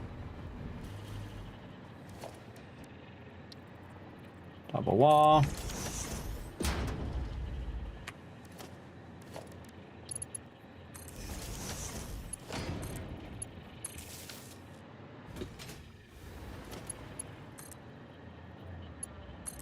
Good enough. All right, now we got our power to all 3 levels. And all of this should have power. It sure does. It's just waiting for us to do our thing. Okay, now we got to go down here and we've got to do some matharoonie. Okay, so first thing we want to do is bring this out. Now, this is a merger, so we're going to take the merger out. And we're going to go ahead and take all this stuff out as well. So again, we'll take this, back this out just a bit. So this right here is coming out at 240, and so is the other one, so that's 480. Now, we need to get 120 into this factory. And there's a whole bunch extra in there now. 120 in this factory, and we need to get the rest of it, the 360, into the other one, because we've already figured out all the math over here. Up here. Where is it? Not there, up here. Yeah, so we 120 in one, 360 in the other. Now, it's actually pretty easy because if you take 240 and cut it in half, that's 120. So we can just go in here. Instead of using a merger, we're actually going to use a splitter. So this is going to come out and go 120 eventually over there. Now, right now, it's going 240 in there because I don't have another connection. Now we will merge both of these together. And there's a real cool way of doing the merger, by the way, and then running it up to where we need it to go. But here's the thing. We also need to go in and split it up to the 3 different factories. So it needs to go basically 120 into each factory as well. So if we have 120, that's another 120, that's 240, and then another 120, 360. So that's 3 120s that we need to make it into. So we already have 120 here, so we can just very easily just run this up and attempt to line that up. We'll see. We'll give it a shot. And then that one's already good to go. So there we go. 120 in there, 120 in that one. GG's. Oh, you can hear it going already. Getting it going. Then this one over here, we need to do basically the same thing, but we need to run it by here so that we can go ahead and fill it into both of these. So what we're going to do is go ahead again, bring in a splitter from this side, and we're going to line it up. Let's say something like this. No, this way. Come on, you. There we go. Something like this. Then we'll take this and we'll run that directly into there with a nice, beautiful 90. And then this one will go up to the next one. And you're like, Kismet, it doesn't go up high enough. It sure does. I'm going to show you a trick on how to do it. Here's what you do. You go ahead and get yourself a foundation right over here. Now, I'm going to use the same size foundation as my other ones. And what I'm going to do is run that up and then have that end up right up here. Now, I can go ahead and try to put my splitter in the same position. And let's say something like that. Then I can put in a floor hole. Then I can go down here and I can say I'm running this up and just aim at that floor hole. And now you know that you can run your floor holes an infinite distance between there and there. And even if it's a lifter to a floor hole, floor holes, you can make them as high as you want. GG's, you're all good. Now, the other one that we want to do is also in the backside here. Now, this is a little bit more tricky to get that one to line up, but we're just going to guess. I'm going to guess it's going to be right about there. And so we're going to go ahead and do the same thing. We're going to click down here. We're going to aim at that. Oh, it doesn't quite line up. How do I know? Because when I roll over it, it doesn't let me do it. I mean, that's an obvious one right there. So again, if we look at it, maybe a little bit further to the right. Let's go ahead and give it a try. All right, like that. And click it, and bam! Perfecto! And so now we're splitting it, 120 and 120. Now this is really cool because I can just go right over here and line this up nicely, like this. And now that is perfectly balanced. Oh, wait. We need our beautiful 90s here. Come on now, give us that straight 90. There we go, very nice. Now we need to get this one up to this one. Now we can just go ahead and try to do this, like so on this one. And line it up and run it in. And guess what, everybody? We have got our factory up and running. So again, we took this one, 240, cut it into 120, 120, 240 into 120 and 120. So really, we needed 4 120s. Now, you know, again, it's amazing how all those numbers just kind of somehow work themselves out. Now, what we want to see over here is eventually some reinforced iron plates. Now, reinforced iron plates take a little while to get up and running. But the fact that we have this already set up means that we don't have to really go in and set up the constructors or the assemblers or any of that stuff because we've already preset it to reinforced iron plates. So the reinforced iron plates are already being made. So we're good. And so we have the output of our rods down here. We have the output of our various different plates, by the way, up here. And we can start to merge all those together for our final form up here at the top, where we go ahead and do a bunch of assemblers. Now, how many assemblers do we need? Well, if we go back and look at the illustration that I did earlier, if you missed it, I made that from scratch. That's right, I illustrated it for you live here on stream. Now, what we need is we need 10 of our assemblers making our modular frames. These are not reinforced iron plates. Just realized I have those wrong as well. Modular frames. There we go. You know what? I'm just going to do this because it's faster. Just click each one. Upside down. Like that. There we go. Let's get that right. Let's get those turned around. Like so. These ones are not centered either.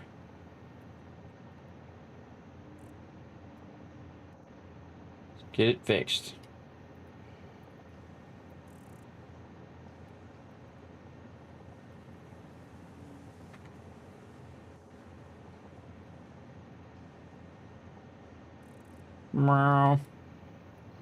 All right, got to fix some stuff first in this illustration.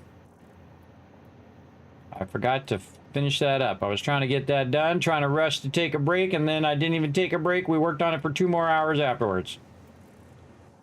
But such is the way it goes. We'll get it done, and we'll save it. All right, there we go. So this assembler is going to make these modular frames, and so we're going to need 10 of those to get it going. So let's go ahead and get back the game. Let's go back to our blueprinter. Down we go. Right over here. Okay, we're gonna get our assemblers in. Let's go. Now the first thing we're gonna do is go ahead and load up our 5x5 foundation so we can stack it on top of our current base. Right over there. Then we're going to take our very large assemblers and we're going to put them in here. If I can get them come up here, there we go. What we want to do is go ahead and get these assemblers so they are easy to fill. So we're going to go one there. And then we'll go one over here. Kind of feeling that right there. Let's see. We could do a logic level. How many of these can we get next to each other? There's 2, 3, 4. That's going to get us 8, but that ain't 10. So we're going to need more.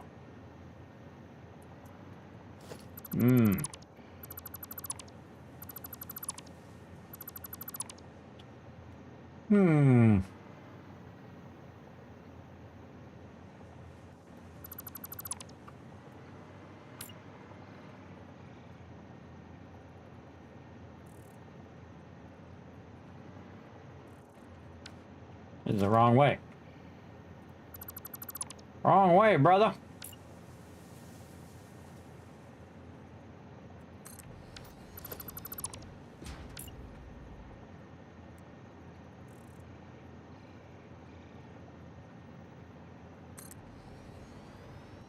All right.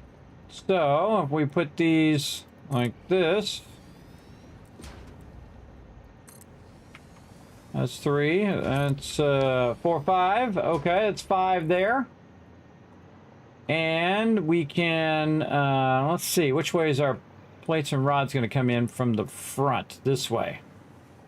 So let's move this one to this side, like this.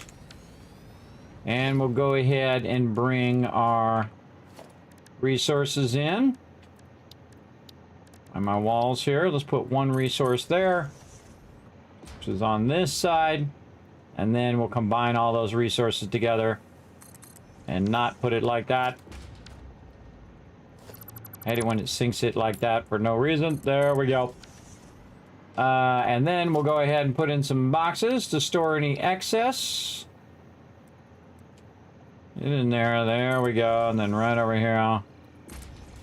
Same thing. Whoa!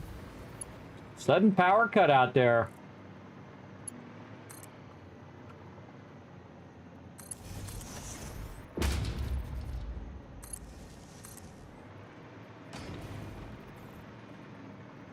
We'll just run some power on the outside here.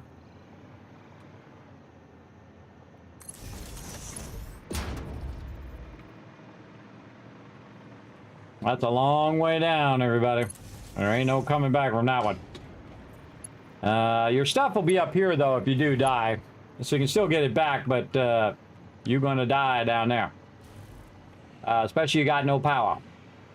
Okay, and we were running our stuff here. Into here. Why do those seem offset from each other? I was holding down control. All right, there we go. Okay, those are going to bring those 2 resources in, and then we want to go ahead and split this down the line. Now, we need enough room in the front also so that we can merge them back together again. That doesn't look very good to me. That's going to make that really, really difficult to make that happen. Because if you put your lifters in on the second one, that's going to be a problem. So we're going to need a logic level. Alrighty, let's do it. I think we might have enough room. We'll see. Let's make this easy on ourselves, everybody, by adding a logic level. So we're going to run some walls back over this way. And we'll probably leave these here so we can access them from the ones up above. We'll just use these small foundations. This will allow us to put our assemblers closer together.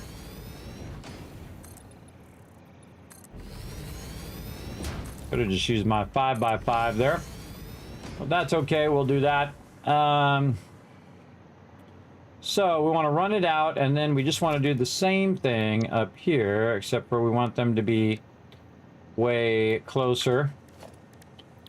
Builder. Assembler, there we go. All right, let's start with the side. How do we want these to merge? This way or that way? How much can we get away with here? I think we get away with that. Maybe even right up on top of it. Works for me. All right. Let's go over here and see if we can get a merger. Nah, I don't like it. Don't like it. Let's try to back it up just a little bit. And if we want to get these in, we could go ahead and put it here and here.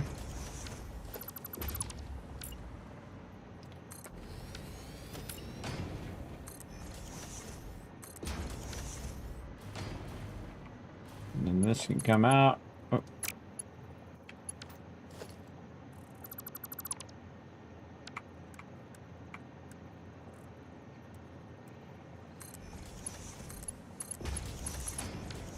Put those together.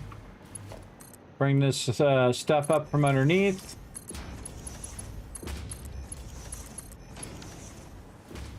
Kadoke.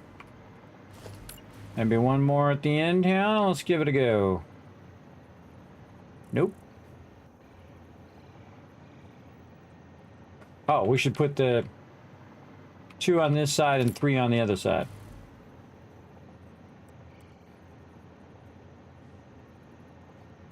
Maybe there. Nope. Too far that way. All right, this one should go.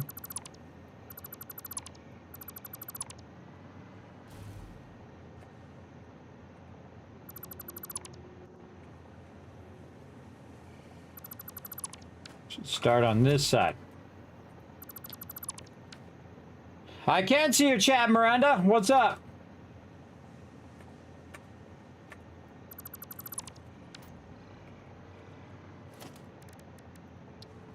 My chat was acting funky earlier, but I think I fixed it.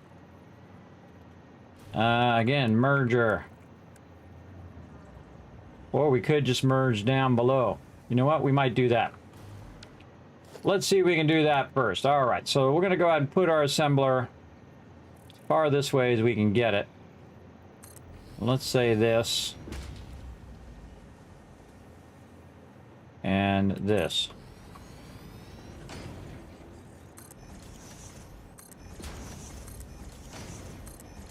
Oh, beautiful. Beautiful, beautiful.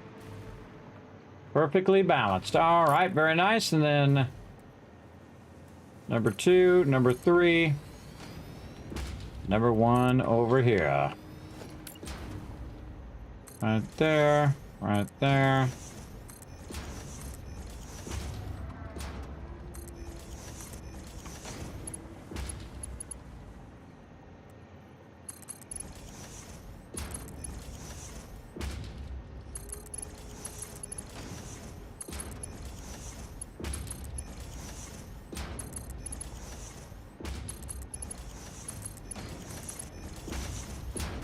There's always one that does the weird stuff. There's always the one. All right, let's try that. And then since we don't have enough room, I think, for a merger here without just jamming it in there, we'll send these down. We'll merge those down below.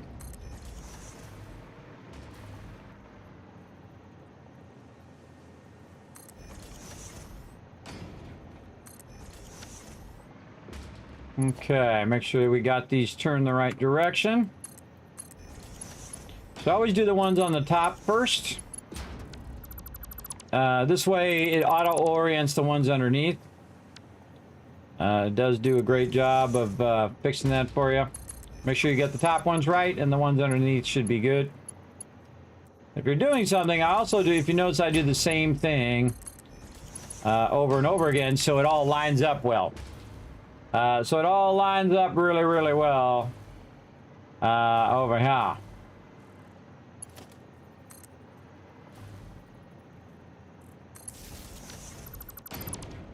All right. Put that there. And we'll go ahead and upgrade this. And we'll just tie all of these into there. Okay, now we've got 5. Now all we gotta do is do that again up above. Let's give it a try. See how it looks. Now again, I'm not gonna fill the whole thing in until I'm sure this is gonna work. Definitely looks like it's going to, though. Let's do this where we use our blueprints. Gonna be like that, are you? Nope, apparently not. Let's go like this, and see if it'll let us do it now. Because sometimes the blueprints are really awkward. See, they're really awkward to work with because they're in the way what I'm trying to do. But you know what? We'll do this. We'll hit H. Bam! Make it work. Okay, dokie. Now, what we're going to do is we're going to use what's known as a logic level. So logic level is the lower level down here, which is where all of the merging and splitting and all of that stuff's going to happen down here. And then this one actually is going to be a logic level 2 on top of the other one. So I'm going to actually make it go through here and then go into the top of this one, which will be more of these. So we're trying to get 5 of these per level plus the logic level. And if we can do that and then merge it all back together, GG's, Chad, GG's. All right. Now, let's go ahead and do the same thing we did before up here. And we're going to turn it like so. So the front side is forward. Do that. And then try to perfectly balance it on the other side, very much like we already have, except for it's hard to see. And let's try that. Very nice. All right, and then we should be able to put our things right next to each other. Yes. All right, let's keep rocking. Ah, and then it had to switch it the other way. It had to swap it. 3 on this side. 2 on that side. I could have did 3 on that side, 2 on that side. Doesn't really matter, but we'll just keep it consistent. And like this. And like these.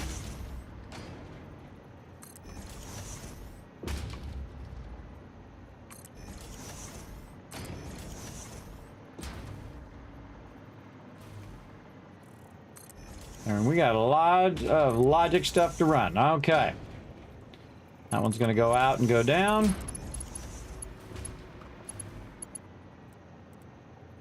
Go out and go down. Why is it always the last one in the row that wants to be feisty? Always the last one in the row. All right, come on. Get on in there. There we go. All right, now we want to bring these up. Sure we got the direction correct. Do all the ones on this side first. And that wasn't awkward or anything. Okay. Okay. Now we got that one good. Okay, more power lines. Let's just put it right here.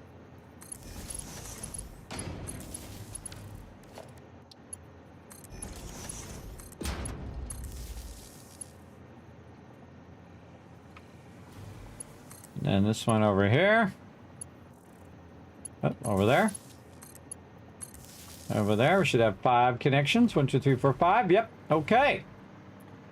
Now we just need to get that all to work together.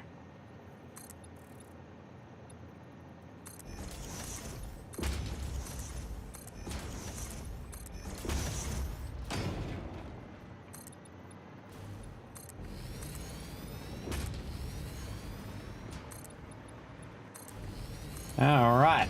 And this is the last piece of the puzzle. These are our assemblers. Now remember, we can not only use this for what we're doing now, the modular frames, but we can also use these assemblers for anything else that we need assemblers for. Now the really hard part of this, which isn't that hard, is getting all of the stuff to flow into the right ports of the right things at the right times. So let's first go down to the bottom here, in which we're going to have to run 2 separate resources down the line here. And then also bring this down and merge these all together from both sides over to here, which we will do probably on this side because it's much easier to merge it down this way and then bring it over and then bring this one down and bring it over. We'll merge the 2 levels together as well. But let's work on this first. So the first thing I would do is just put one of these down like this. And then on the other side, doesn't really matter which one, just so they're lined up. And we can go ahead and put in a splitter. Boom, boom. And it's going to come from this direction like that. Now what we're trying to do is we're trying to get 2 separate resources in each of these things.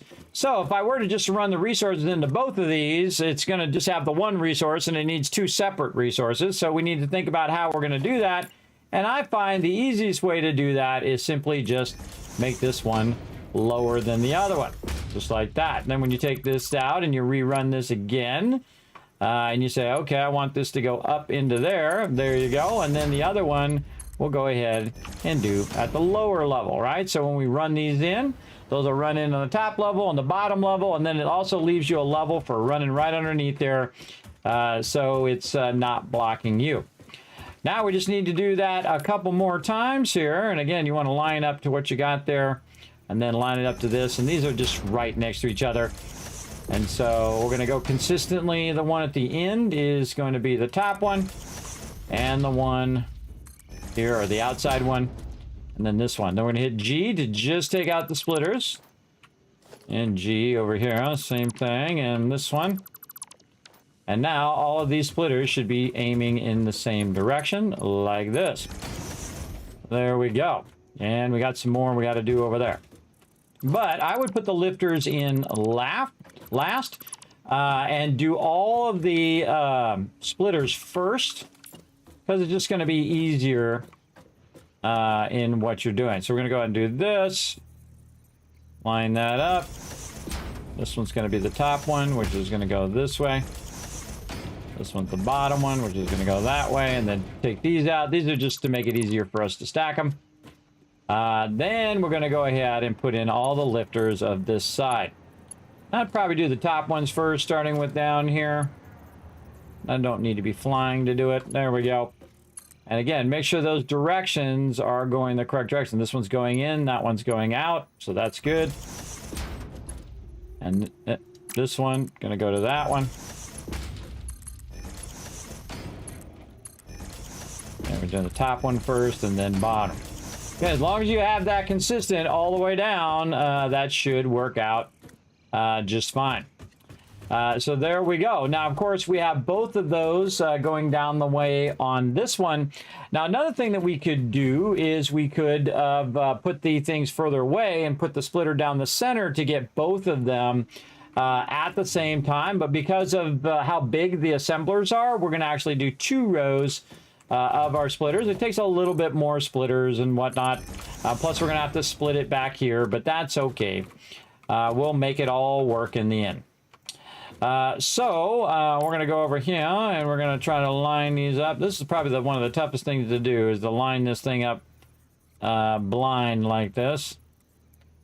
When you have it up so high like that.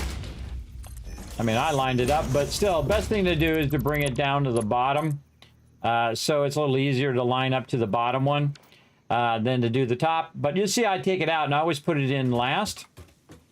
And then these just sit right next to each other. And again, we're going this way. Again, we'll put this one as the top one. And this one will be at the bottom one to kind of match what we've already done. Now, there's sometimes you want to switch these around. I have another blueprint that I did. And the reason why I switched it around is because at the end, we wanted it to go into the end part. And you can see that one's really close to the end there. Very, very close. Take that one, keep that one. And right here. This one and this one. And that one. Very nice. Okay, now we'll check our lifters. See how we're doing. It usually remembers it once you've done it once, so it'll kind of remember that one's not right. That didn't snap. Dead giveaway that that one's not right.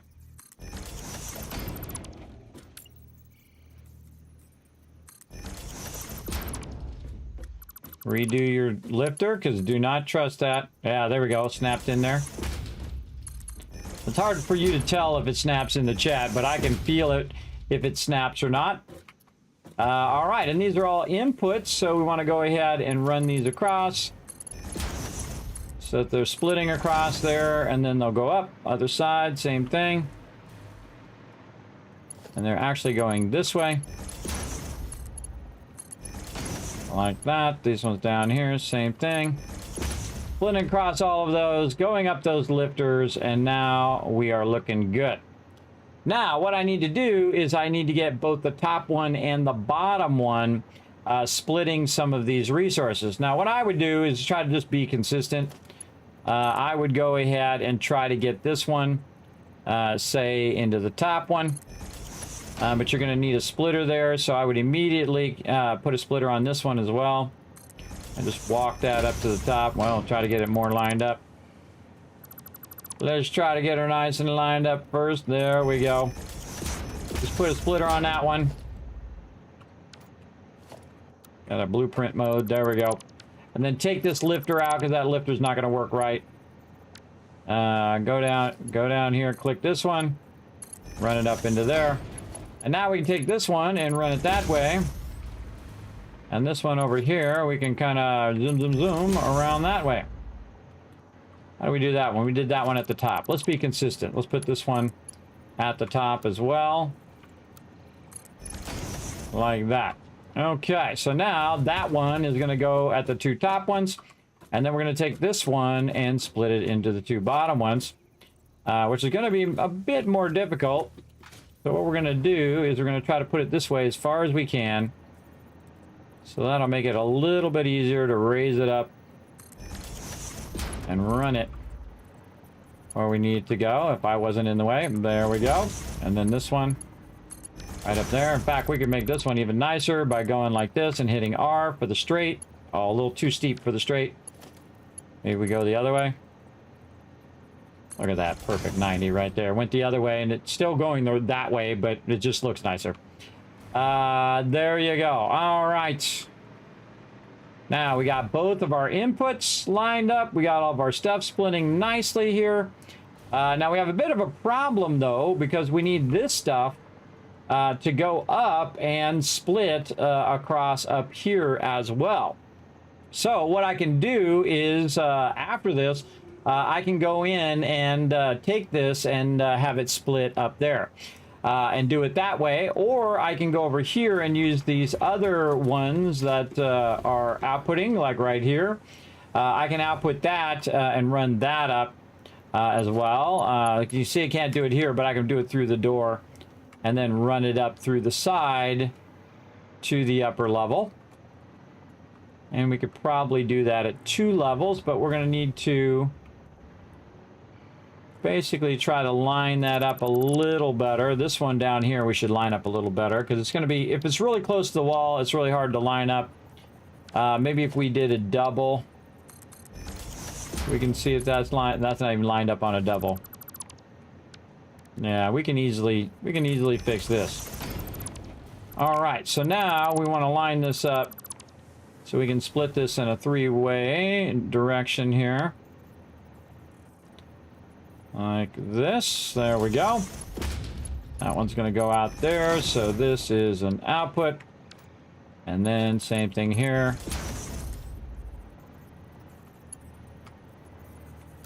Straight to that one. Back from this one. Okay, now we got that one split. And then over here, we're going to split this one. Really?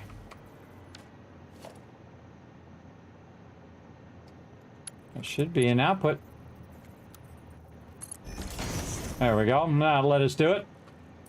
Okay, so these are going to be outputs. So they're going to come in this box, backlog in that box if they can, and then split here, go that way, and then this way and this way. And this is going to bring them straight up into this level. So what we'll do is we'll go to the top to make this a little easier on us. Like this, and then the bottom there. And so eventually we're going to do this where we bring this up to this one, and then this one on the outside here, we'll bring it out just a little bit and bring it up. Or we can just make it go to the side a little bit and bring it up and then bring it up that way. Bunch of ways of doing that. Now we got to do the same thing over here with our splitters, which is not an easy thing to do when you have something in the way. So probably what we should do, we get this started on this side, and then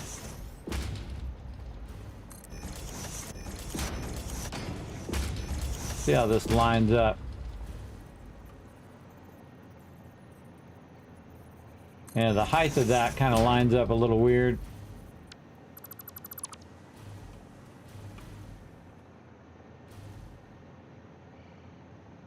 Yeah, probably do it 2 down.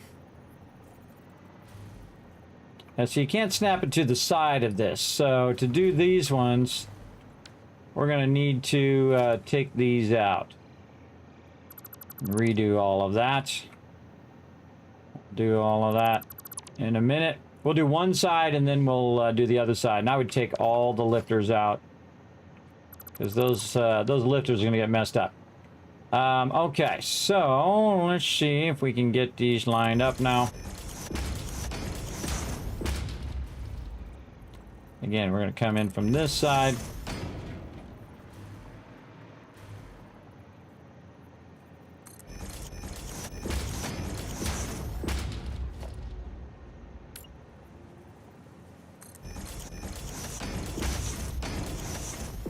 Oh, we're doing it backwards that we were before. Let's do like this. This one down.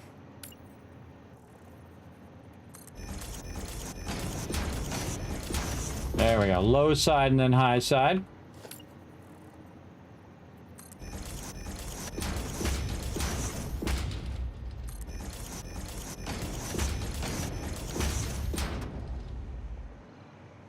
Okay, those all look good. Take out all these splitters that we don't need. Take out these lower ones first. All right, there we go. Got her done. Now the fun part, trying to get these back in there. Looks good. Good. All good. Okay, let's put these back in over there.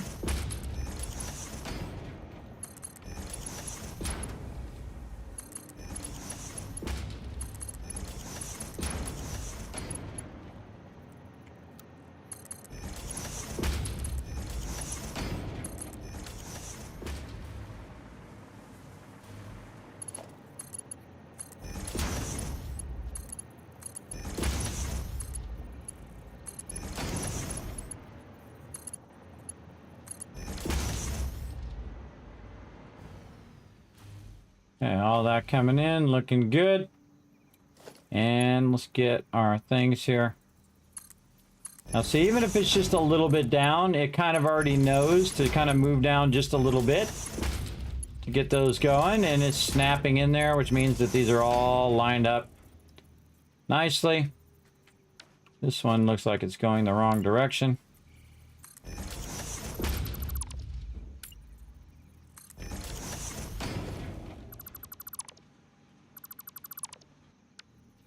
We put that back in. And then there we go. Sure those are all going the right directions. They're all plugged in. We got this whole side done. Looking good. Okay, now we're gonna have to do the same thing over here. Oh, we gotta redo our power as well. We'll just take our power thing out. Redo that. Take out all of our lifters on this side. Very nice. And let's get this in here. Get it in here and get it done. First one's going to be the low one.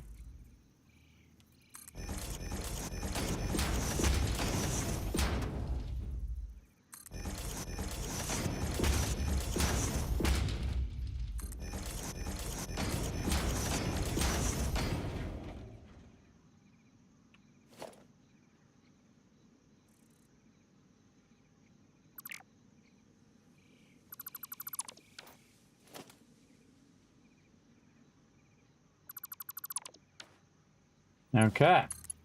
Oh, that's not right. First one is offset.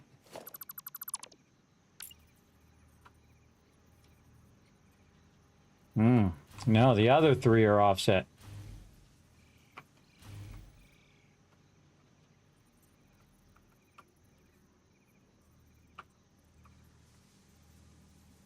Yep, those are all off.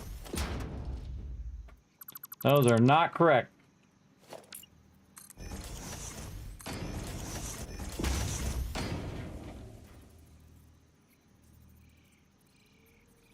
All right, that's the low one, and that's the high one. All right, let's try that again, this time, hopefully correctly.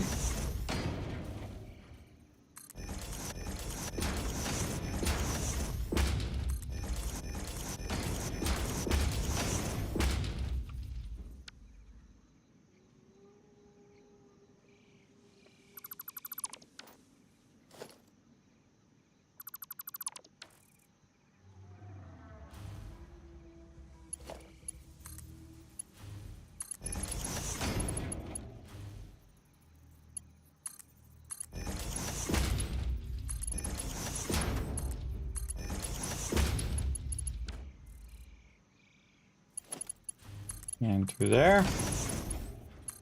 And here. Okay. I think those are all in. Got these ready. All right, put some more of this in.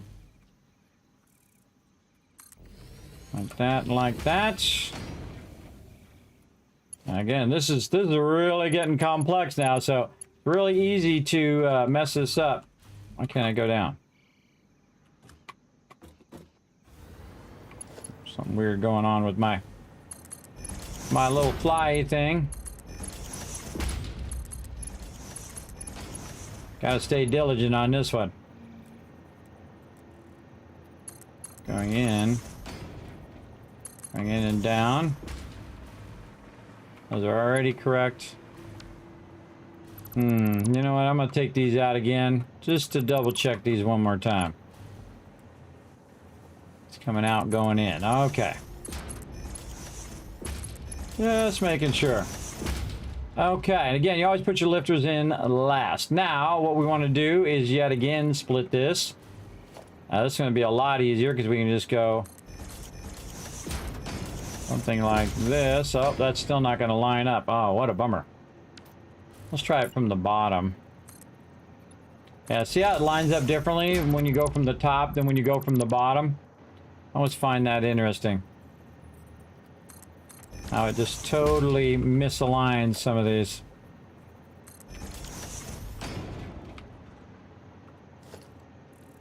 I would do the top one and the bottom one. Like that. And like that. There we go. Alright, so bottom one from here. So we'll say, a little higher.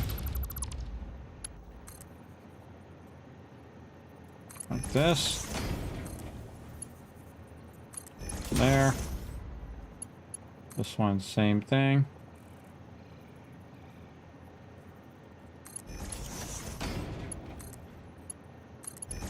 This would be top one.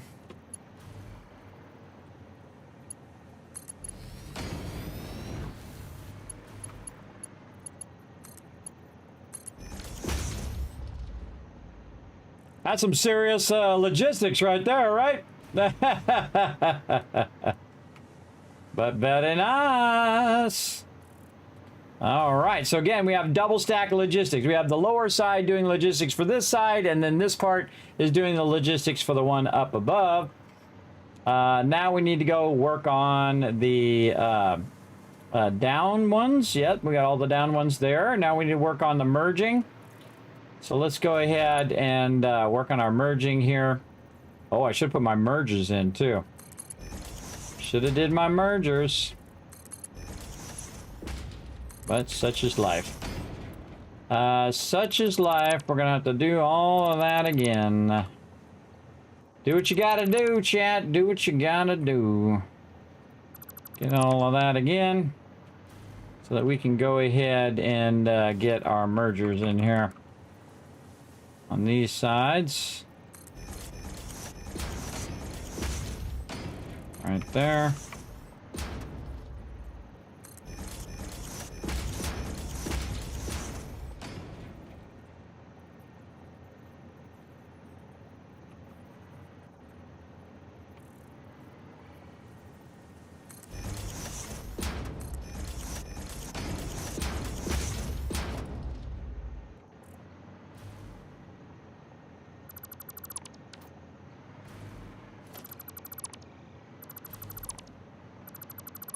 Okay. Snap those down into those mergers. Same thing on the other side.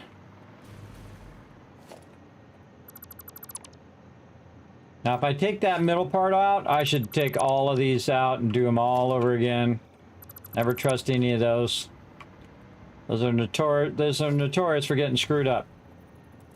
And we're gonna go this way with the merger. Way up there.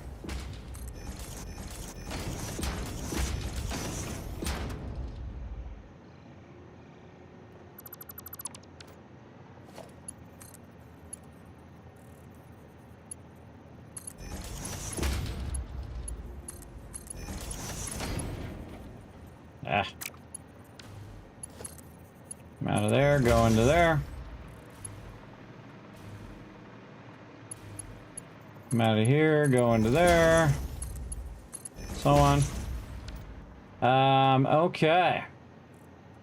Now, we got that going. We haven't done our mergers down here yet. Let's do those first. we start putting all that stuff back in again. Let's put this down where we can see it.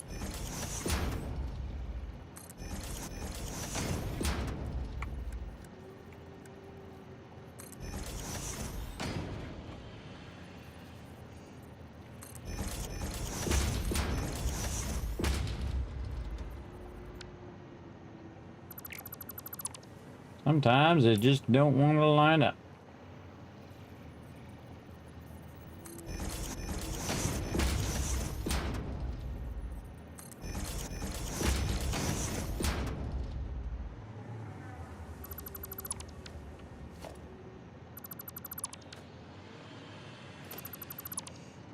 Take all those out. Put them in properly. We're almost there, everybody. Now again, remember this can be used on multiple things that we might need it for. So it is pretty involved. I'm just doing all the logistics. This is the merging and the splitting. Trying to get all that stuff in there. Like so. And again, more merging here. Just like we illustrated earlier.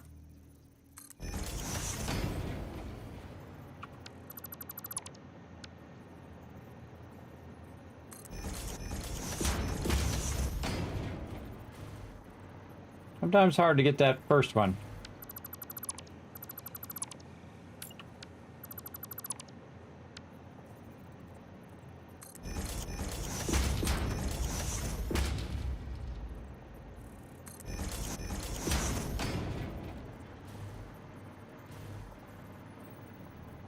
Hard to see also when it gets dark.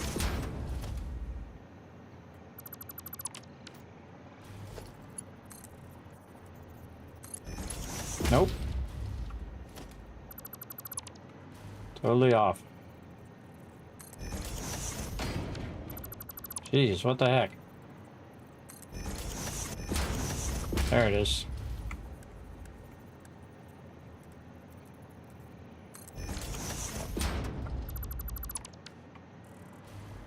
This one's off too. I can see it.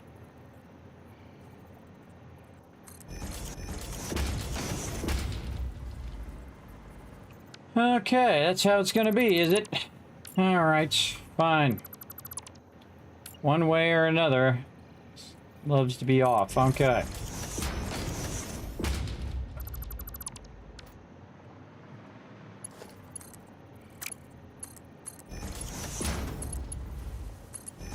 My bad eyesight ain't helping either.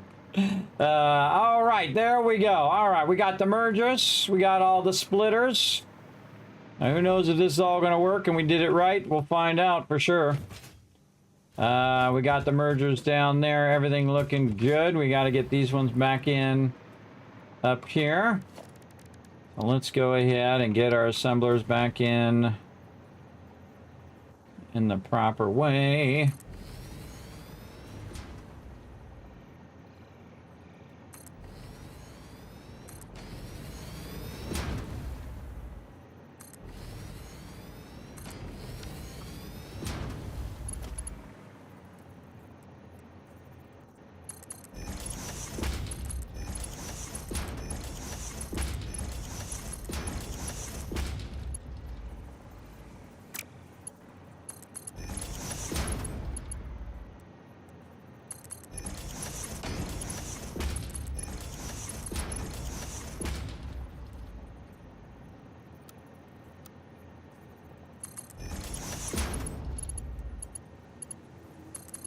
Those are already set from down below.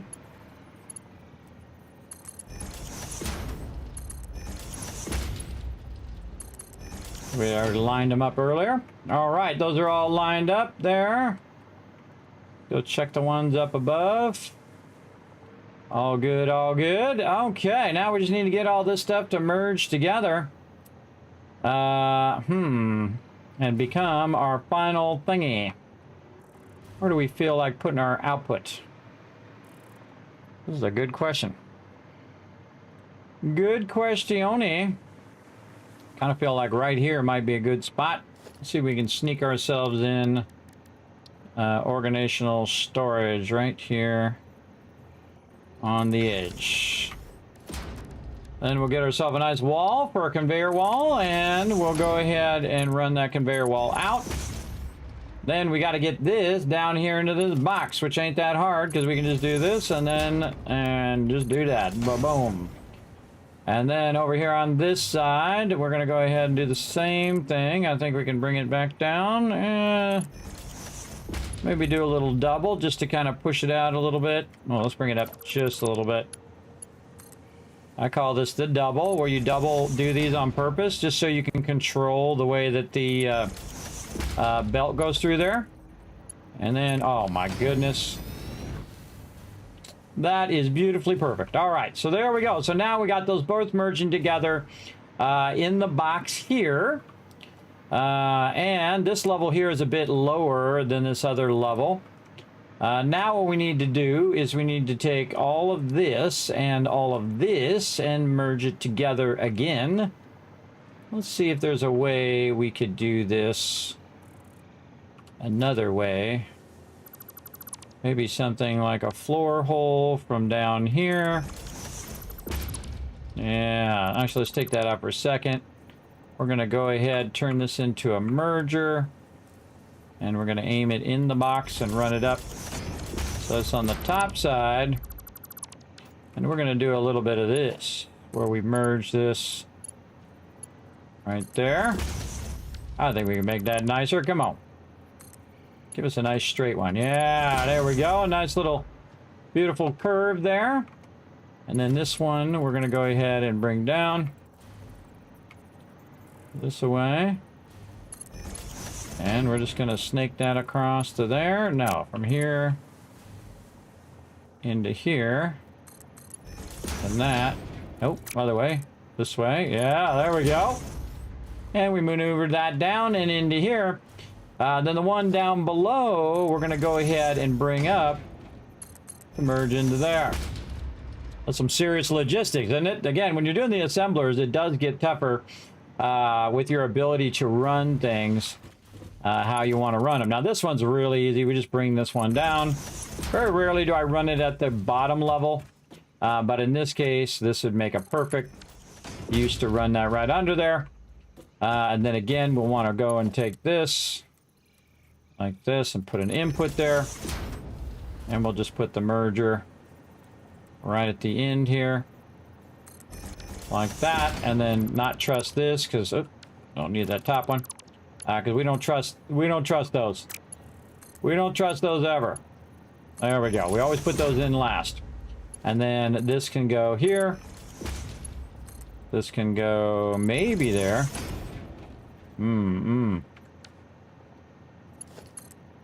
That seems not correct. This is a splitter, not a merger.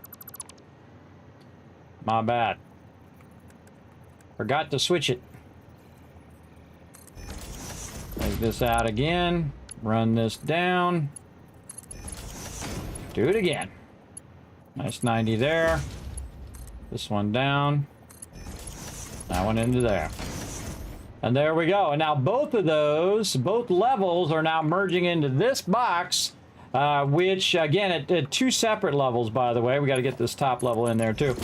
At two separate levels, so that actually this is becoming out 780 on both sides, but it just makes it easier and more convenient for us to run it from down below. So this is pretty easy. We brought two inputs in. We did it on two separate levels and an underground logistics level. It's just a matter of time going in and putting in all of the things. And then we merged it back together through floor holes on this level. And then we used this level also as a logic level. But we just put it above the machines that we want to use so that it will go ahead and split, and then it will run this stuff to the one up above. Up here, this one will process and then go back down and end up in this box. So not too difficult there. We got all of those connected, everything looking good over here. And we'll know, everybody, the second we start running stuff through here, we are certainly going to know. Okay, now we're gonna need some doors in here, and I kind of feel like we should put the doors in the front. So I'm going to put my favorite doors in the front. Actually, let's put the doors on the second level. Let's go ahead and run this. We'll put our doors on the second level this time. Just so we're... Actually, it's kind of tougher on the second level now that I think about it. Let's just run that. Take this out. It's tougher on the second level because you have that little lip there and you bump into that lip of the next level, which is a bummer, but we do what we gotta do. And why do you do that to me? No. No, no, no. Slowing me down, game. Aim at the one up above so it doesn't do that. It puts the wall, the bottom wall, down a little bit. I don't know of any scenario in which I want to do that, unless I'm running stuff underneath it, I guess. All right, good enough. We're just going to put doors in on just this one side, and then all the rest of this, we'll just go ahead and fill in.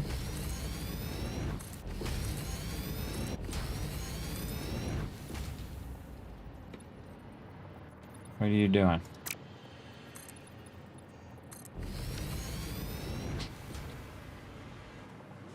All right. And then I kind of feel like we might want to put some doors on the second level. This one, because there's a third level to this one. And I see why you want to do the walls like that now on this top level. Because you want to cover up that edge. I did 3 walls there. But we'll go with it. We're going to go ahead and put in some more doors. So we can get to that second level if we need to. This way. And that way.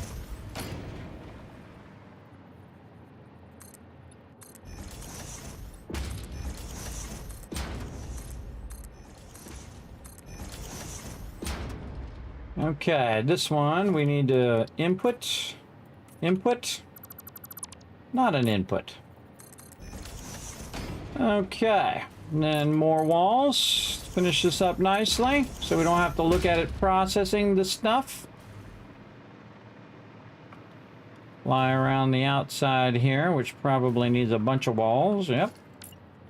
What's this over here? These are both inputs. Oh wait, nope, wrong. Red. Input. There we go. Red for input, green for output is what I use. You can use whatever you want. But that's typically a standard way of doing it. All right, how are we doing up here? We probably need one more level up. Up here on the top.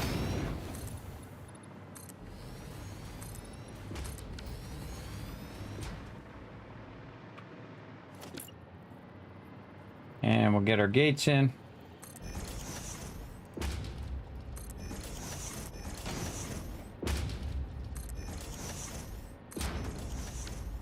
All right. And then we can stack another one on top of it if we want to. All right, now we got all that taken care of. We have to redo any of this power. No, this power is fine. And so we're going to take it this way. And we're going to run the inputs. We're going to face it away from us. So the inputs are going to be on this side, which means we want to run the power on this side. So we'll figure that out when we get there. And then I probably should put the doors on those input sides. Yeah, let's put some doors on the input side over here. Those there.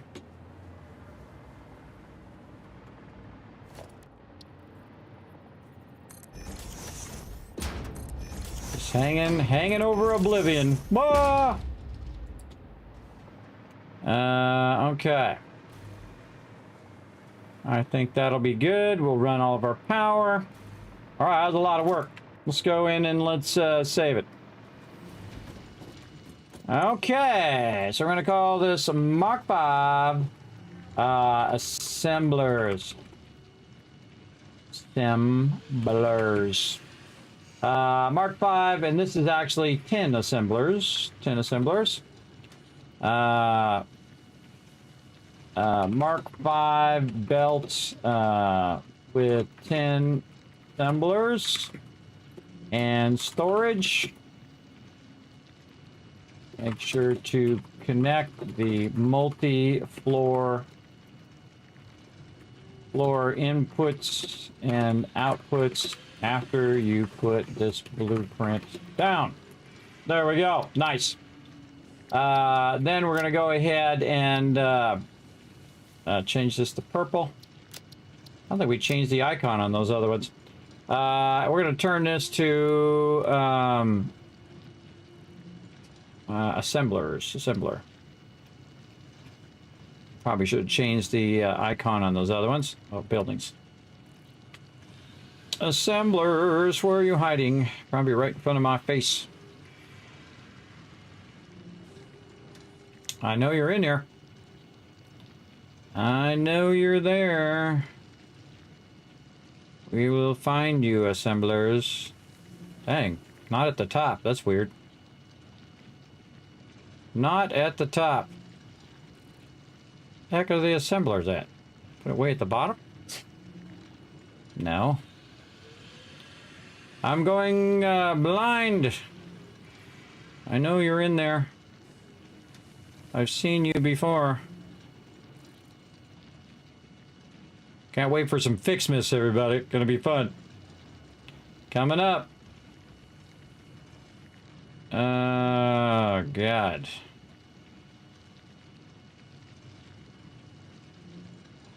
Swear it's right in front of me. I can't see it.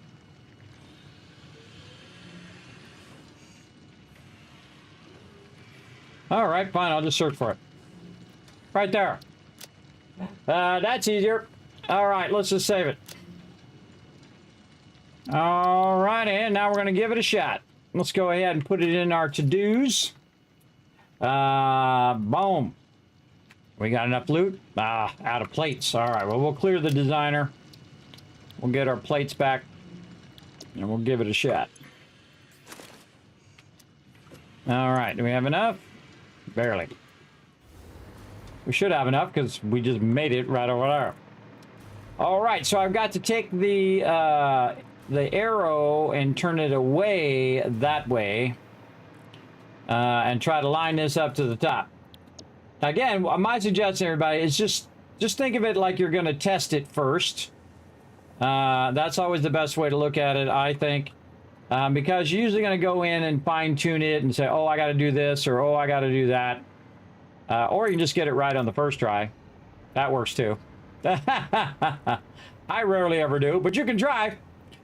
All right, now we can go ahead and do our little thingy here, which is going to help us a ton, which is to get our foundations right there and right there. We're going to go ahead and put our little lifter thing right there and right there. And we're going to manipulate this into being where we want it to be here in a minute. All right, all the way down, and we'll grab that foundation on the way down. We're going to go all the way down to here where we got our rods coming out. Now, we only need one of these rods, so we're just going to go right above this one. We're going to go ahead and put that right there in the middle. Our floor hole, we're going to click this, and then we're going to aim way up here, and like magic. Now, I like to turn it so I can see it going up the back of it like this. So you can't turn it to what direction you want to see it, but you'll start to see those items coming up from down below, and you can just run around the back of your factory if you want to know if it's still working. Now under here, we're going to go ahead and do this, make sure that it actually is going into there. Yes, it is. Okay. And we should see it start to go. Yes. Nice. Now we got some merging to do among these ones here, because we want to take these and run them up and merge them together with some other ones up here. Now, one of the things that's kind of tough to do is to do mergers, but we'll go ahead and show you some tricks to make it happen. So we can go ahead and put a 8 right here, a floor hole right there. We're going to go ahead and put a merger. Let's put the merger that way. Then we're going to run this out into the merger. We're going to say that this one's going to come up and go into there. Then we're going to go down to this one, and we're going to do the same thing. We're going to bring it out like this, but we're going to go down instead so we can line it up using that floor there and run that in. Now we don't even need the floor. That's just helping us line that up. And now both of these are merged together. Oh, once again, we can go all the way up to here. Now this one's not going to work like that because it's a bit too close, and we got to do some more merging. So again, we're going to go ahead and merge those. We're going to bring those up. And we got ourselves a merger, and I'm just going to go ahead and merge it outwards, because that's going to be easiest. Run it this way. Get that back just a little bit. We can line those up. All right, like this. And then up here. Now you can actually run your mergers around these foundations. It's called soft clipping. And they'll actually merge together, and you'll see those coming up into here, and then this one up to this. And you can see that's kind of in the way, so we're going to go ahead and make this a little nicer by just taking this and grabbing this and running it down and putting it in the right direction down to there. Now that will come up to here, and then this one will go into there. Now that's about 100 ways of doing that very thing that I just did. But that worked out pretty well, where you can see I was merging it on the way up, which is pretty cool. Now I could have put another one there and, you know, done a floor hole and done all of that, especially on the other side here. I could have brought it up and done it that way. Again, there's a ton of ways of doing it. All that matters is that those rods and those reinforced iron plates are merging together and making their way and backlogging right now into the top part, which is what we wanted to do. We wanted to backlog in there right now. And so we're going to go in and we're going to take a look, see if it's doing its job. It absolutely is. Look at that backlogging in there. Very nice. Okay, and we got this coming out. We can see that's coming out on that level and splitting in both directions. All right, looking good. This one should be coming out. Plates going this way, plates going that way. And we should just kind of take a little walk through here and just see if we've got it on both rows all the way to the end. A good double check in case we screwed something up, which is highly possible that we screwed it up, because this is somewhat complex. All right, that's looking good. Let's go ahead and go out here now and merge these together. I just love how sometimes it decides to just go the wrong way, so I'm going to do the top one first, then the bottom one. All right, now we should see some of those flowing up from down there as well. Very nice. And those are going to flow up into the top part. Now we got a little bit of a problem here, but we've got a solution. Once again, getting that foundation out. Then just bringing this out the minimum amount right there. And then we can go ahead and run this up like this. We can run this into there. And now we got the second one running. There we go. Come on, everybody. That's pretty epic. That's pretty epic. Let's see some GGs in the chat. We got that rocket. And then we'll go up here. Oh, wrong one. We got to go down one more level. And we're going to check the other level here. All right, let's see. We should see some stuff going through there. And over there. And over here. Oh, very nice. Plates, plates, plates. Very good.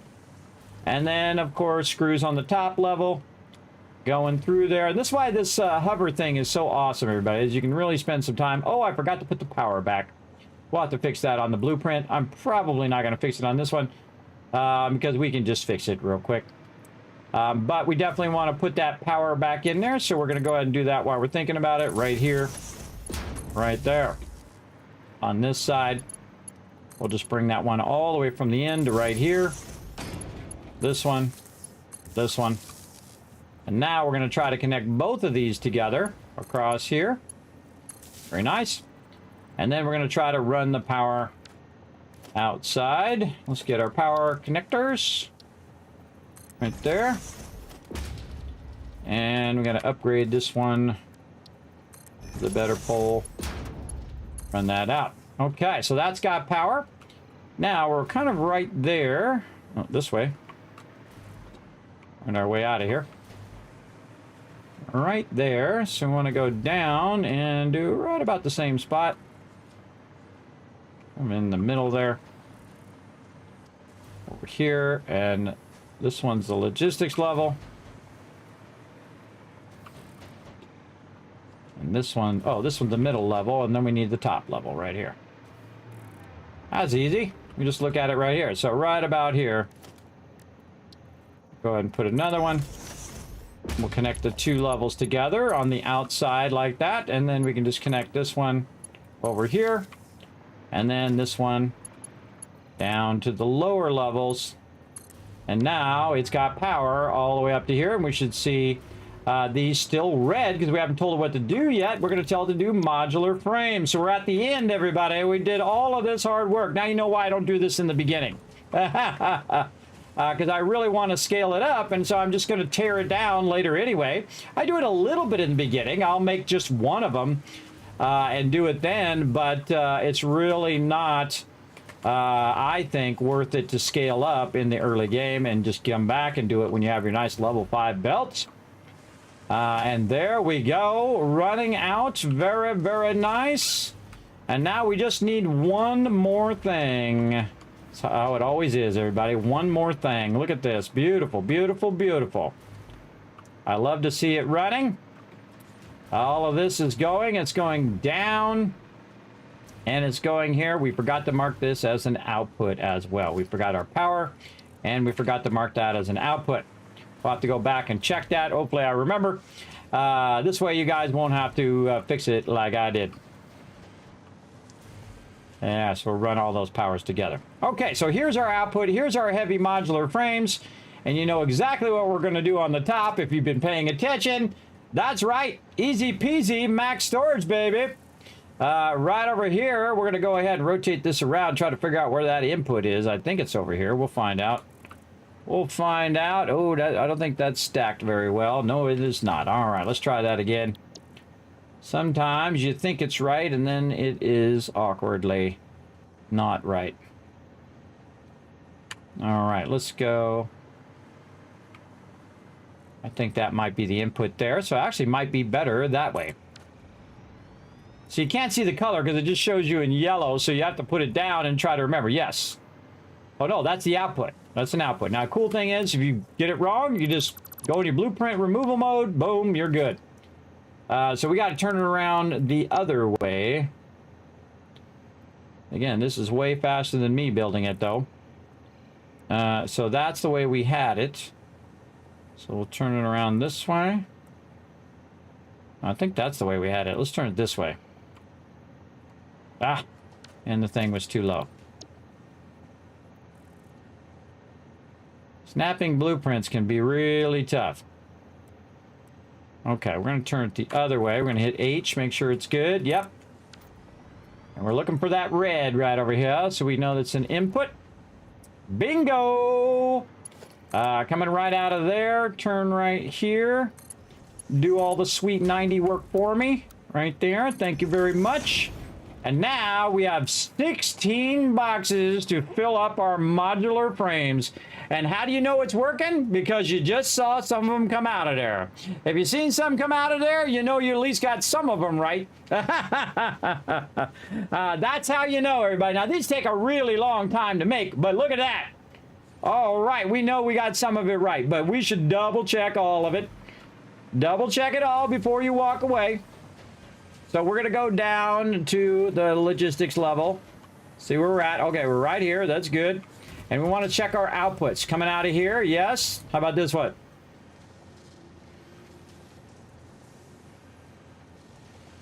And again, it takes a while, so I have to stand here and see if it comes along that belt.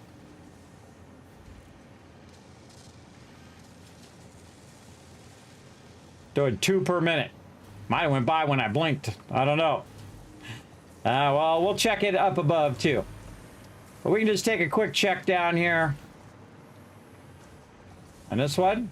Oh, I don't see it. I don't see it. But that doesn't mean it's not working. All right. Let's go around the other side. Just check it from the machine itself. All right, how are we looking? Reinforced iron plates are not coming into this one. Why are they not coming in there? Is it my lifters? What are you doing, lifters?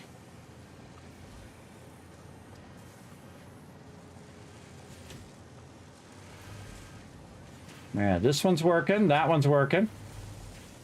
This one not working. Yeah, reinforced iron plates again. Got an issue with the first one on the right and the one in the back left. Yeah, this is what it's like, beta testing it, everybody. When you make this stuff, then you're testing it, seeing if it's working. So this one right here. Let's see what I screwed up. Okay, we got that, but this one not going in. I can see we got plenty. Oh, this is like really screwed up. Aim the wrong direction. Couldn't see it from the direction I was putting it in. There was one left over. Yeah. We definitely want to fix that. All right, so that should now be running into there. Okay, so that one's an easy fix. Let's see if it's working now. No. Oh, because I took the one out on the top too. And then that going in. We got to take both of those sides out. That's working now. Okay, now when you're doing this much changes, you want to stop what you're doing and go down here and load it down here. Because you want to do it right away, because, you know, you might have 15 changes that you might have to do. So let's load it right away down here before I get too far.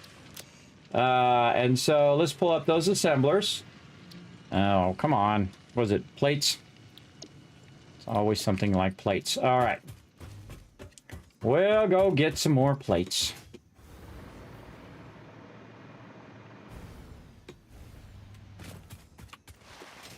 Whee! You go much faster if you do that, by the way.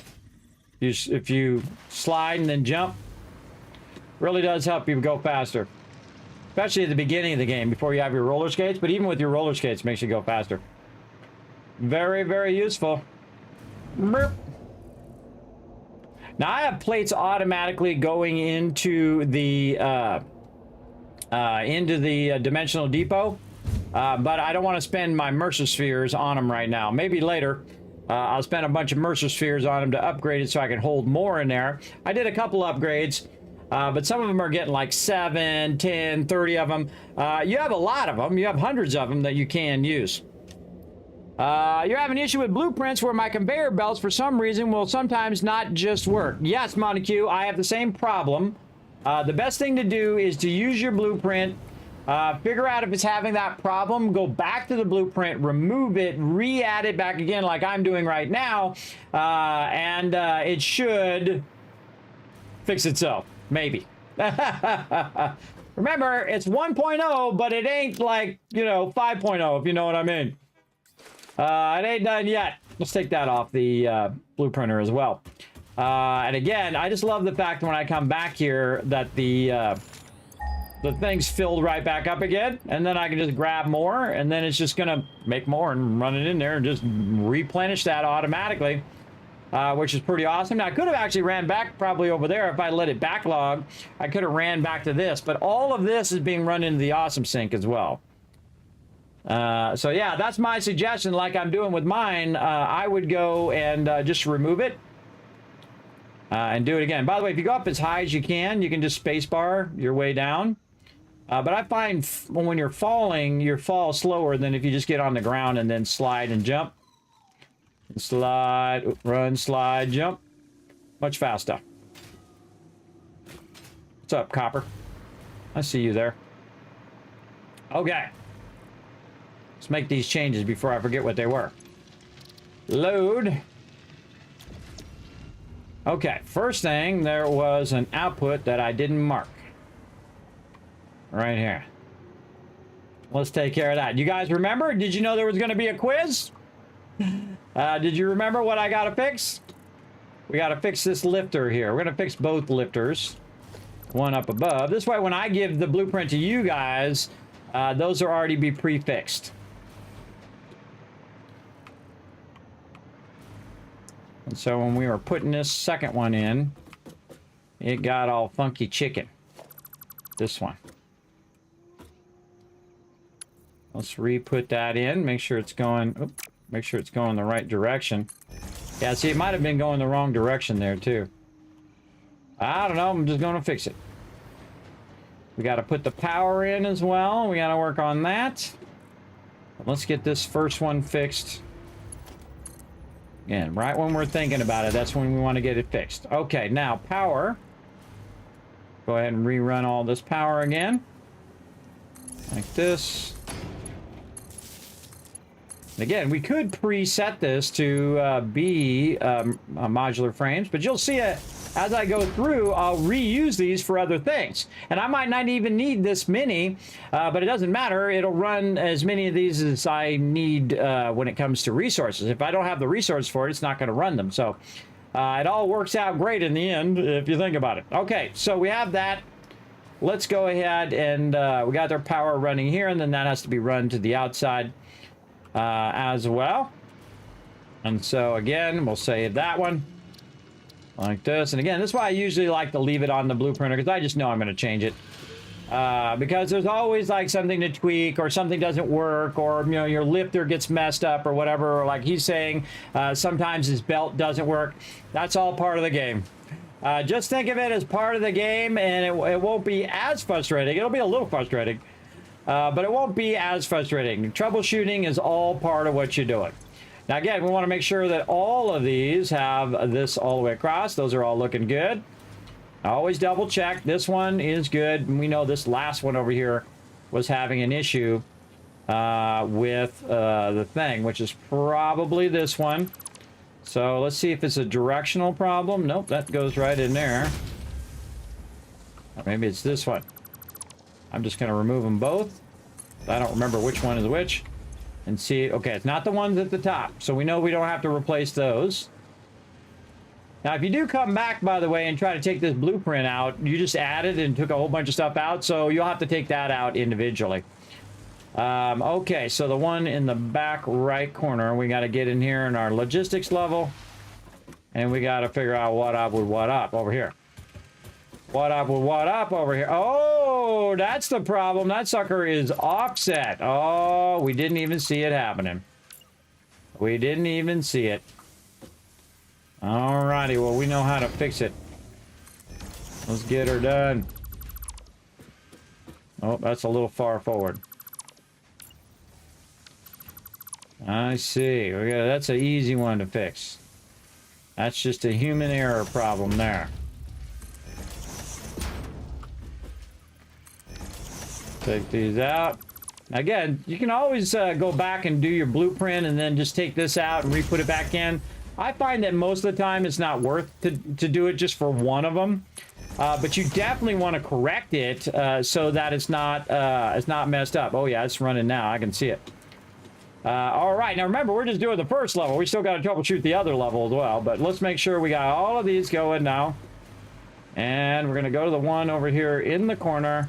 Oh yeah. All right, now we're making some modular frames. Okay, level 1 complete. Let's go back, fix that problem that we have on this one. I just hit C twice, by the way, and then hit spacebar when I get low. Just makes it easier. Okay, oh, we got to go to the logistics level. Logistics level in the back corner. Oh, come on, you. Let me in there. Right over here, we know that this one is screwed up. Ain't nobody to blame but me. I did not do that one on purpose. Again, the more you do this, the more complex it becomes. The easier it is to screw it up. That is too close again. And it's hard to eyeball stuff in here. Hard to eyeball that stuff, even though I got the little line. All right, let's connect this across here. Let's get this down from up there, going up into there. And let's save that. Again, if you find any of my patrons, if you find any issues with it, feel free to let me know and I'll correct it on mine too. But I'm, again, troubleshooting it out and then fixing it on there straight away so I know that it is completed. And that's why I always do this. It happens every single time without fail that there's something that I need to troubleshoot. All right, open. All right, let's test these ones here at the top. Ones at the top looking good. I can see they're all green right now, which means they should be all running. I'm just going to double check. Yep, I nailed the top one on the first try. All right, nice. That's it. Done. GG's. GG's, everybody. We built that whole tower just tonight. Boom, that whole thing. And now it's making an obscene amount. Well, not yet, but it will. Between today and tomorrow. It's going to make a ton of these modular frames. Now, we're actually going to use these modular frames in our heavy modular frames.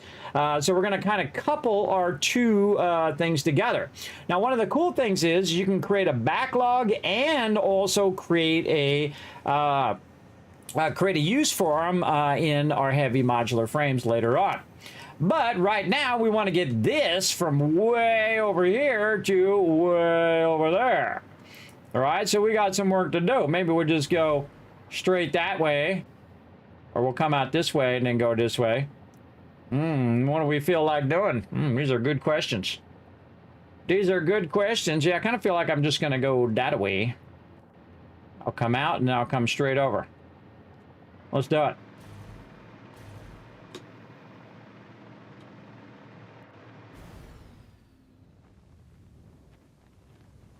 No, no, gonna die. Nope.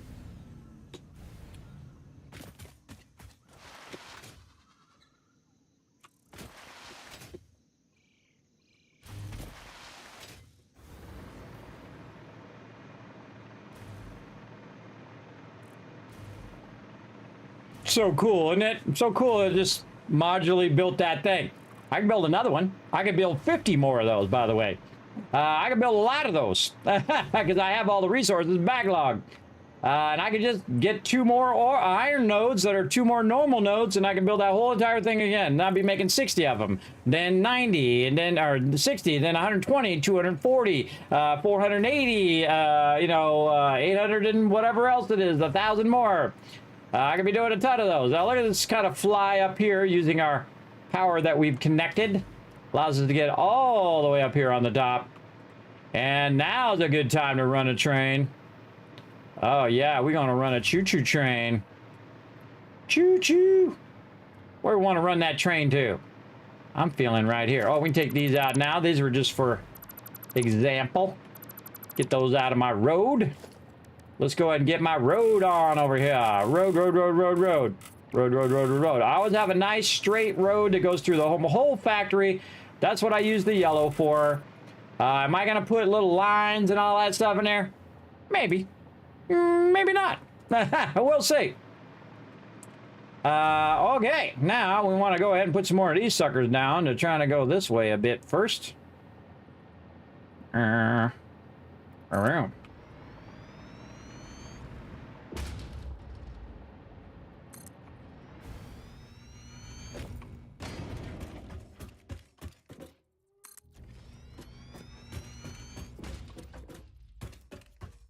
And that's why it's so awesome to have your blueprint for your foundations. Now, it's kind of harder when you're down like this. You can't really see what the heck you're doing. But we're getting there. Ooh. That's probably pretty close, but you know what? I'm going to throw another one in.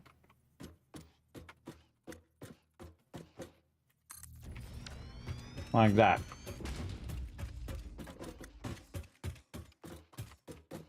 Oh, yeah. Right there. Okay, train time. Now we're going to go ahead and use our other foundations this way for our train. Let's see how accurate we are.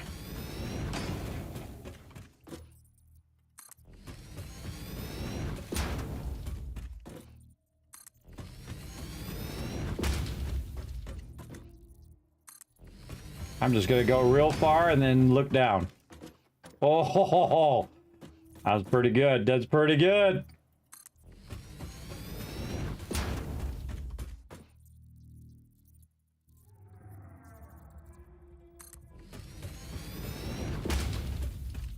I like me some choo-choo trains. How are we looking? Pretty close. Maybe a couple more. We can always take them out if we have too many. All right. I feel like we're very, very close now. All right. Very nice. Here's what we're going to do. We're going to go ahead and put ourselves a nice little power platform up here.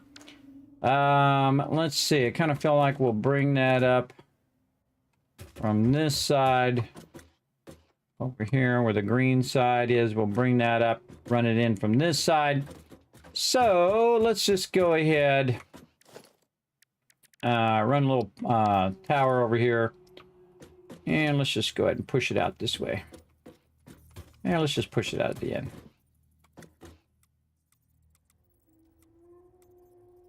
Oh, that's not what I'm looking for. Wrong one. There we go. Little room over here. And temporarily what we're going to do is just go ahead and put this here just so we have a little bit of power so we can fly around a little bit. And then I'm going to look for another tower down here that I made. Somewhere. Bingo. So I just brought that power from way down there to way up here, and now I can fly. I can fly, I can fly. I can touch the sky or poke you in the eye. One of those two things. All right. Oh, we're running out of concrete. Oh, what a sad, sad thing. All right, time for a nice push-pull train is what we need over here. It's going to come over here and get our modular frames and bring it back to us. Let's see. We're going to need a couple more on this side over here. Let's zoop some of that in. Now, by the way, while I'm doing this, you can see that if I pick up the foundations, that the number is actually going up. Right there. See, 71, 72, 73. The reason why it's doing that is because it's producing more concrete and it's throwing it in the dimensional depot automatically because I already have it over there. Now, I'm going to do that down here when we get this all going. But the first thing we're going to do is try to get our station in. So this will be our modular frame station. Again, I'm just showing you a whole bunch of different options, everybody. It's really, really fun to kind of explore this stuff. Now, see the arrow? I want the arrow to go this way and the train engine to go this way. And then on the other side, I'm going to have it go the opposite way so we can make ourselves a nice push-pull train. So there we go. Very nice. Now I need a couple more right over here. So let's throw a few more in there. And ooh, we're getting close now. Getting close. And so next thing we're going to need is our cargo. What are we missing? Oh, we need more concrete. All right, we'll give it a minute. And while we're waiting, we'll go ahead and type in mod frame station. Station. From Bill and Ted's. Station. All right, we need more concrete. Come on. Get that concrete in there. Get it in there. Maybe I should put two of those down there and run it into two separate dimensional depots. Yes.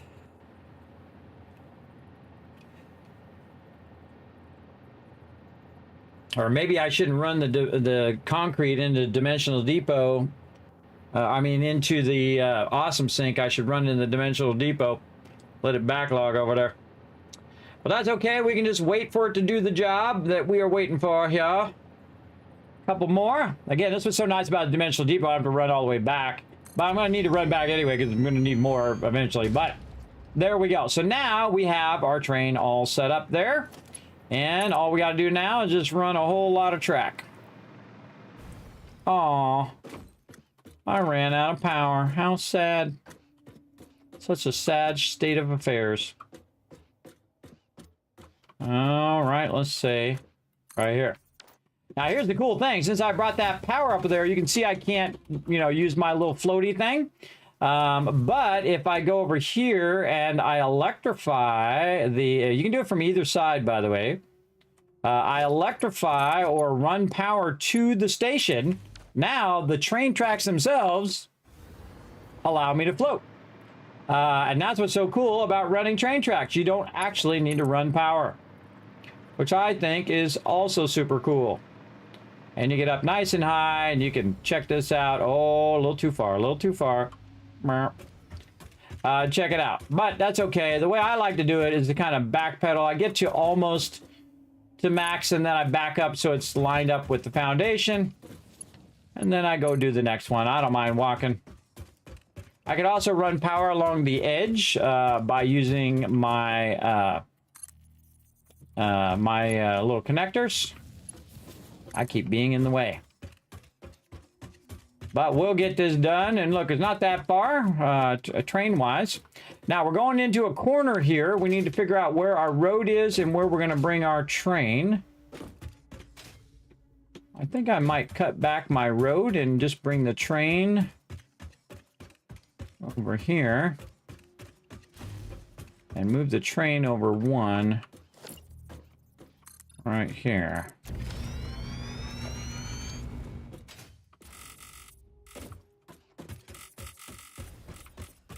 Color all this in. This was all glitched out before, but it seems to work a bit better now that they patched it. And then this is all going to be train tracks on the inside here.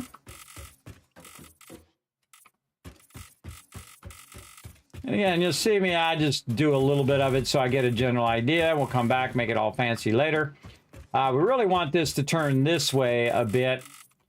Because we're going to need our stations and stuff. So we can go ahead. If you ever get this like this, you want to change it back, you just go to FICSIT Foundation. Like that. And there you go. Now, if you're new to my stream, everybody, my name is Kismet. Hello and welcome. I'm your official FICSIT corporate trainer. I've been sent by the home office to help you guys become the best factory builder that ever was. So that's what we're working on right now, getting that going on. And there we go. And again, you notice that also those are already pre-colored red because I typically color my train tracks foundations red because it makes it easier. Oh man, we're going to definitely need some more concrete. All right, now we're going into the corner. And when we go into the corner, we need to think about 3 back from what we're doing. So 3 actually counts the corner. So if you count this part as the corner here, you want to go back a bit. Now here's one that's that ended kind of weird. And again, you want to start one right about here. And again, this thing, I don't know why it doesn't rotate anymore. It used to. And so we're just going to start one, say something like this. And this one could definitely go up a little bit, but we'll go ahead and see how we like it. We'll run it, see if it does it. Oh, it's turning too sharply. So that tells you that you're too close, right? So you need 2, and then the one you're trying to do. And then this would be the one we're trying to do. So this one needs to go back just a little bit more. And again, I would run this all the way, but waiting for my concrete to go in there. And then we do this, and voila. Beautiful, beautiful, right? So 2 on this side. This would be considered the 3rd one. 2 on that side, looking good. Now, let's see if we can get our foundations in here. Oh, winner, chicken dinner. And then color those in. Let's go. Color them in. All right, and then onward.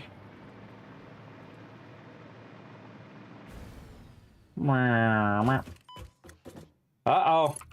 Don't nobody tell corporate I'm damaging FICSIT property. There I go again. Wasn't the first, probably won't be the last. All right, same thing here. 2 back by 2. And then back by 2 in this direction. Why don't you rotate thing this way? And where are we feeling here? Well, let's do something like that and see if we like it. I always do stuff and see if I like it first.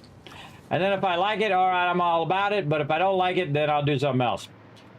So what I want to do is bring this in so it goes in here and sorts this modular frames. Now, my modular frames are actually going to end up on this side over here. And we were speccing this out for train tracks over here. So let's just go ahead and run that up nicely like this. And we'll turn this one back to default. I kind of feel like we'll go ahead and run this nice and wide, just in case we need some of this room, which I'm going to bring my whole setup I have back here and redo all of that. Oh man, do I have enough for foundations? Probably not.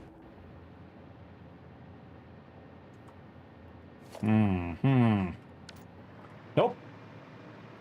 But I sure know a fast way to get her done. How about 10 boxes of concrete over here? We can just go over here and snag some of this, bam, and then take some of that and literally just jam it in there like that. Oh, wait, not all of it. Nope, not all that other stuff. Just the concrete. Oh man, press the wrong button. There we go. Meant to hit control there. And then we'll grab some concrete for us. And what's going to do is go into all of these things here. We have it on overflow. Let's turn that off, overflow. And now it's going to go into all of those. There we go. We'll go over here and we'll grab that back. Where'd you go, concrete? Right here. Let's sort that so that it ends up at the end next time. Oh, we got some modular frames in there as well. All right, so I kind of feel like we'll run it over this way. Now that's going to supercharge my modular frames in there much faster because I'm using more of the dimensional depots. And so we'll just do this. And we're going to have it curve again. So right over to here and right like this. All of this looking good. We'll have it come in. We'll have it curved there. A lot of curves on this one. Middle mouse button, that one. Run that across. 1, 2, and 3 right there. 1, 2, 3. Actually, we'll go here. And we'll run that along there a little bit. Get my train set. There we go. And around the corner. Okay. Now we need a train station over here to fill up these other boxes that we're going to put here. Probably a good idea to put them boxes down first to figure out the distances of our other sorter over here. So let's go ahead and take a look at that. 5 with an upward, this is up and this is down. So this is down, so we want down first. So we're going to go ahead and go right here. Put that right. How do we do these ones over here? Do we put it on the edge or do we start in the center? Probably in the center. Yeah, in the center. We'll just start the ones on the side in the center. Just makes it a little easier. And how far back did I put that? Kind of feel like I put that back a little extra. I did, yes. A little extra. Right there is where I normally do it. We're going to put it back just a little extra there. Oh. Now, down means that it's downward flowing. So it goes up here and works its way down. Now, I also have upward flowing blueprints. So you can see this one is down and this one is up. So this one actually ends up behind this other one. And so you just kind of line those up to each other. And these will, oh, well, unless I misalign it, then I'm going to take it back out again. I'm going to try again. I thought I had it though. Try it again. Boom. And so that's going to come up the back and then run in here. And that's going to literally give me 10 boxes worth of loot. Right over here, if I can get that mouse wheel to work. And we're going to double run those in. We're going to go ahead and take this and say this is going to be, you guessed it, modular frames. Right there. Very nice. Check the front. Select it. And parts.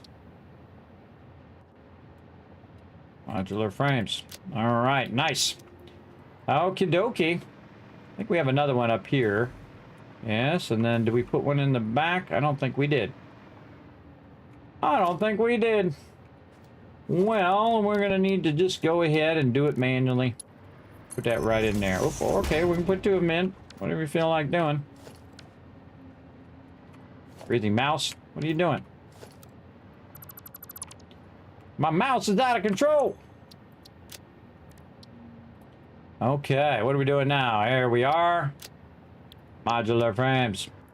Okay, now over here, what I have is I have a giant sorter, and what it does, it takes a whole bunch of loot, runs it down the way, and then sorts it all in these various boxes. If there's any overflow, it runs the overflow into this box as a backlog, but you can see there is no backlog because it's in here crunching up all of those excess, and that will just run and run. You can also see I have a ton of these now feeding concrete in there, and we had just a few concrete, and now we're at 1,500 already right over there. So again, really quick way to just force feed that in there really fast of any of your resources. The tough thing is that I'm gonna have to go out in there and take all that stuff out of there. If I don't actually put exactly 1,500 in there, then I have to go in there later and take it all back out. But I feel like I'm gonna be using up a bunch of concrete, so it won't be a problem, I think, in the long run. It'll just force feed that in there much faster. Okay, so we got that squared away. We got that figured out what we want to do. Oh, wait a minute. No, we don't. No, we don't. We put it a little too far, way too far forward, actually. Let's take that back out again. I never mind doing stuff again, everybody. If that's what it takes, I will do as many times as it takes. Yes.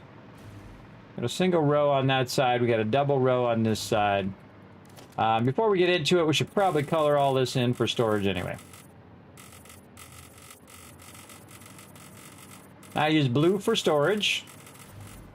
Just color it in now so you can see it from underneath, which is super helpful when you go to do it. All right, I think that threw me off a little bit.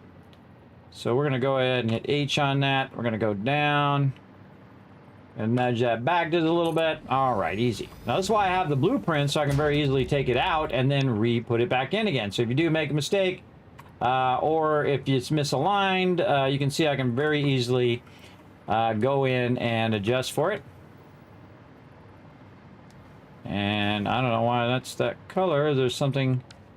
a couple belts. That's what it is. Didn't take them belts out. All right, glad I checked that. All right. No extra random belts. Okie dokie.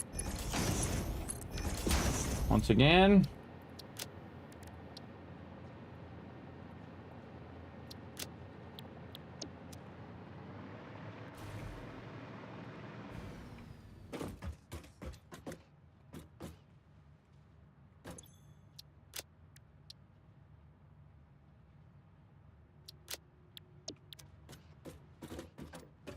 Sure took.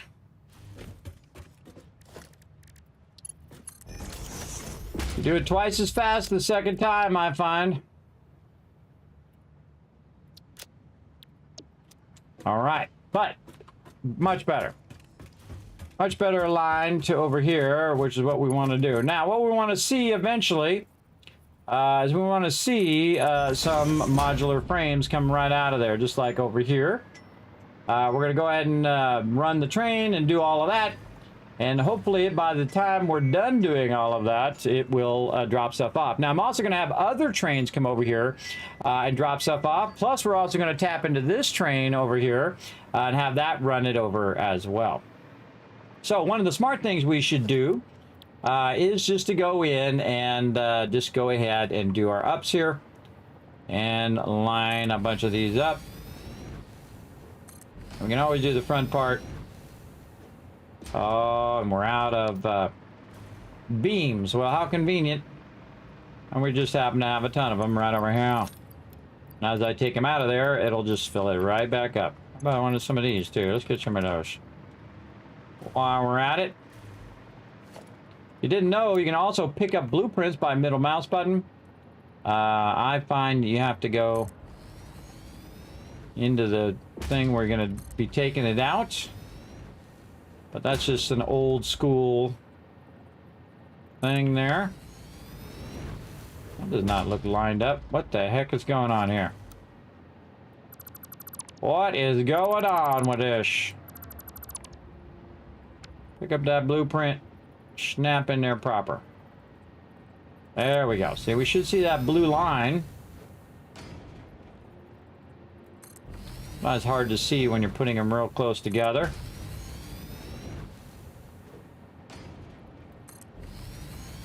I'm holding down control. Try to snap it together. Oh. We need some more aluminum sheets. That's another thing that we're going to run over here as well. And have it stored over here. But for now, we can just run over here, grab some, and it will just make us more.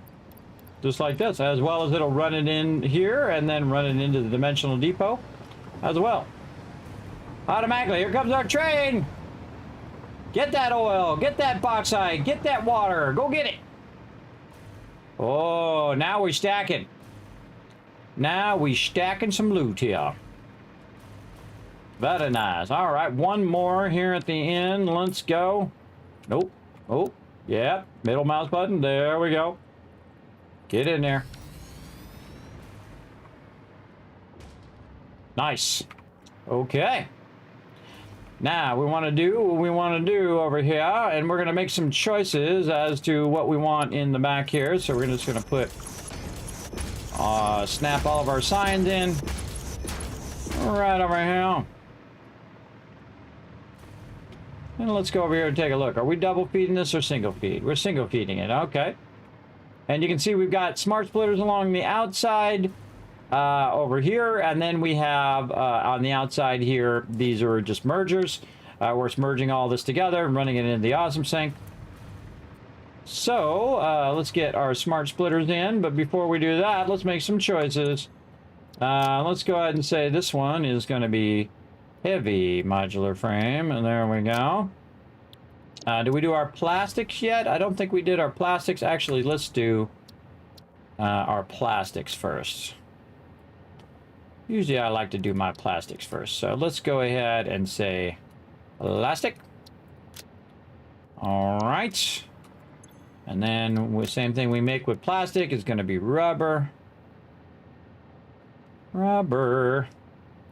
Right there. Alrighty. Now we're gonna go heavy modular frame.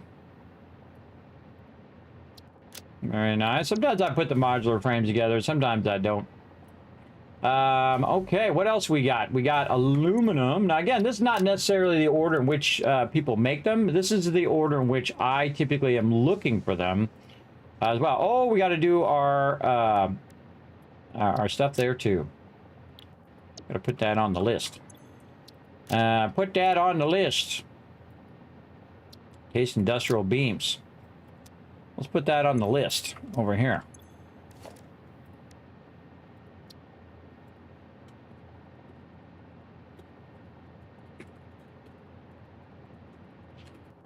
Case industrial beams. I just truncated because you run out of space sometimes in this thing.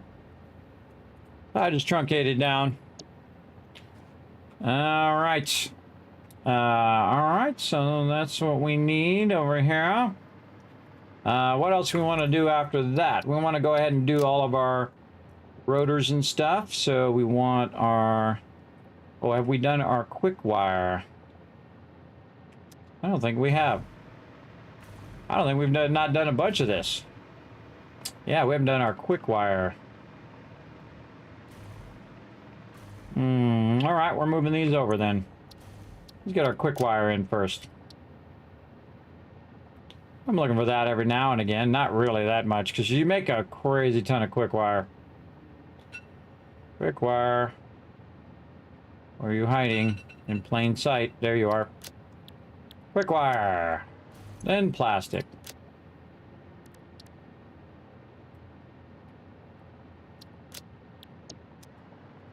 Yeah, and I do it more by use than by progression. Actually, let's put our heavy modular frames over here.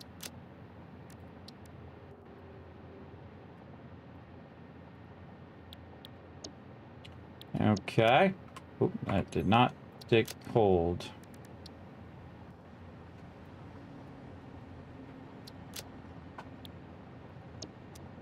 There we go.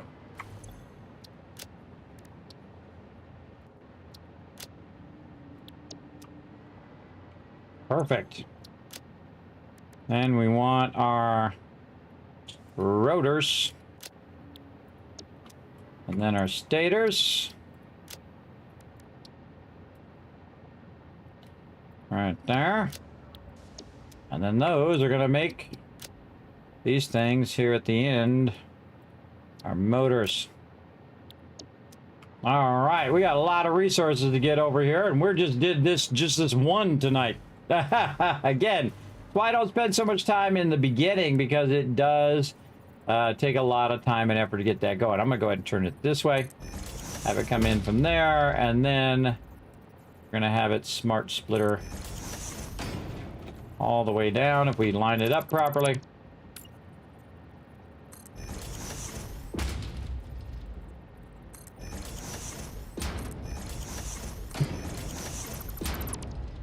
Right when I click it.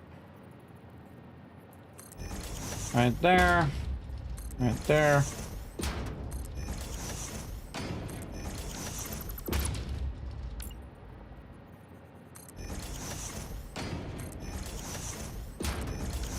Okay. Easy. Let's go to the first one and say that the center one is going to be our modular frames. You can just search for it. Searching for it's way easier. Any undefined is going to go to the right. Now in this case, I have a problem because I have it turned. So the overflow can't overflow out here. So I just thought of that. So I'm actually going to have to turn this back the way I had it. My overflow. Where's my thing? There we go. So my overflow can go this way. That's okay. I'll just do this. And probably not going to have a train through there, but if I do, it'll be fine. All right, let's do this properly here. Let's do this. Modular frames on the left. Any undefined straight and any overflow right. There we go. Now, the cool thing about this is you can go ahead and copy this. And then you can paste it to the next one. Now, what I would do... Oh, it did not paste. Oop. Nope. Oh, you little. Okay. Modular frames. Any undefined. Overflow. My fingers are not cooperating. All right, fine. I'm just going to press the button. There we go. I'm going to set this to none. Now, the reason why I'm going to do that is so I don't accidentally just put them all as modular frames. I find that that works a little better. These are all going to be basically the same, and now I can just paste all of these all the way down, and then be diligent to come back and fix the left one all the way down. So now, when I go back to this one should have modular frames, and we're going to say quick wire. There we go. But this one over here should have none because I went and changed it to none. So this one is plastic. Just type PLA, plastic, okay. And the next one, you get the idea. Just type it out. It's much faster than looking for it, I find. Aluminum sheets. Right there. And then this over here. Heavy modular frames. Yeah, this is going to do all the work for us. These are encased industrial beams. Rotors. Oh, why did this one not change? This should be stator. Oh, the background I put on stator. My bad.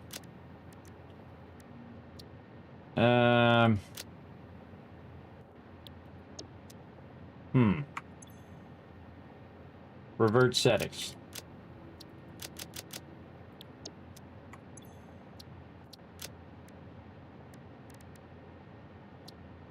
How do you take it back off? I don't think I've ever tried. Take it back off. I just click on it.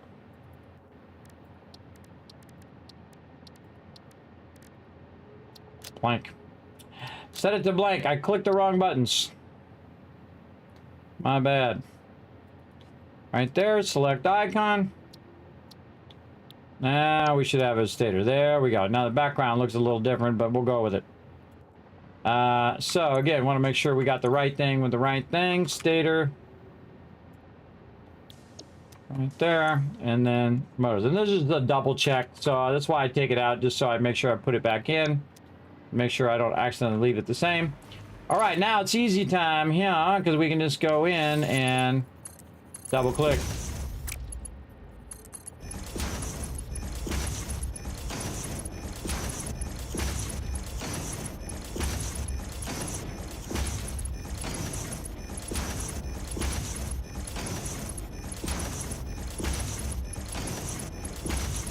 You're welcome. I just saved you so much time.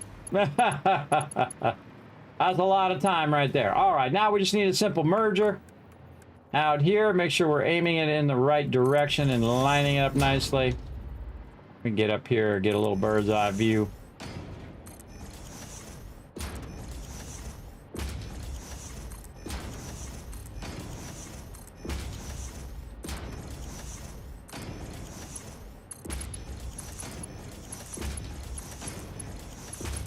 More double clicking.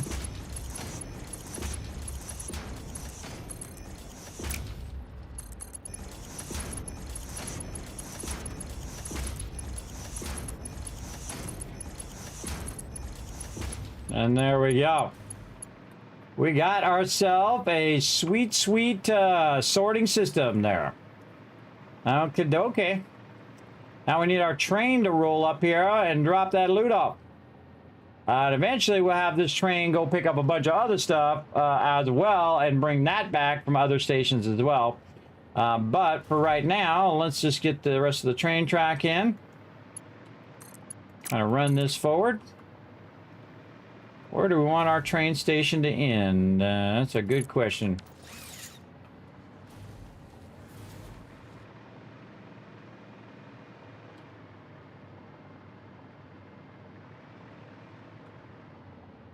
We want another train to run that way. Might want to do that, or we could do a cross there with the signals.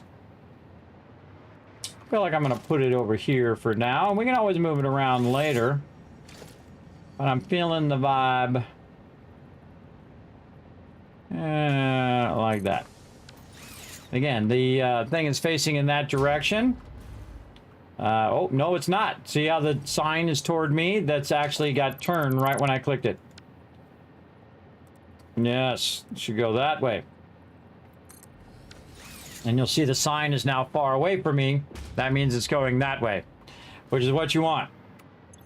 Let's see. This is Tycoon HQ mod frame drop off. Mod drop off. Mod F. All right, we'll go with that. I have multiple trades, as you can see. Tycoon HQ quartz. I guess I could just do mod frame. I usually like to put the word station in there. Mod frame. Maybe even with a space between it. Yeah, there we go. Gotta hit return a bunch of times because sometimes that doesn't kick in. Okay, so for now, we'll go ahead and just get our modular frames over here. So we're going to get our cargo. We're going to run the output of this one from here.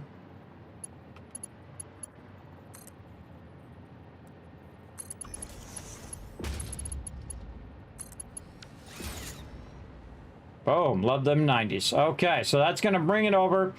Drop it off right there. It's going to go through the sorter, and it's going to absolutely fill up this whole entire first box. Now, I'm not bothering to put the other boxes in right now because I'm not running that stuff over here. And our quick wire, we have to go back over there and fix that up, so that'll be another one that we need to put on the list. And then our plastic and our rubber is already running, so we can just run that underneath from where it's at. Don't even need to do a train for that, and have that feed into the system. Let's see what else. Our aluminum's already running, so we can run that over. We can do some run lines for that. And then the rest of these all need their factories recreated again. And again, I make small factories for them in the beginning, or I'll just make like one and just have it converting. And then I let it run. But later on, I come back, and as you can see, I make it more industrial strength, right? Because again, when you get in this stage, you now have your faster belts, which helps you a lot. And eventually, you're going to get in the last stage, and then you're going to want to change all these belts out again. Probably. We'll see how it works out. Let's see. So we got all of that going. So eventually, we're going to need to merge some of those over there as well.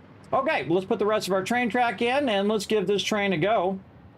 Right over here. So we're going to go ahead and run this. Okay, or you can do it really awkwardly if you want. Okay, man. I don't know. I think it's my mouse problem.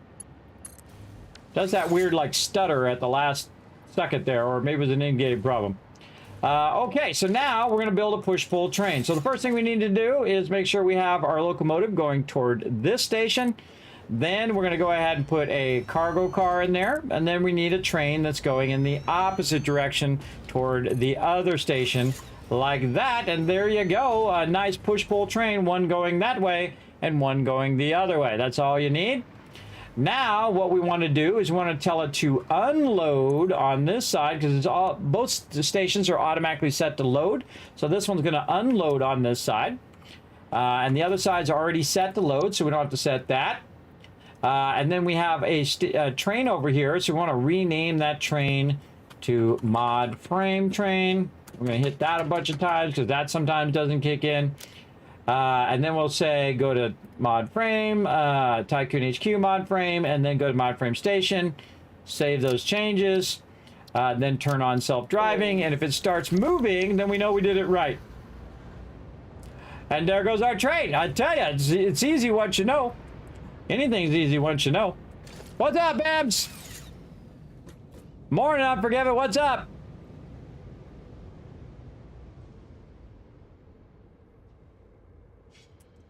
Alrighty. Now it's going to check and see if it has anything to unload. When it realizes it doesn't have anything to unload, it's going to say, okay, it'll wait for a few seconds, or you can tell it not to wait at all. If it just says, oh, there's nothing to unload, and then it'll bail. But wait a few seconds and go back the other way. Here we go. I'm not doing nothing. I'm on the train. I'm not driving it. It's auto driving itself. Here we go. We're going to go around the curves. Whoa, hey, whee, around the curves. This one's fun. It's got a lot of curves. I could straighten it out if I wanted to, everybody. Just bring it way that way and then bring it over. But I don't know. That's fun. All right. Now we're going to go over here and we're going to pick up some modular frames. Or are we? All right. We got a small problem. There's no modular frames going in there. We got to get those modular frames from way down there. And we got to get them right up into here. So while we're waiting for our train to run back and forth, we'll go ahead and get to work here.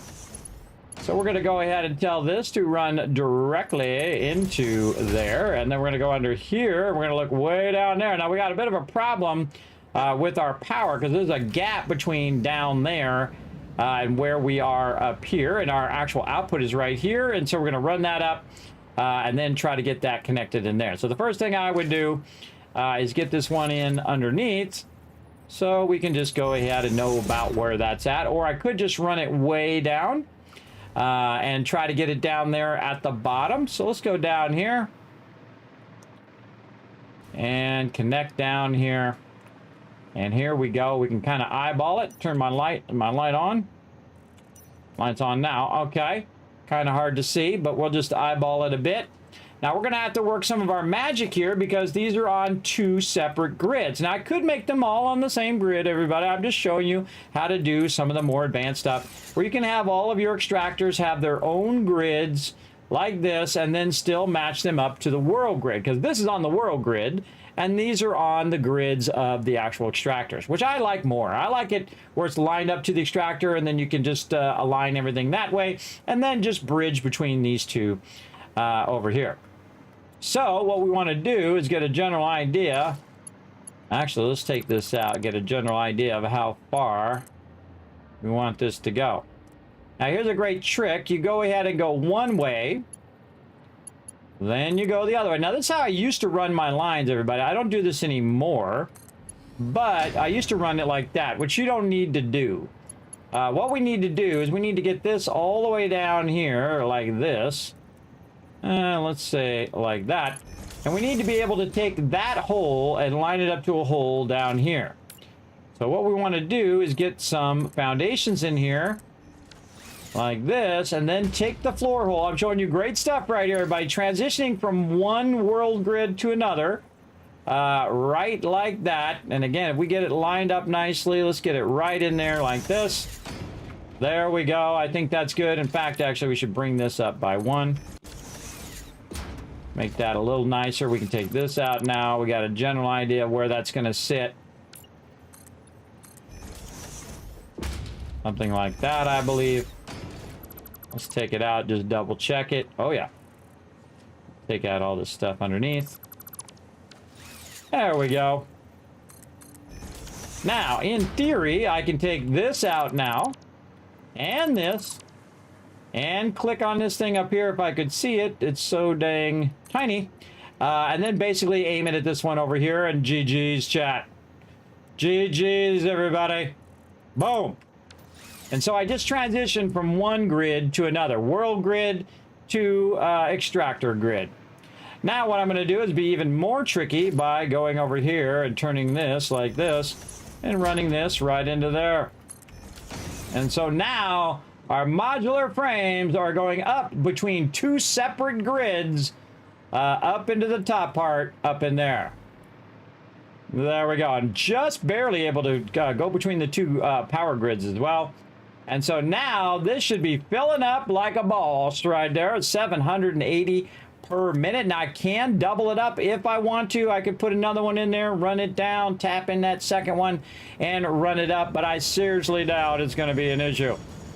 Because you know what we do, everybody? We let this run 24/7. Even when I'm not on the server, it will continuously run because we use the power of time. It'll continuously make me more modular frames. And for a couple bucks a month, everybody, G-Portal is the best. In fact, let me go ahead and get you guys a discount right over here. If you're new to my stream, you haven't used it yet, whatever it is, everybody, this is awesome. And they are the best, everybody. They're the best of the best. Right over there. All right, now I got my modular frames. It's going to do it. Now, this is going to run infinitely. I don't have to do nothing. This will just keep doing that all day, every day. We set it, and we forget it. So we're going to go ahead and run it this way. Like so. And we're going to test and see how well our sorter is doing. I love this cool little curve here, too. I love it. Normally I don't put too many curves in because I want it to stay as fast as possible. Well, let's watch it unload. And then we're going to watch it run this stuff out of here. So I'm going to get right over here so we can see both things at the same time.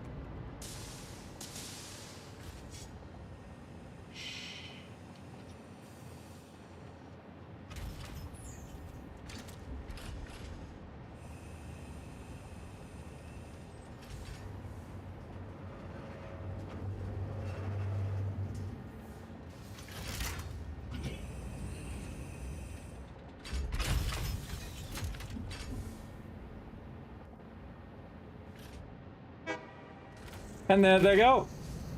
And it's going to go down. It's going to go in the sorter. And let's see how it's doing. It's just running those straight in. And then it should be going up. And it should be going over. And it should be going down. Oh, and there they are. That's how you know you got all your boxes right. If it makes it all the way to the last box, GG's, chat. GG's. There they are. Very nice. And it's just going to do that until it fills up every single one of those. And then it's going to backlog over there. And then it's going to backlog on the other side. And it's going to backlog into those bunch of boxes that I put over there, the 16 boxes. We're going to have 10 plus 16. We're going to have 26 boxes of modular frames. Eventually, we let it run long enough. It'll absolutely run and run and run, which is awesome. And now, we don't have to do nothing. It's doing the job for us. We got multiple trains doing multiple things. Getting it going on. What's this quartz station doing over here? There's another one we could do. We could run this quartz out of here. This silica over here. All right. Now, what else we got? We got quick wire, but that quick wire is way over there. We're going to have to rework our quick wire factory. Gonna have to optimize that sucker. Let's see. What else can we run? That would be fairly easy to do.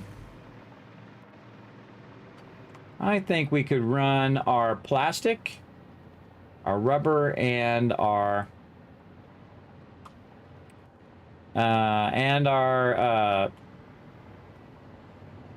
whatever that thing's called, aluminum. Let's go. Whee! Now we got something running down here. Is this even going anywhere or doing anything anymore? I don't think that's doing anything anymore. You're out.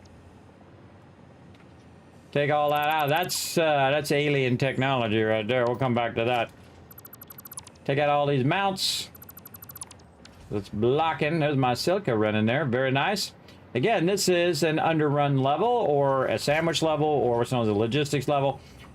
So what we want to do is get that to come up here and then merge into this thing here. Another thing that we could do, make this a little easier, is to take this out, stick a little merger right here, name it this way for now, and then we can click that bottom one, click that top one, there we go, run this back into there. Very nice. And then this allows us to go ahead and run more stuff over here. Kind of feel like we want to do what we did before, and that is to run this down a couple. Now, I trust in my power, everybody. As you can see, I am way up here because I find that super fun. And so I'm going to run that down just a little bit. We're going to bring this run level down just a little bit more. And one of the things that I like to do is 2 levels is just right for a box right here, so we can go ahead and put our box in. But it still sits up a bit in the foundations. So when I put the foundations back, you can still access it from up here, but it's not really blocking your way. You can kind of drive over it. You might run into it, but you can run around it and whatnot. And that just allows me to feed resources directly in here, which need to be sorted along that line. Now, I could make the whole thing sort, but the problem with making the whole thing sort is the fact that it will overwhelm the lines eventually, right? And that's what I don't want it to do, because then it will backlog and it will stop putting all the stuff in there. And I want it to just continuously put all the stuff in there. But we want to go ahead and do this, and then we can go ahead and maybe do a little floor hole here. A little bit like this. And like this. Make that go the right way. All right, that should run up into here. And then we should be able to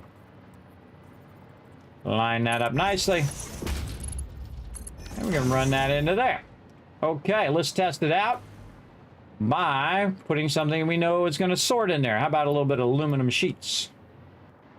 So that should come up out of there, and I can manually put it in there, and it should run along and go into the aluminum sheets box. So yes, it does work.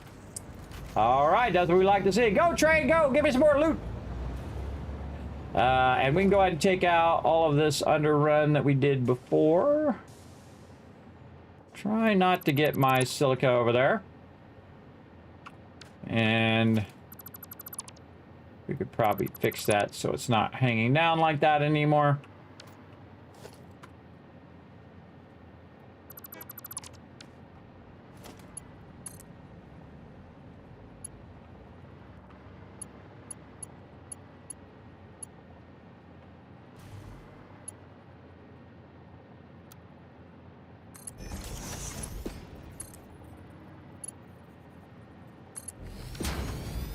Nice. Okay.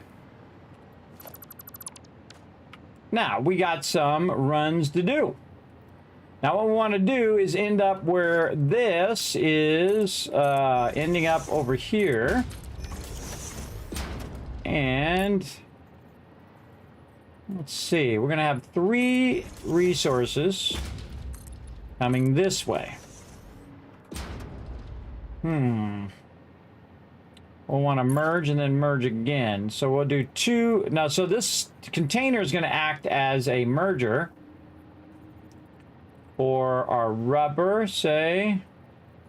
side do you want to put that on? That comes from over there, and the aluminum comes from over there. So let's go ahead and say this is a backlog box for aluminum, and this is a backlog box for our rubber. So this is going to go here, and then this one's going to go here. So this will be rubber and thing. So I'm going to start mixing my stuff together, which normally you shouldn't do, but it should micromanage it all for me and run that in there very nicely. Now let's go ahead and take this one out that's not directly under my... Oh, it's under something. Oh, it is underneath my train. Underneath my train station. We got to recolor that. Yes, that's under my train station. Oh, hello. That's under my train station. My bad. Let's get that colored in. Hmm.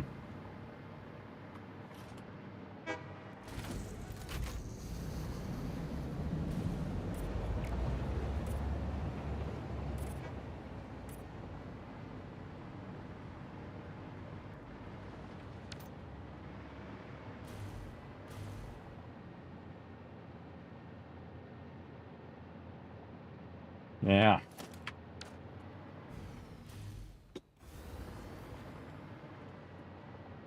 Three wide. Yeah, okay. We got that fixed. Okay. This is why I know which ones to take out and which ones not to take out to get out of there. Okay, so we got that going. We can color this back into blue. We're going to try to get these to merge and then merge into there. So we want to go ahead and go down here. And let's say we want to bring our aluminum along this one. We're going to take this and move all of this. We'll do all of this again later on. And we'll replace all of this alien technology stuff later on again. All right, kind of feel like I want to go around right here. So let's have some fun with our conveyor walls.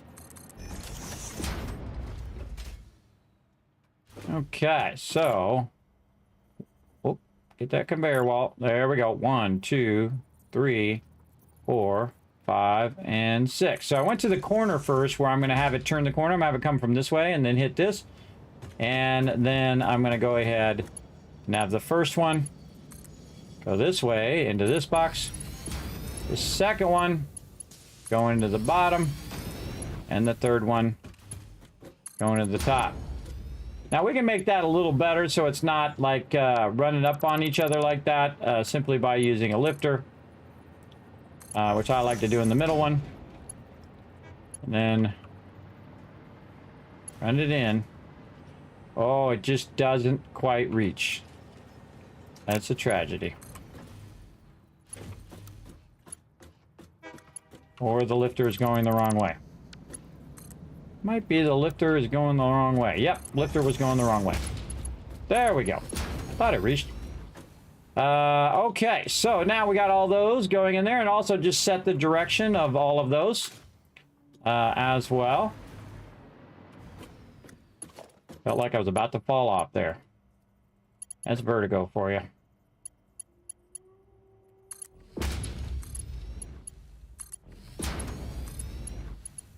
Okay.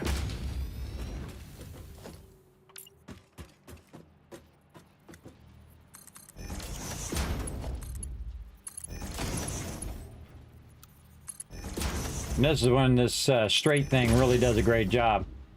See how it does that? I think I can do this one straight too. Comes out the same.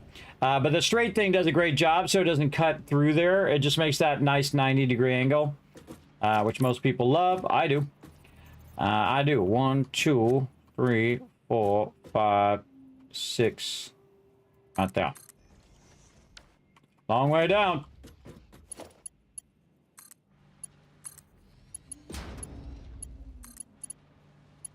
I just don't look down. Helps me. Okay. Once more underrun here. Okie dokie. So we got our silica going there. Like we got to go down. run this around on the right side so I can walk around. Also stand off to the side. Oh, I hear my train. All right, we're going to run it under this one. We could have made that a little further back. Let's make that further back.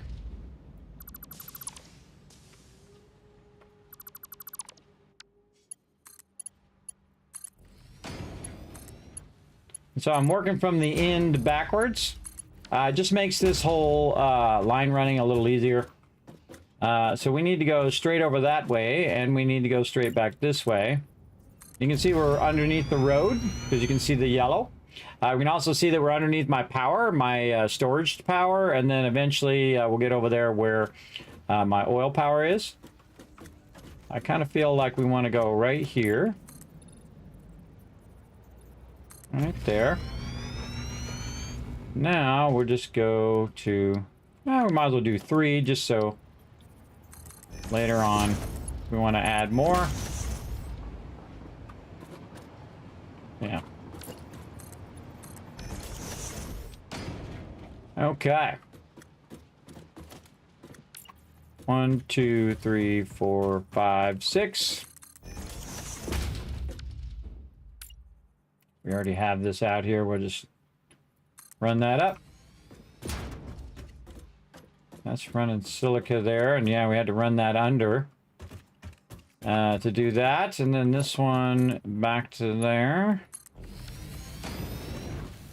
Almost there. I like to do max line runs, so usually 6 is a good number to use. Okay, now we're going to go ahead and fly up here. And we're going to tap into some of this.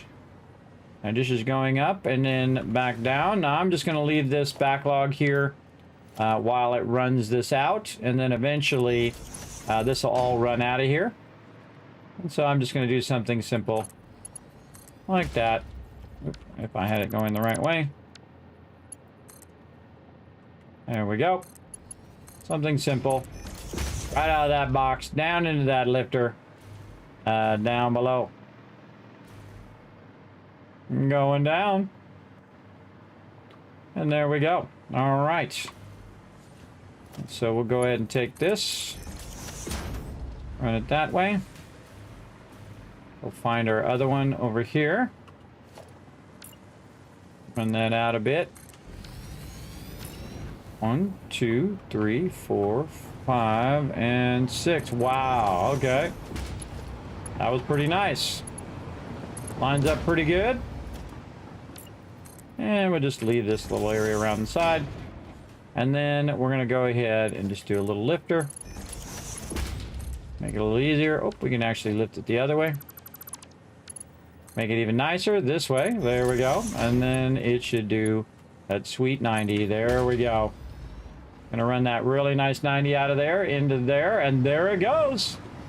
All that aluminum gonna be moved from over there to over where I'm at, so I don't have to run over here anymore. I know, awesome, right? We'll let that run. That's gonna bombard that sorting box. But right now, it's not making too many modular frames, so it should be okay. We'll see. Other direction, let's go. 1, 2, 3, 4, 5, and 6.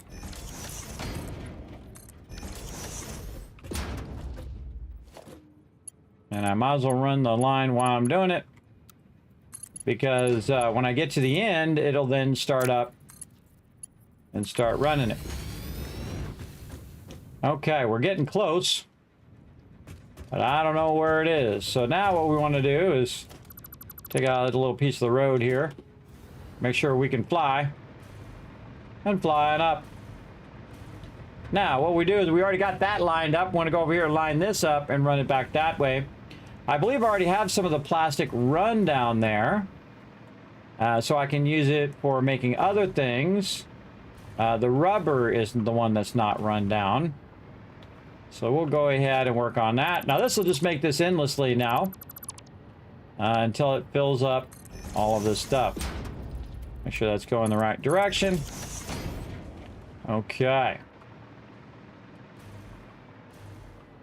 Down we go. Yeah, we already got that running. Very nice. And we'll get this running this way. And I'm going to run this kind of close to where this is and just turn it just a little bit. Very nice. Yes, we have plenty of plastic under here. Let's go ahead and run our other line. And this is where you got to trust in yourself that you put a lot of power up there that's going to keep you alive and you're not going to fall to your death. Where is it? Over there. We can see that that one's there. This one looks like it's back this way. Let's run over and find out. You see I've got lots of underruns here for my aluminum. Oh, over here. That's aluminum over there. Oh, and we can see it way out there. All right, nice.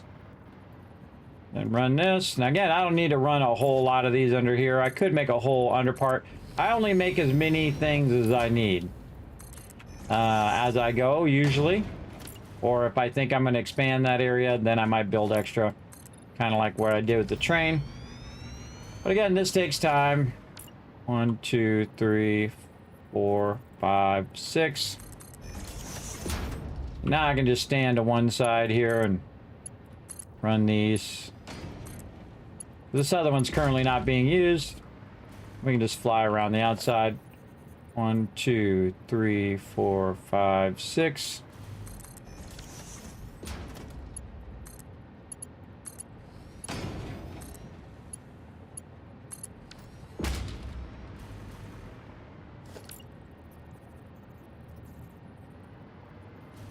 Wow, okay.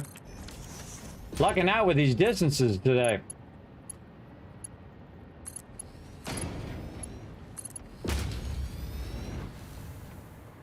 Okay, now we got to get one into one, one in the other. Doesn't matter which. Just as long as we get them in there. All right, let's just risk it. Let's go over here and redo how we're doing this. Actually, this one I could just split right here. Line it up.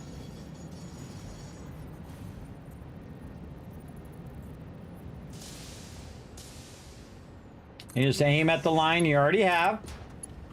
And then it usually lines up nice and straight. Nice. All right. Now it's going to backlog all that plastic. Now it's also using plastic for making my aluminum. So now it's going to kind of fight with both of those, but that's okay. If it slows down my aluminum a little bit, it'll eventually backlog and then make its way back, and then I'll have plenty for my aluminum after it backlogs, an absolute ton of that. Now we also want to bring our rubber forward, so let's get that. And we're just going to bring that as far as it'll let me bring it. Let's say something here, and if we're lucky, that's going to go right over there. Maybe a nice little 90, though. Let's go ahead and bring that down. Look at that nice 90 there. And that's it.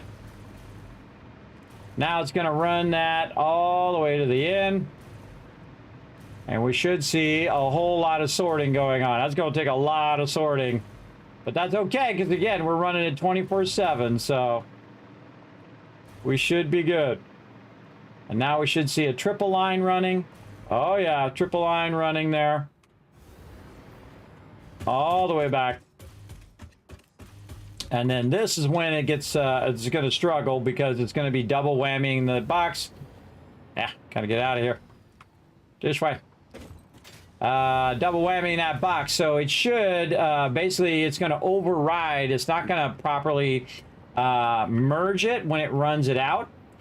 So really, the thing that's running first is the thing that's going to run most first.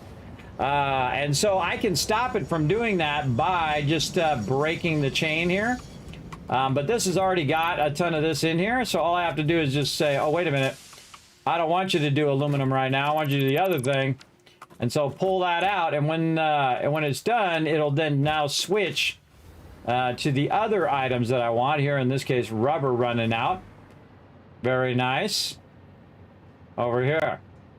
So we might want to balance this a little better so that the way that it's merging and running runs a bit better. Let's do that first. Right over here. And so we might want to do 3 boxes under here. Just so we can have a backlog under here, but also balance the way that this is merging and lifting. So now we're going to go ahead and put this, let's say, we just put it in the middle one. Just put it in the middle one, like this, and then it's going to merge every other one, like this. Very nice, and then we got to take, say, this one out. And we'll merge that one to the outside one. And then we should see the plastic come out on that side. Very nice. And we'll take all the plastic that's already in this one into its own box over there. And then what it's going to do is evenly merge all of these together so that we can get these to go over here. Oh, I should put my lifter in first. So that's going to make this go as a beautiful 90 right into there. So now it should go one, then the other, then the other, then the other. See, now it's more evenly split. Basically, that's like a load balancer too. So it's doing one thing, then the next thing, then the next thing. This way, you're getting a bit of all of it at the same time, as opposed to it just running all the aluminum. And then we can see it doing its job here, where it's doing one and then the other, then the other. Now, it really doesn't matter to me because, you know, one of the things I can do is go and help it by going over there and grabbing it all out and putting it in there. But we're just going to go ahead and let all this run in there. I also have all of these running into the dimensional depot, as well as my quick wire over here. We just need to go back and make sure that we do our modular frames. But that is pretty nice. Look how it goes. Yep, it's nicely mixing those. Now, of course, if one of them runs out, then the other ones will be heavier, whatnot. But eventually, this is going to completely fill all of these up. Now would be a good time, though, to put in the rest of our stuff so we can let all of this go. And so let's go ahead and get the rest of our frontline ones in. And we can make some connections here.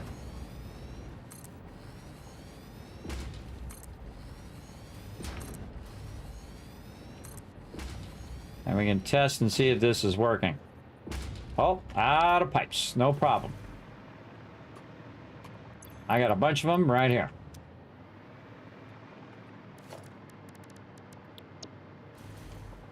Again, these are the downward ones. Lining them up next to each other. That one did not look lined up right when I clicked it.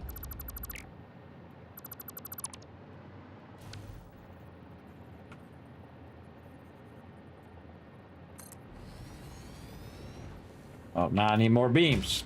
Again, I'm using it up faster than it's running into the thing, but that's okay. That's why I have this huge backlog here where I don't have to run off and go get them anymore.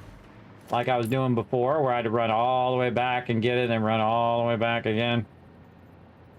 Nope, we don't want that. We want the blueprint, middle mouse button. There we go. Turn it this way.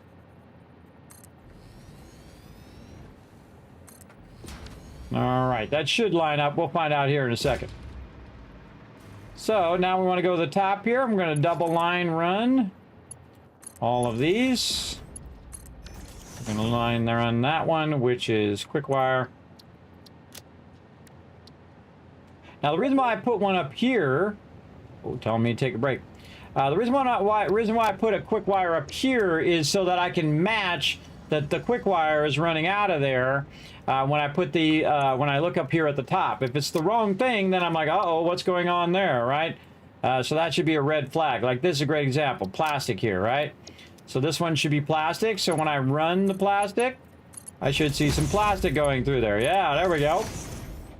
And then now I can see the plastic running through there. I know that's the right one. Now I know the next one is going to be rubber because I'm the one that did this. It's easy when you're the one that did it, so you know exactly what it should do. Run the bottom one and then the top one.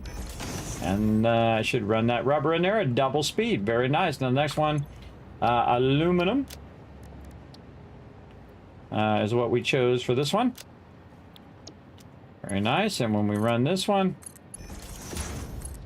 we should be all good. Yes, and there it goes. Now it's not only is it filling these boxes, but it's going to fill those boxes over there. Now the next thing we did was heavy modular frames, reinforced iron thingies, reinforced iron industrial beams, and then all of our kind of motor making things there. So let's go ahead and again go over here and just do these while we're at it. Heavy modular frames. Over here, we'll want to industrial beams. Now, normally you make industrial beams and all this other stuff before you make heavy modular frames, or kind of about the same time. Again, this is not in production order. This is in the order in which I'm going to be looking for them. I'm actually at some point not even going to be looking for a lot of this stuff. This stuff will automatically go into the dimensional depot, and really the only thing I would need is something I need a lot of, like concrete or things of that nature. Usually motors and things like that, you're usually good. All right, now we did that. Let's go ahead. Oh, let's do all of our connections first. We'll do all of our low-level connections first. You just get the low-level connections in, then doing the high-level ones are a bit easier. Also, the high-level one's not in your way when you're doing it, but once you do the low-level one, it has nothing else to connect to if you just aim at the box. So it won't try to go from one level down to the other level, or up. All right, those are all in. And down. And now we're going to see if it's working. All right, the next thing that we did, do we remember what it was? It was something. I've already forgotten. Let's go double check. Might as well. It is quick wire and then our rubber stuff, or our oil stuff. All right, let's see if we can remember some of this at least. This is quick wire. I could copy and paste it, by the way. I find it takes longer than me just to go in and put it in there. Again, like this. This is going to be rubber. Now, and this one should be our aluminum. And these are the things I'm going to be looking for on and off. So we're going to go ahead and run this out and see if it shows up on the front of it. That's another thing I like to do. That just tells me that it made it all the way to the end and that it is going through all the boxes. And you can see that it did make it all the way through, which is pretty cool. All right, I think the next thing was heavy modular frame. Let's go look. And then encased industrial beams, I believe. Yes, heavy modular frames, encased industrial beams, and all of our motor stuff. Remember, this is reversed also from the back, so it's easy to get messed up. I don't mind double checking. Double checking is for the win. And again, we're going to get all of this stuff running right over here so we can use it. It's industrial beams. And all of our motor-like stuff. Rotors.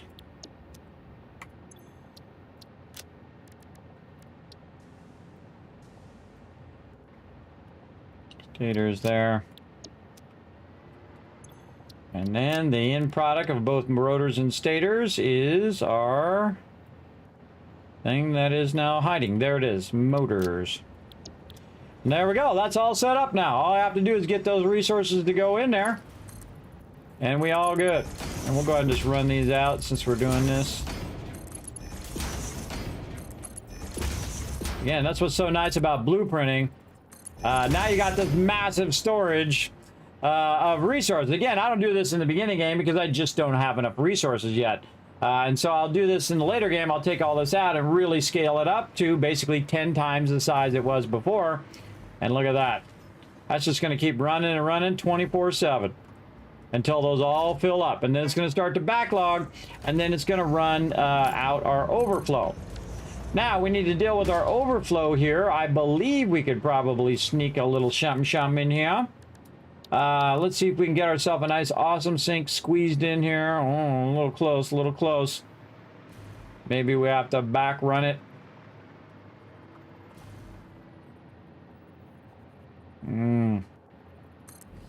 Maybe a little back running right there. Yeah, we could turn all of our mergers around.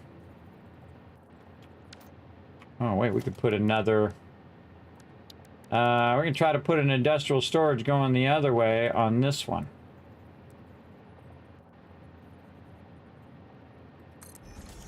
Yeah, that's nice. And then run that in there. This way we can custom feed stuff in there we just want to get rid of. I should put these mergers in the other direction now. Just take out the mergers. And hit F and then G to just take out the belts. And you're like, ah, Kismet, you're taking out your other belt. Well, just hit Control to deselect it. And then don't aim at it. And then bam, there you go.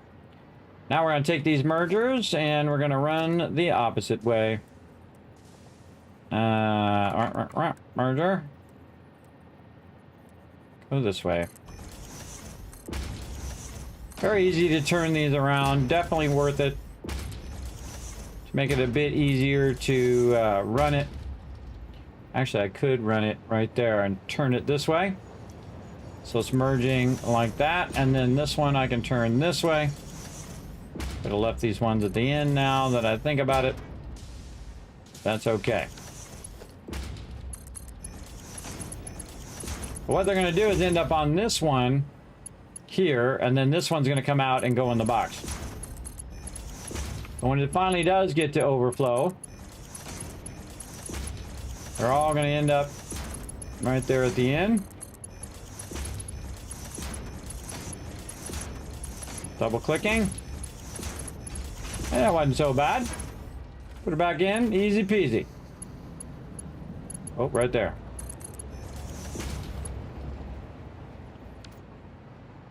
Give it a once over. Eyeball it. Okay.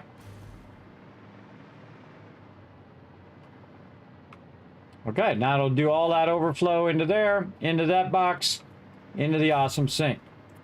Now, the awesome sink needs some power. So we're going to take the awesome sink and we're going to run it down over there.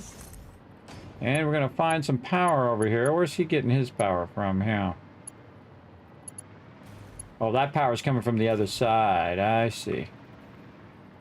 Well, we have some power connectors that we can connect to, probably over here.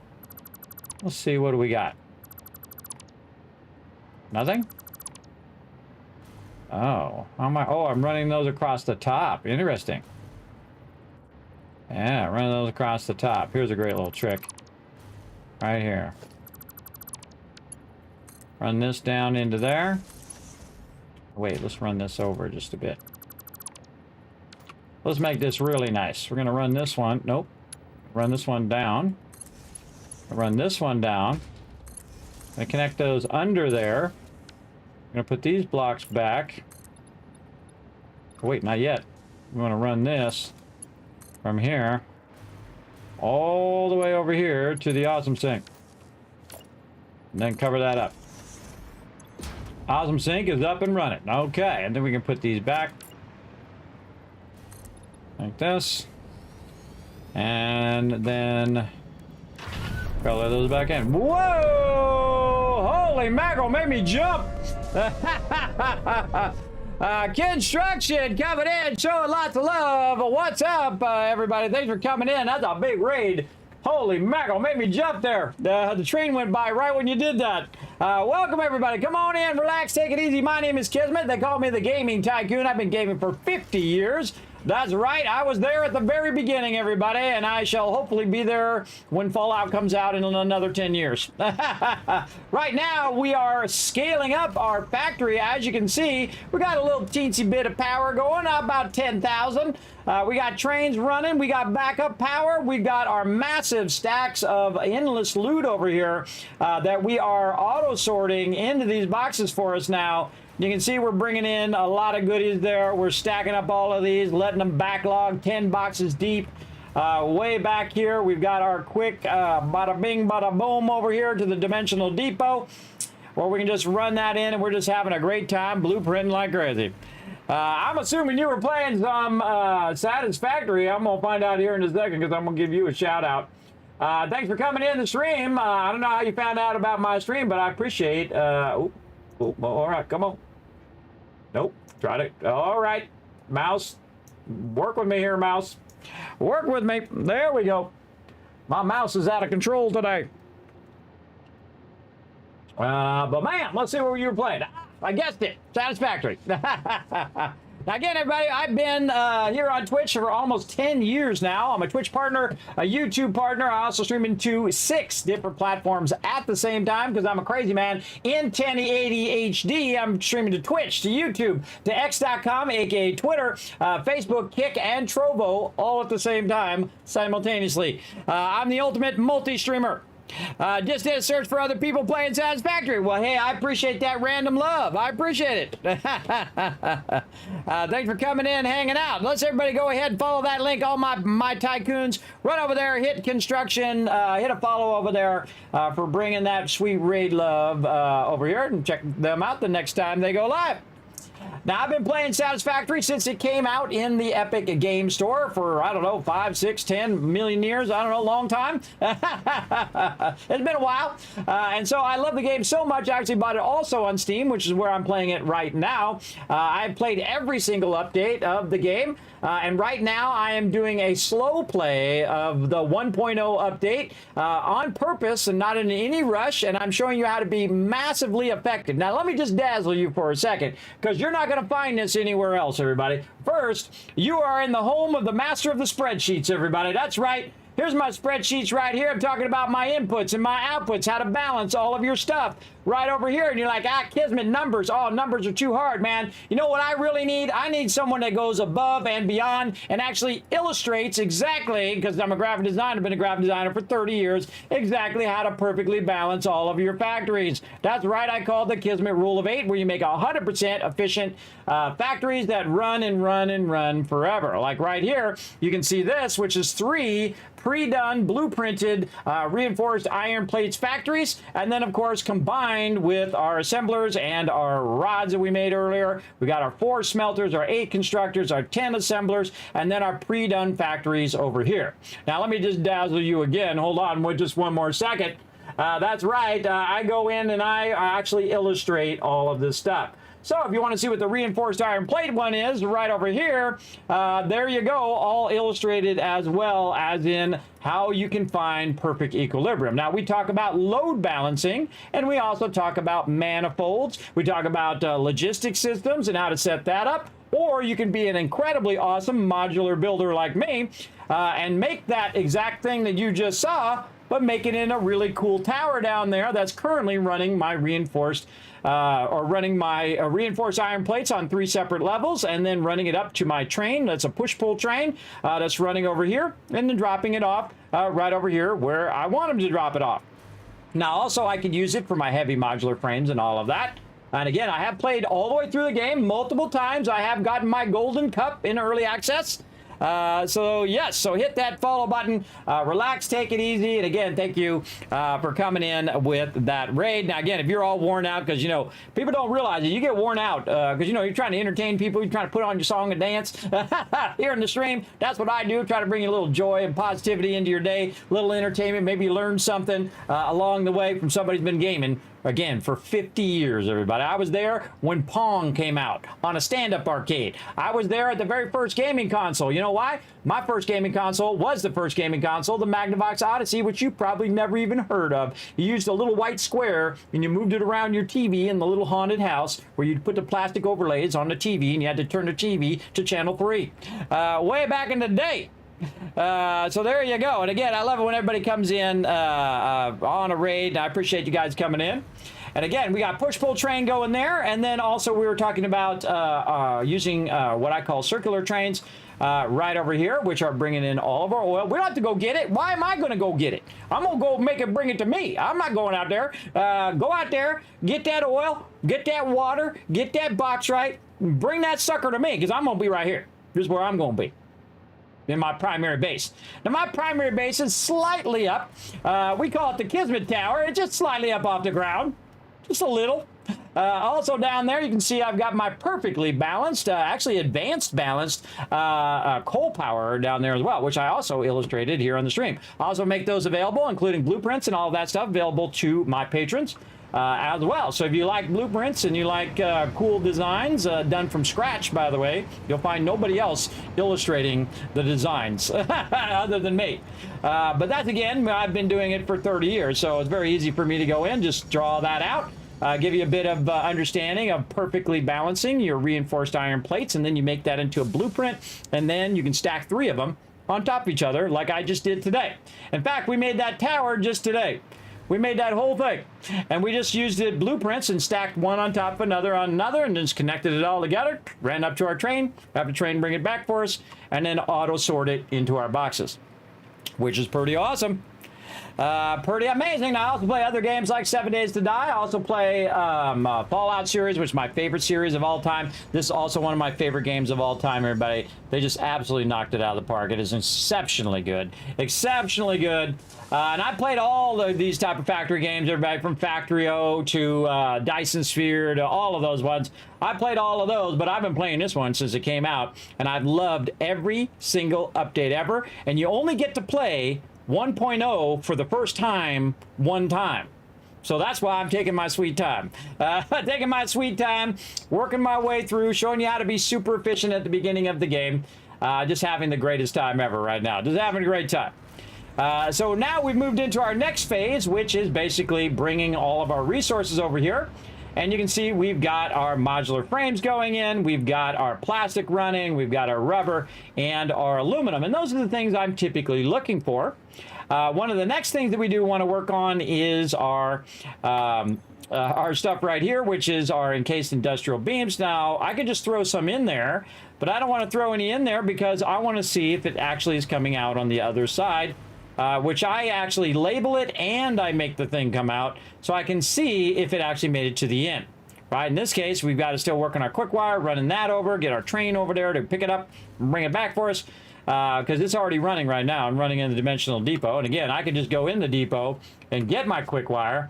But I don't usually use more than 1,500 quick wire at any time. In fact, the quick wire is probably your best thing in the beginning of the game to run into the awesome sink. I have been running hundreds of thousands of quick wire into the awesome sink for this entire playthrough. And then a little bit into the dimensional depot. But most of it into the awesome sink. That's a great way to get tickets. I have 250 tickets that I'm not even using right now, and I'm making more also at the same time. So again, the next one we need to do is our encased industrial beams, or we could work on our heavy modular frames. Now, we got some stuff that we can mark off. We also reestablished our biofuel production here, also with a quick shut-off switch, which we're going to need to run over there and put one over there as well.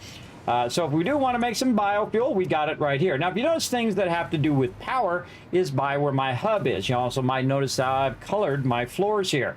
Now, these floors all have to do with pre-design and working your spaces out before you start to build. Very important because red equals trains, yellow equals roads, purple equals hub, and blue equals storage, and green equals storage for power. Right? So that's really easy to know, especially when you're underneath and you're trying to run stuff underneath and you know where to go and where you can't go. Like you don't want to put your, lines coming up right in the middle of your train track.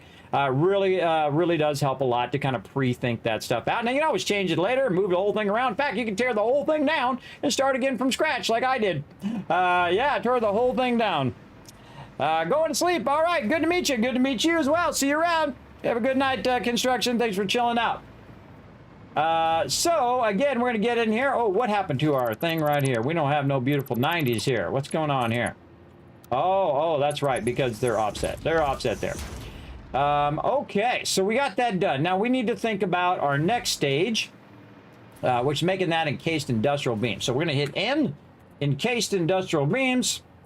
Right here, what do we need? Okay, so we're going to need some steel beams, and we're going to need some concrete. Now, again, we could go in and take the stuff we're already using, considering we have 10 boxes of it backlogged over here. And that's one way of doing it. Use the stuff that you've already created to use it for the other thing.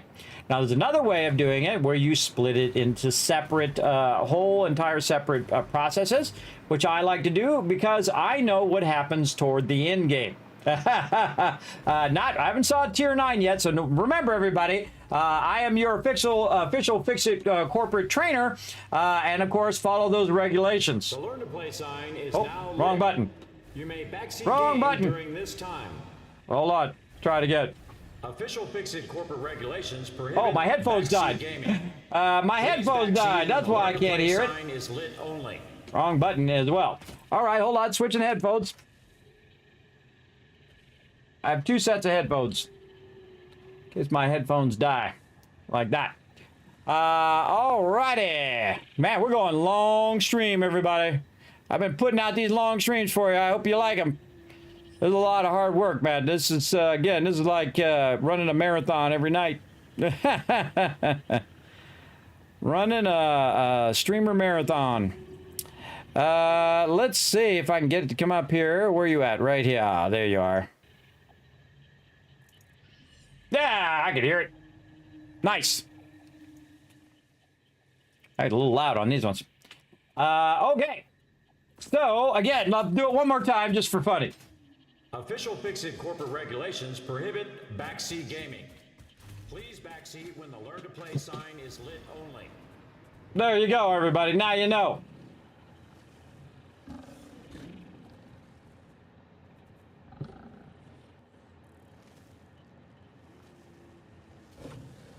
Oh. Where's my gun? Take this, sucker. Don't mess a man with the verticality. All right, again, we're going to run out here. Where are we going?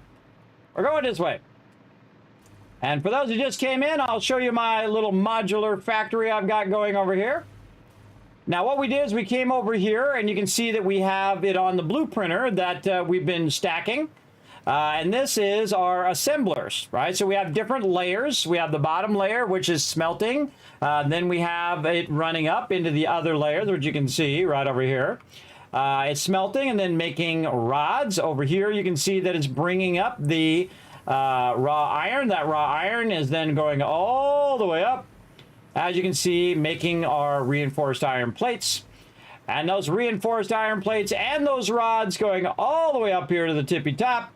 And running in here, right over here, and then going into this storage area that we have, 16 storages there, because we have the power of time. Now, the ultimate power in this game is the power of time. And actually, in life, the ultimate power is the power of time, because that is your most precious, resource. Is your time. So, if you want to use less time and not get lasered from space from FICSIT, I'm not in that department, but I'm in the training department here at FICSIT Corporate. If you haven't seen my startup screen, I actually have like a FICSIT Corporate logo. As well as I do have a FICSIT Corporate hat and also a FICSIT Corporate jacket. I know, it's pretty cool. But again, if you don't want to get lasered from space, I suggest to be very, very efficient as well. So all my stuff here is 100% efficient. It is running. In fact, it has the ability also to burn up excess resources that I might backlog while I am building it. So again, those are 3 reinforced iron areas stacked on top of each other. You see one here, one here, one here, and then the yellow part at the top, those are all those storages. And again, back at the bottom, that is doing reinforced iron plates. So that is complete. That's done. Don't need to do anything else to it. We're going to run right over here. Whee! Run right over here. And did we save it lately? Let's save it first, just in case. And then we're going to clear. Clear. Clear. Grab all that stuff back. All right. In fact, we don't even need the blueprinter here anymore. Let's take it out. Let's take all this out. Let's go ahead and turn on our dismantle filter so we don't accidentally fall to our doom. But in my stream, everybody, you never know because things are always going off the rails. In fact, that's one of the great reasons to watch. You know something's going to go off the rails. That is for sure. Let's go. All right. And we'll take out all of these things, which we don't need anymore. We're trying to find a spot for our thing, and that's it, everybody. Set it and forget it. Very nice. Now, you might notice that my foundations are perfectly lined up. I don't know anybody else. Nobody else. You won't find them who can perfectly line that up right there with one move. One move, line that up. And I'll show you here in a minute when we go ahead and get our encased industrial beams going. Let's go. Now, what we're going to do is we're going to need, again, some steel beams, and we're going to need some concrete. We're not going to use what we already got. We might have to tap into some coal, and we're going to need to tap into some more iron as well as limestone. But we can go ahead and get those going and then run them in the encased industrial beam. In fact, the encased industrial beam probably one of the easiest ones to do because those things we already have blueprinted. So very easy to do. Now, also, if you use your radar, which I consider to be one of the most underused things in the game, at least me playing, is the radar. So this time we got the radar tower going, and look at this, everybody. We got all the nodes, everybody. We don't need to look it up on the internet. Let's do it in the game. Let's play it the way it's supposed to be played, where you go in the game, put down your radar towers, find those nodes, and you go like, ooh, there's a node near me. And then you run over there and you get them nodes. That's what I like to do. I like to play old school. Now we got a couple impure nodes here. We got some copper, which we've already used. We've got some limestone. Now what we need to do is figure out the balance of these numbers. And that's why we start with our spreadsheet here. And so we're going to do a little bit of a quick spreadsheet. Now we're not going to illustrate it out today, but I will illustrate it out tomorrow night at 10 p.m. Eastern Standard Time. I'm going to go ahead and work on that, but we'll just get a little bit started on it today. So what we want to do is we want to go ahead and start off with our steel production. So on those, we're going to need coal. We're going to need steel beams, by the way. So for steel beams, we're going to need coal, and we're going to need iron. Now, when it comes to concrete, we're going to need our limestone right over there. Now, that means we're going to need 3 more nodes for all of that. And you can see that we've been numbering our nodes as we go along. And then also making a note off to the side as to what it is that we've been doing. Right? And then, of course, we actually went and did 2 normal nodes, which we forgot to name and forgot to put the thing on there. There we go. We did 2 normal nodes, and both of those normal nodes are at 240. So let's go ahead and mark that as done. And again, I'm not going to hurt your brains too much with some math over here, but we're just going to write down coal, iron. You get the idea. Coal, iron, and a limestone. There we go. Now, again, we'll go ahead and look at our nodes that are nearby, or it doesn't really matter the distance. You can see I'm getting the oil from way the heck over here and running that back with my multiple trains running right now, running all the way back to the base. So really, we could go as far as we want. Oh, look at this. The geysers. Ooh, we'll get back to those. Ooh, yeah, we're going to get that going on. Let's see. We already tapped this coal node, which is a pure node. We already tapped this node, which is a pure node, and we're utilizing all of that coal. Now, this is where you really have a problem in here, everybody, because there ain't much coal on this side. There's just those 2 nodes. Now, coal is also located way over here and way up in here as well. We do have some impure iron nodes there. We got a limestone. This is one of the greatest places for coal, by the way, over here, because these used to be massive. I've made 140 coal plants over here before. And you just use every square inch of this water to pull that water out of there. And then, because I overclocked all of the coal nodes. And then just made row after row after row of coal plants. It was really fun. That was a fun build. So again, the next closest coal is way over here. Now we do have a line running across here, so we could just cut this line over, or we can say, okay, we have a line going this way, right? Going across this way, and then run that line up. Yes, yes, what shall we do? And again, we'll see where this is coming through. This is coming through actually down here. So which way is closer? Is it closer this way? Right, because we can see this train's coming back right here. So it's going to be right there, because it's just going straight.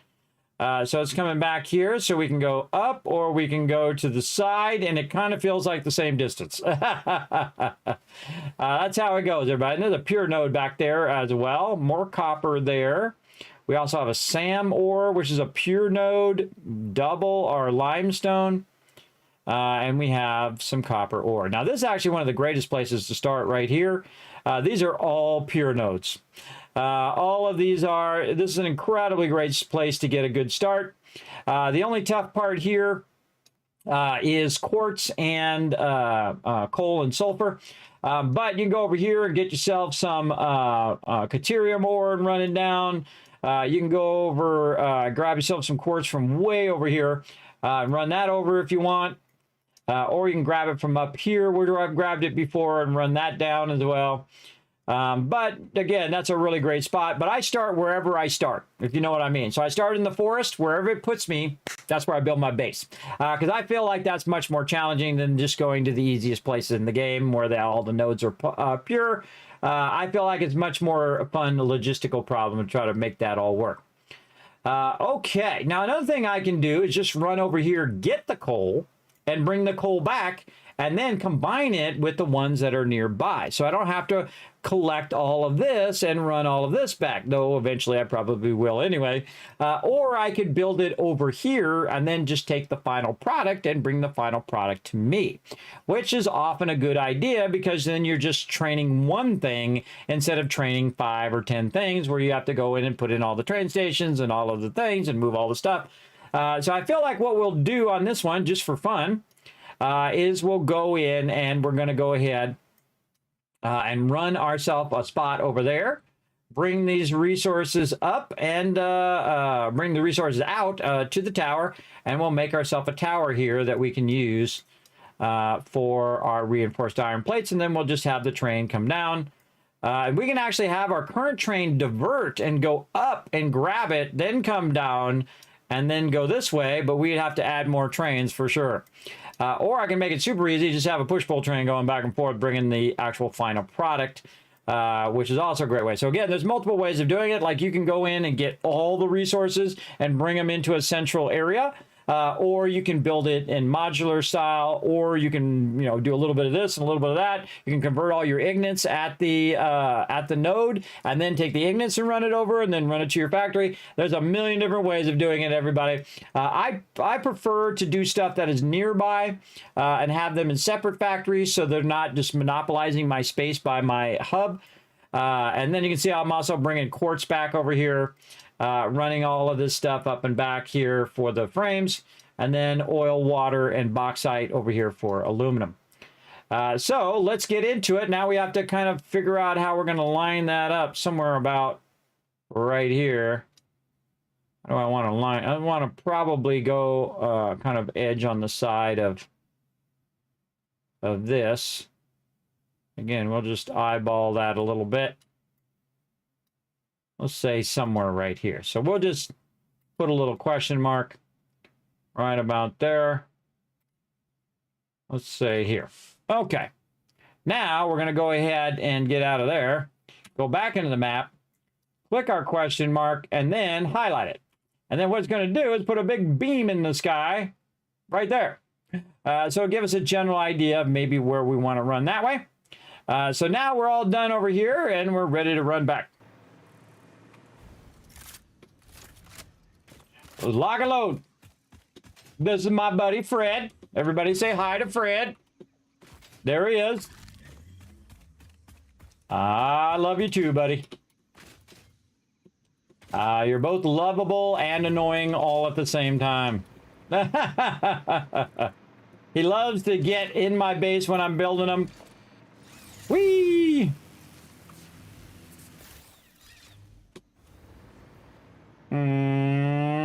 Zoom! Away we go. Hands-free. Hands-free moment here. We're going to go through here, and then we're going to pop on up. Automatically, I don't even need to look, everybody. I'm not even looking. I know it's going to work. I know it's going to do its thing over here.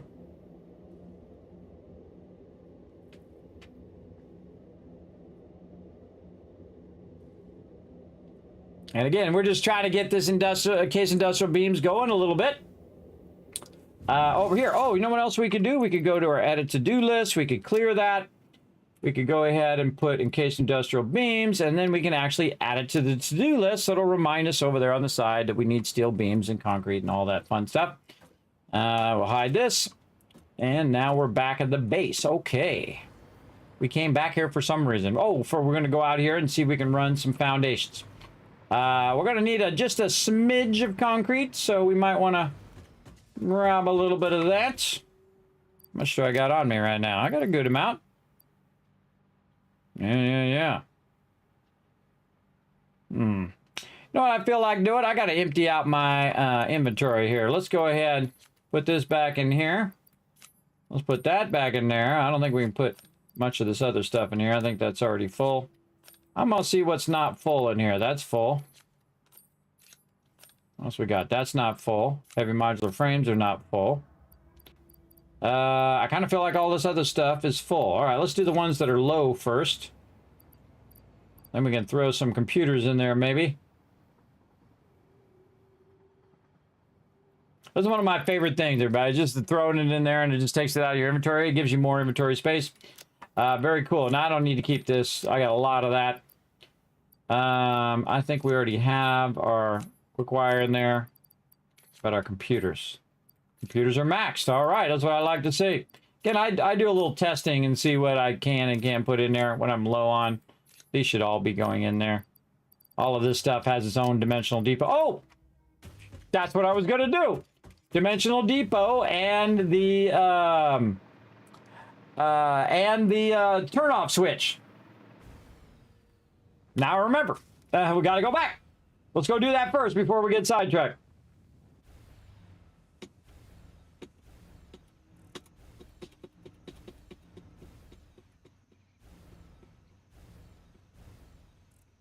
Working it.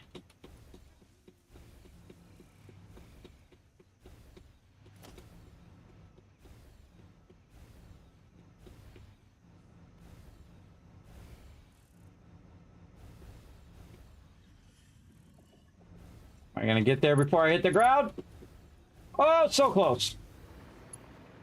So close. Okay, where is our primary power going in? It's definitely right here. Yeah, we don't want to turn it off at this level. We want to turn it off right here. Okay, let's just go ahead and extend one of these out. And we're going to use our priority power switch, one of my favorite things they added in the game. By the way, if you use this in game, you're welcome.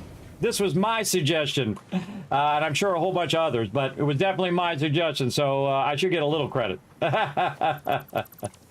we're going to run this down into the A of over here. Actually, this should go the other way. We're going to turn it the other way, this way.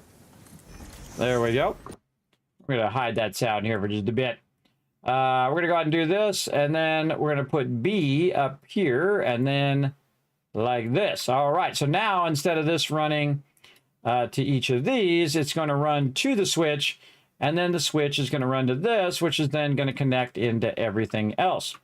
Now, normally I would put this in, you know, the extractor is one, the building is one, but this all does one thing. So it really makes it easier to manage it. So in this case, we also have nodes that go along with it, like these iron nodes. And so this I would call whatever the first node is, in this case 10. I would say this is 10 modular frames. And right now it's outputting a maximum of 30 modular frames. I know, pretty scary. All that giant tower, and it outputs 30 modular frames per minute. That's not a lot. All right, let's turn it back on. And you can see we have power. Now, I have 10,000 power, everybody, and I'm using about 4,000 because I work very, very efficiently. So I only build stuff I need in the moment. I don't just go build gigantic factories for no reason. And then, of course, everything that I'm doing is very power efficient. And I have the ability now to go into these modular frames and say, yo, I don't want those modular frames. Bam, turn that whole thing off remotely, even if I'm not here. If I'm up in my base way up there in the tower, I can just easily just connect right in this, turn this off if I need that power. or whatever I need. But I'm going to let those run and run and run. Now, we got that done. Now, the other thing was the dimensional depot. Now, what I do on my storage up here at the top, if I feel like I want to put it in the dimensional depot, I have a bunch of extra Mercer spheres that I have in the dimensional depot as well. So I go to the last box here, and this is a really good way of doing this because you can split these up into the bottom one and the top one. And so I'll take these out. We'll get our sound back on. Then what you do is use a smaller box, the storage container. Now, it's no big deal. I got plenty of double-sized boxes in here, so it's okay if I use a smaller one. And the smaller one is really just to hold the dimensional depot on the top, and so it lines up, right? So half of them are going to go in the dimensional depot, and then the other half are going to go right out of here into there. And luckily, I did the bottom one and not the top one. So there we go. So now we should see them starting to upload in the dimensional depot, which is awesome. Now that will infinitely upload into the dimensional depot. No matter where I am in the world, it'll continuously load those in there. Now, the great thing is it's going to stockpile about 150 of those and then start to backlog and then run no more of them in there unless I use them up. Then it's going to run all the rest of them in there up to the train, run it from the train back to my base, fill up those 10 boxes, then fill up the train, then fill up this station, then run down here, then fill up all of these, and I'll basically have like 26 boxes of modular frames because I'm on a server brought to you by the amazing people at G Portal. Let me hook you guys up. They are my sponsor here on the stream, and they are the best, everybody. There is nobody better. I'm telling you. And I'm going to give you 10% off because saving money is making money, everybody, I think. So get your own. It costs a couple bucks a month. You can let it run 24/7. I've let mine run for 1,000 hours. That's right. Since 1.0 came out, this particular server has been running nonstop for 1,000 hours so far, and I'm just going to keep letting it run. And that gives me the power of time. I can let it run while I'm doing something else, like sleeping, taking care of the wife, family, whatever I got to do, where I don't have to sit here and just wait for my resources to be made. It'll just keep making it 24/7, which is awesome. Awesome. All right, we got our priority switch in. We got our dimensional depot in. Again, that one is GG's. We out. And I got an idea down here. Let's go ahead and grab a little bit of this. And we're going to do a little trick where we put this in the middle.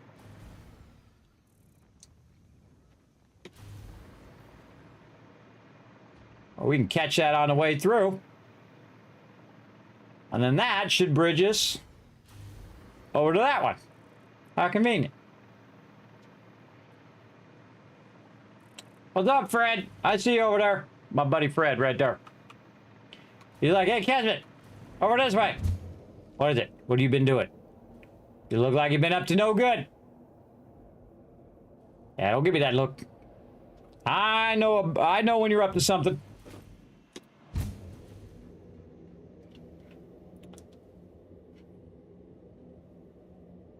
Up and away. Now we also got a tower over here. You know what's this filled all the way from the bottom to the top? That's copper ore right there. All the way from the bottom, all the way to the top. Talking about how to store massive resources and then letting it loose where when you need it later on and you make more than you need and then it will just burn up all that excess. You can also build that into your blueprints, which is pretty awesome.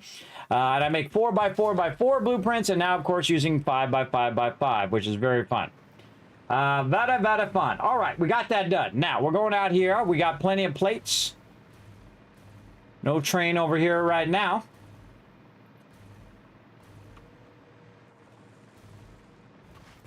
Now, you find me rarely ever use my vehicle anymore. I usually use the old roll or the old slide and jump technique. Build up some momentum. And just because it's fun, too. If you really get good at it, you can really get jamming. Woo! Really great at the beginning of the game, even when you don't have your rollerblades. Very good. All right, so somewhere about here, we got to go that way. Watch out for trains coming through. Oh, there went one. I think one went by. All right, somewhere this way. Now, let's take a look at the map again. We're right here. We're looking up. Oh, yeah, that looks perfect. Now, we're going to go ahead and just run a bunch of frames like this. And you're like, Kismet, you're not going to put any, like, supports and stuff under there? Absolutely not. It takes forever. I mean, hey, if you got 5,000 hours to sit there and put a bunch of supports down there, more power to you, brother. I'm 50 plus years old. I'm not doing that. I have tried it before. You know what happens? You put them in, you change your base, you change your supports. You put them in, you change your base, you change your supports. And you're doing that for most of the game. No.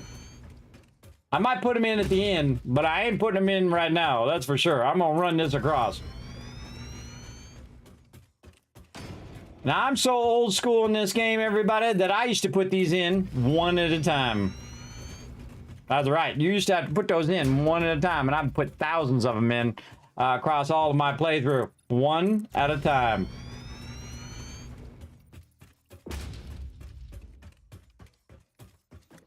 Always seems closer than you think.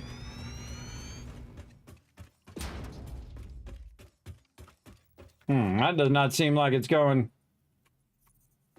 too close. Oh, no, it's right down there. Wow, okay. Maybe it was closer than I thought. I was like, weird, I'm going toward the red area, but then again, I wasn't looking down. Whoa, almost fell off. Almost. Look how beautiful the world is, everybody. Their world design is just top-notch, man. Just so awesome. Absolutely amazing.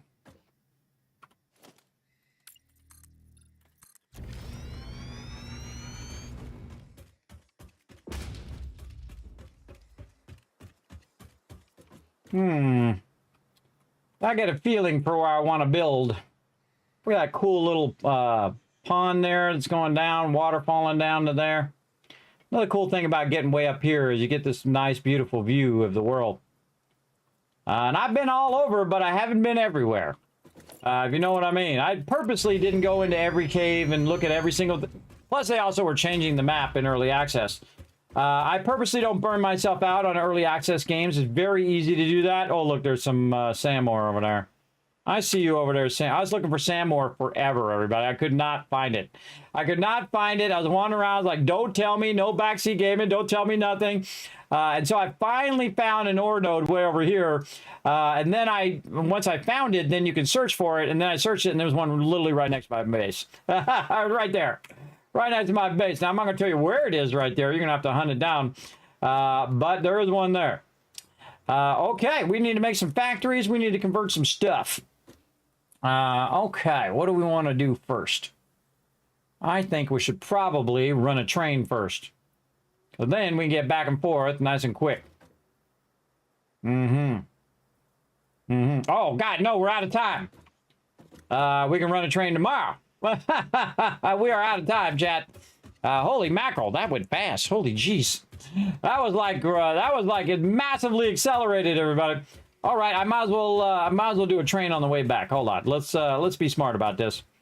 I'm gonna say I'm gonna put my train station right here. I could have used my train things.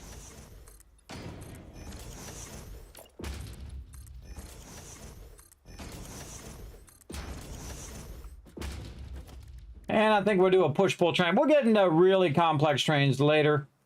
But right now, my favorite, the push-pull train. Aiming away from you. Like so. Actually, I want to run it down the middle of this one.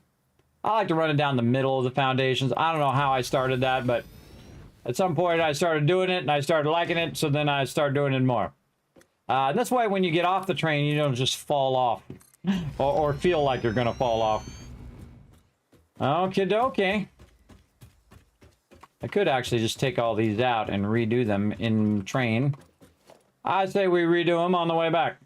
Let's go. Now, one of the things I do, the first thing I do with the blueprinter, everybody, is to make blueprints that have to do with foundations. Boom. Now, see, I don't have to color this because it's already pre-colored as a train track. And it's also 2 wide, which I like to use. Now, again, you can do 1 wide. You can even put it on super thin stuff. If you want me, I like to do a double wide right over here. I'm just like a tornado, everybody. I go right for the double wide. All right. Put that in there. Put that back down. All right, let's run a bit of this. And again, if we just do it backwards, by the time we get back, we should be good. And again, this should be the first blueprint you make, everybody, in the 4x4, and then later in the 5x5 is your foundations. Do all 5x5 foundations or 4x4 foundations. And then I use also one that's a 2x5. So basically it's putting 10 down at the same time, which I can do with zooping, but it's putting it too wide and coloring it at the same time. So it's actually doing a bunch of things at the same time that I don't need to do now. Definitely saving me a bit of time there. Alrighty.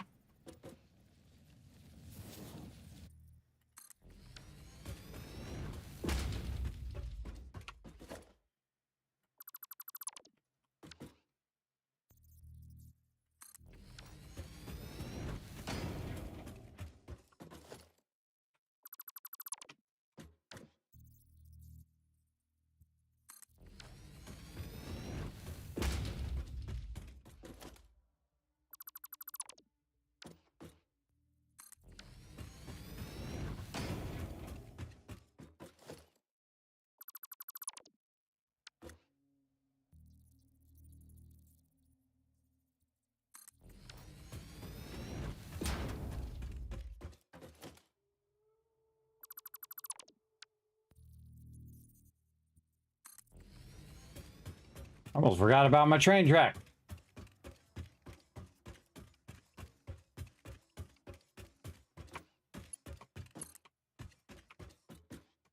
I like to line it up to the foundations. So when I'm running it forward, I'll always kind of move it back just a little bit to the edge of the foundations. I find that it usually works out nicer that way. I don't know, just my personal preference. This is just like going on a trip here. See, it always seems less when you're going there than when you're coming back. Anybody have that problem? Put a 1 in the chat. If you go there, it seems fast, and then on the way back, it seems like they take forever. Especially if you're driving. You're driving back, like it was 3 hours there, but then on the way back, it feels like about 40 hours on the way back. It's like a weird perception of time, everybody. I find. Unless you're the one not driving and you're the one sleeping. Then it was just a couple minutes to you. That's what happens to me sometimes driving my kids. They'll fall asleep, and then to them, it was just a few minutes. To me, I was like bazillion hours that had gone by. For sure. All right, we'll get this done here. We still got a little bit of time. We'll go a little bit over. Try to get this in. Oh, no, need more. This way, we'll be prepped and ready to work on this one. We get back tomorrow. Now, we're going to be back tomorrow at 10 p.m. Eastern Standard Time, doing some more on this particular run. And we're doing each individual thing, so we're working on everything in the game. And we've done a bunch of it in the early game, then took it out, put in some basic factories, and then now we're scaling up all of our factories and running trains and doing all of those fun things. Scaling her up.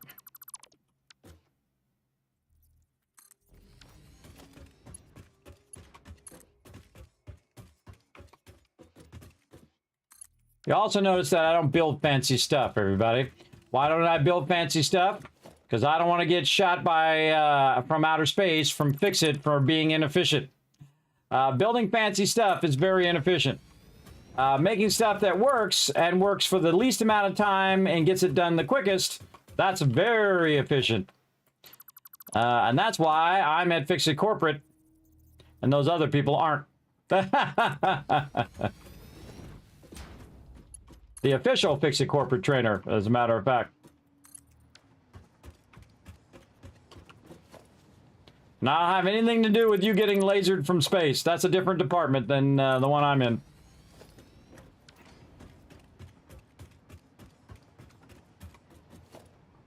Try not to take out my current train.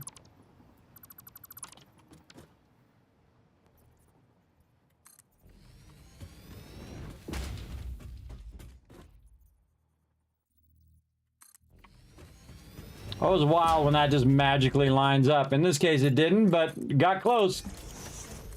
Off by 2 blocks. That's okay. Now, we got to think about which way we're going to run our train here. One of the fun things, you can run your train under or over, or put a double stack of train and all of that as well. You don't have to run your train on the foundation, by the way. You can run it up on top, just like you do with your conveyor belts and stuff. You can actually run a train over the top of other trains, and you can actually put them 5 high if you want, or 4 wide, or whatever you want to do. A lot of crazy fun stuff. But all we need to do is take that, run it over there, and then run it down, and then run it off to the box. That's all we really need to do with it. So here's what we'll do. We'll go ahead and put this one in right here, because we're going to turn this corner and put another train just along the side of this train and just have it separate. And do a little push-pull train that's just going to go and grab those resources. And if we add more resources down there, then this one can grab that one as well. And again, as we add more stuff, it's going to just, the trains are going to pick up more and more things over time. So I think that's probably good enough for now. We'll come back to that later. Salute the train conductor as he goes by. All right, everybody, I think that's amazing. Now we're going to let this run, and when we come back, we're going to have a crazy ton of modular frames, that's for sure. That was pretty involved, everybody. That was pretty involved. Now, the cool thing is, again, when I log out of the game continues to run. That's what's so great about having a server, is that the server will just keep running, even if I'm not in. You get this little setting that you can set for that, where this server just runs even if you're not in. And I'm playing a solo server play, where I'm on the server and the server keeps running, but no one else is playing other than me. So it'll just keep running, make me infinite amount of modular frames until it runs out of space to make any more, which I think is super cool. All right, time to go to the Kismet Love Train. Let's go.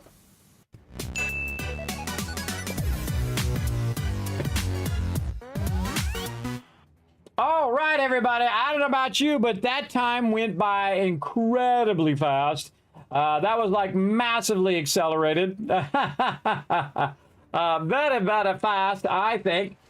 So I'm going to head on out of here. Thank you for hanging out. Thanks to all the Teamwork Tycoons who showed some love. Thanks to all my patrons who keep this stream going. Again, I'm going to be putting all of those blueprints and all the things, all the latest and greatest up there on Patreon this week for you guys to utilize.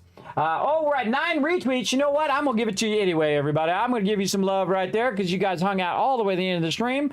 I'm also going to give you some bonus Kiz Caps. Now, if you don't know, everybody, if you're new to my stream, I literally give away thousands of dollars every single year. Thanks to my awesome sponsors, Bethesda Gear, Elgato, Blue Yeti, and so on and so forth. You can see them all down below, including the maker of the Kismet candy bar, my awesome peeps over there at Fraser. They make it a wonderful candy bar. I can eat like 5 boxes of them suckers. I mean, the big boxes. I mean, the boxes where they all come in, you know, the big ones you get at the store, like the ones the store gets, not we get, but the store gets. Yeah, I can eat all those. Those are super good. You can find all those sponsors down below if you want to check them out and show them some love. I do appreciate them sponsoring the channel and, of course, sponsoring all those giveaways and whatnot. And, of course, also those giveaways sponsored by you as well, because I put every penny right back in the stream in the form of giveaways and other projects that we do here in the stream. So that's it for me. I'm going to roll on out of here. Let me go ahead and show you my schedule right over here. We're going to be back Wednesday night, 10 p.m. Eastern Standard Time. So it's going to be in about, I don't know how many hours that is from now.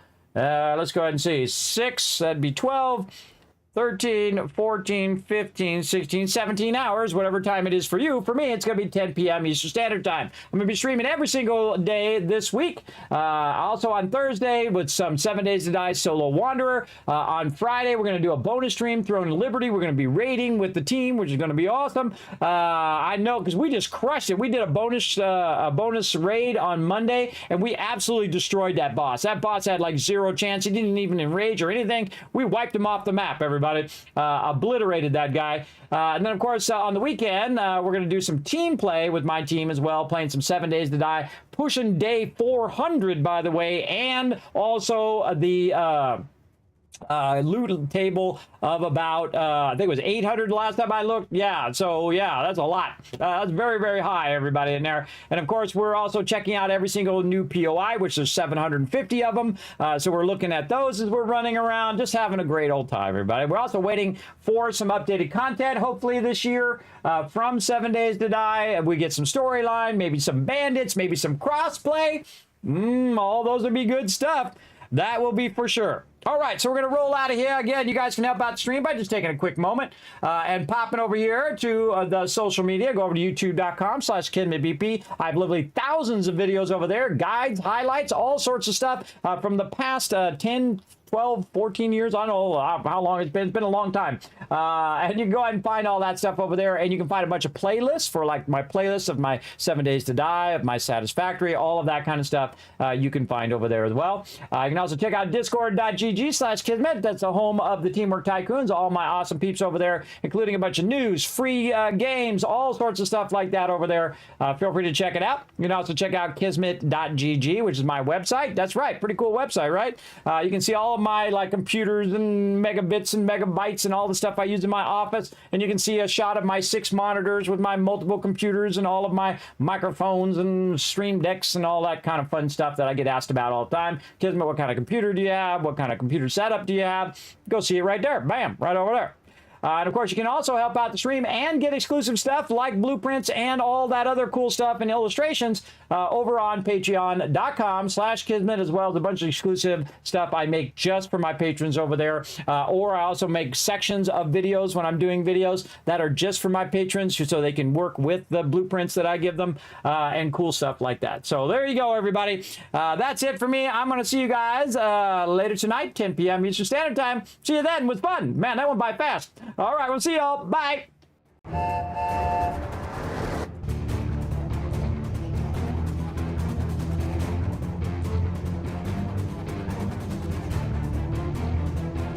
Hi, this is Norbert. Thanks for watching. Hit the subscribe button. We'll see you all next time. Bye.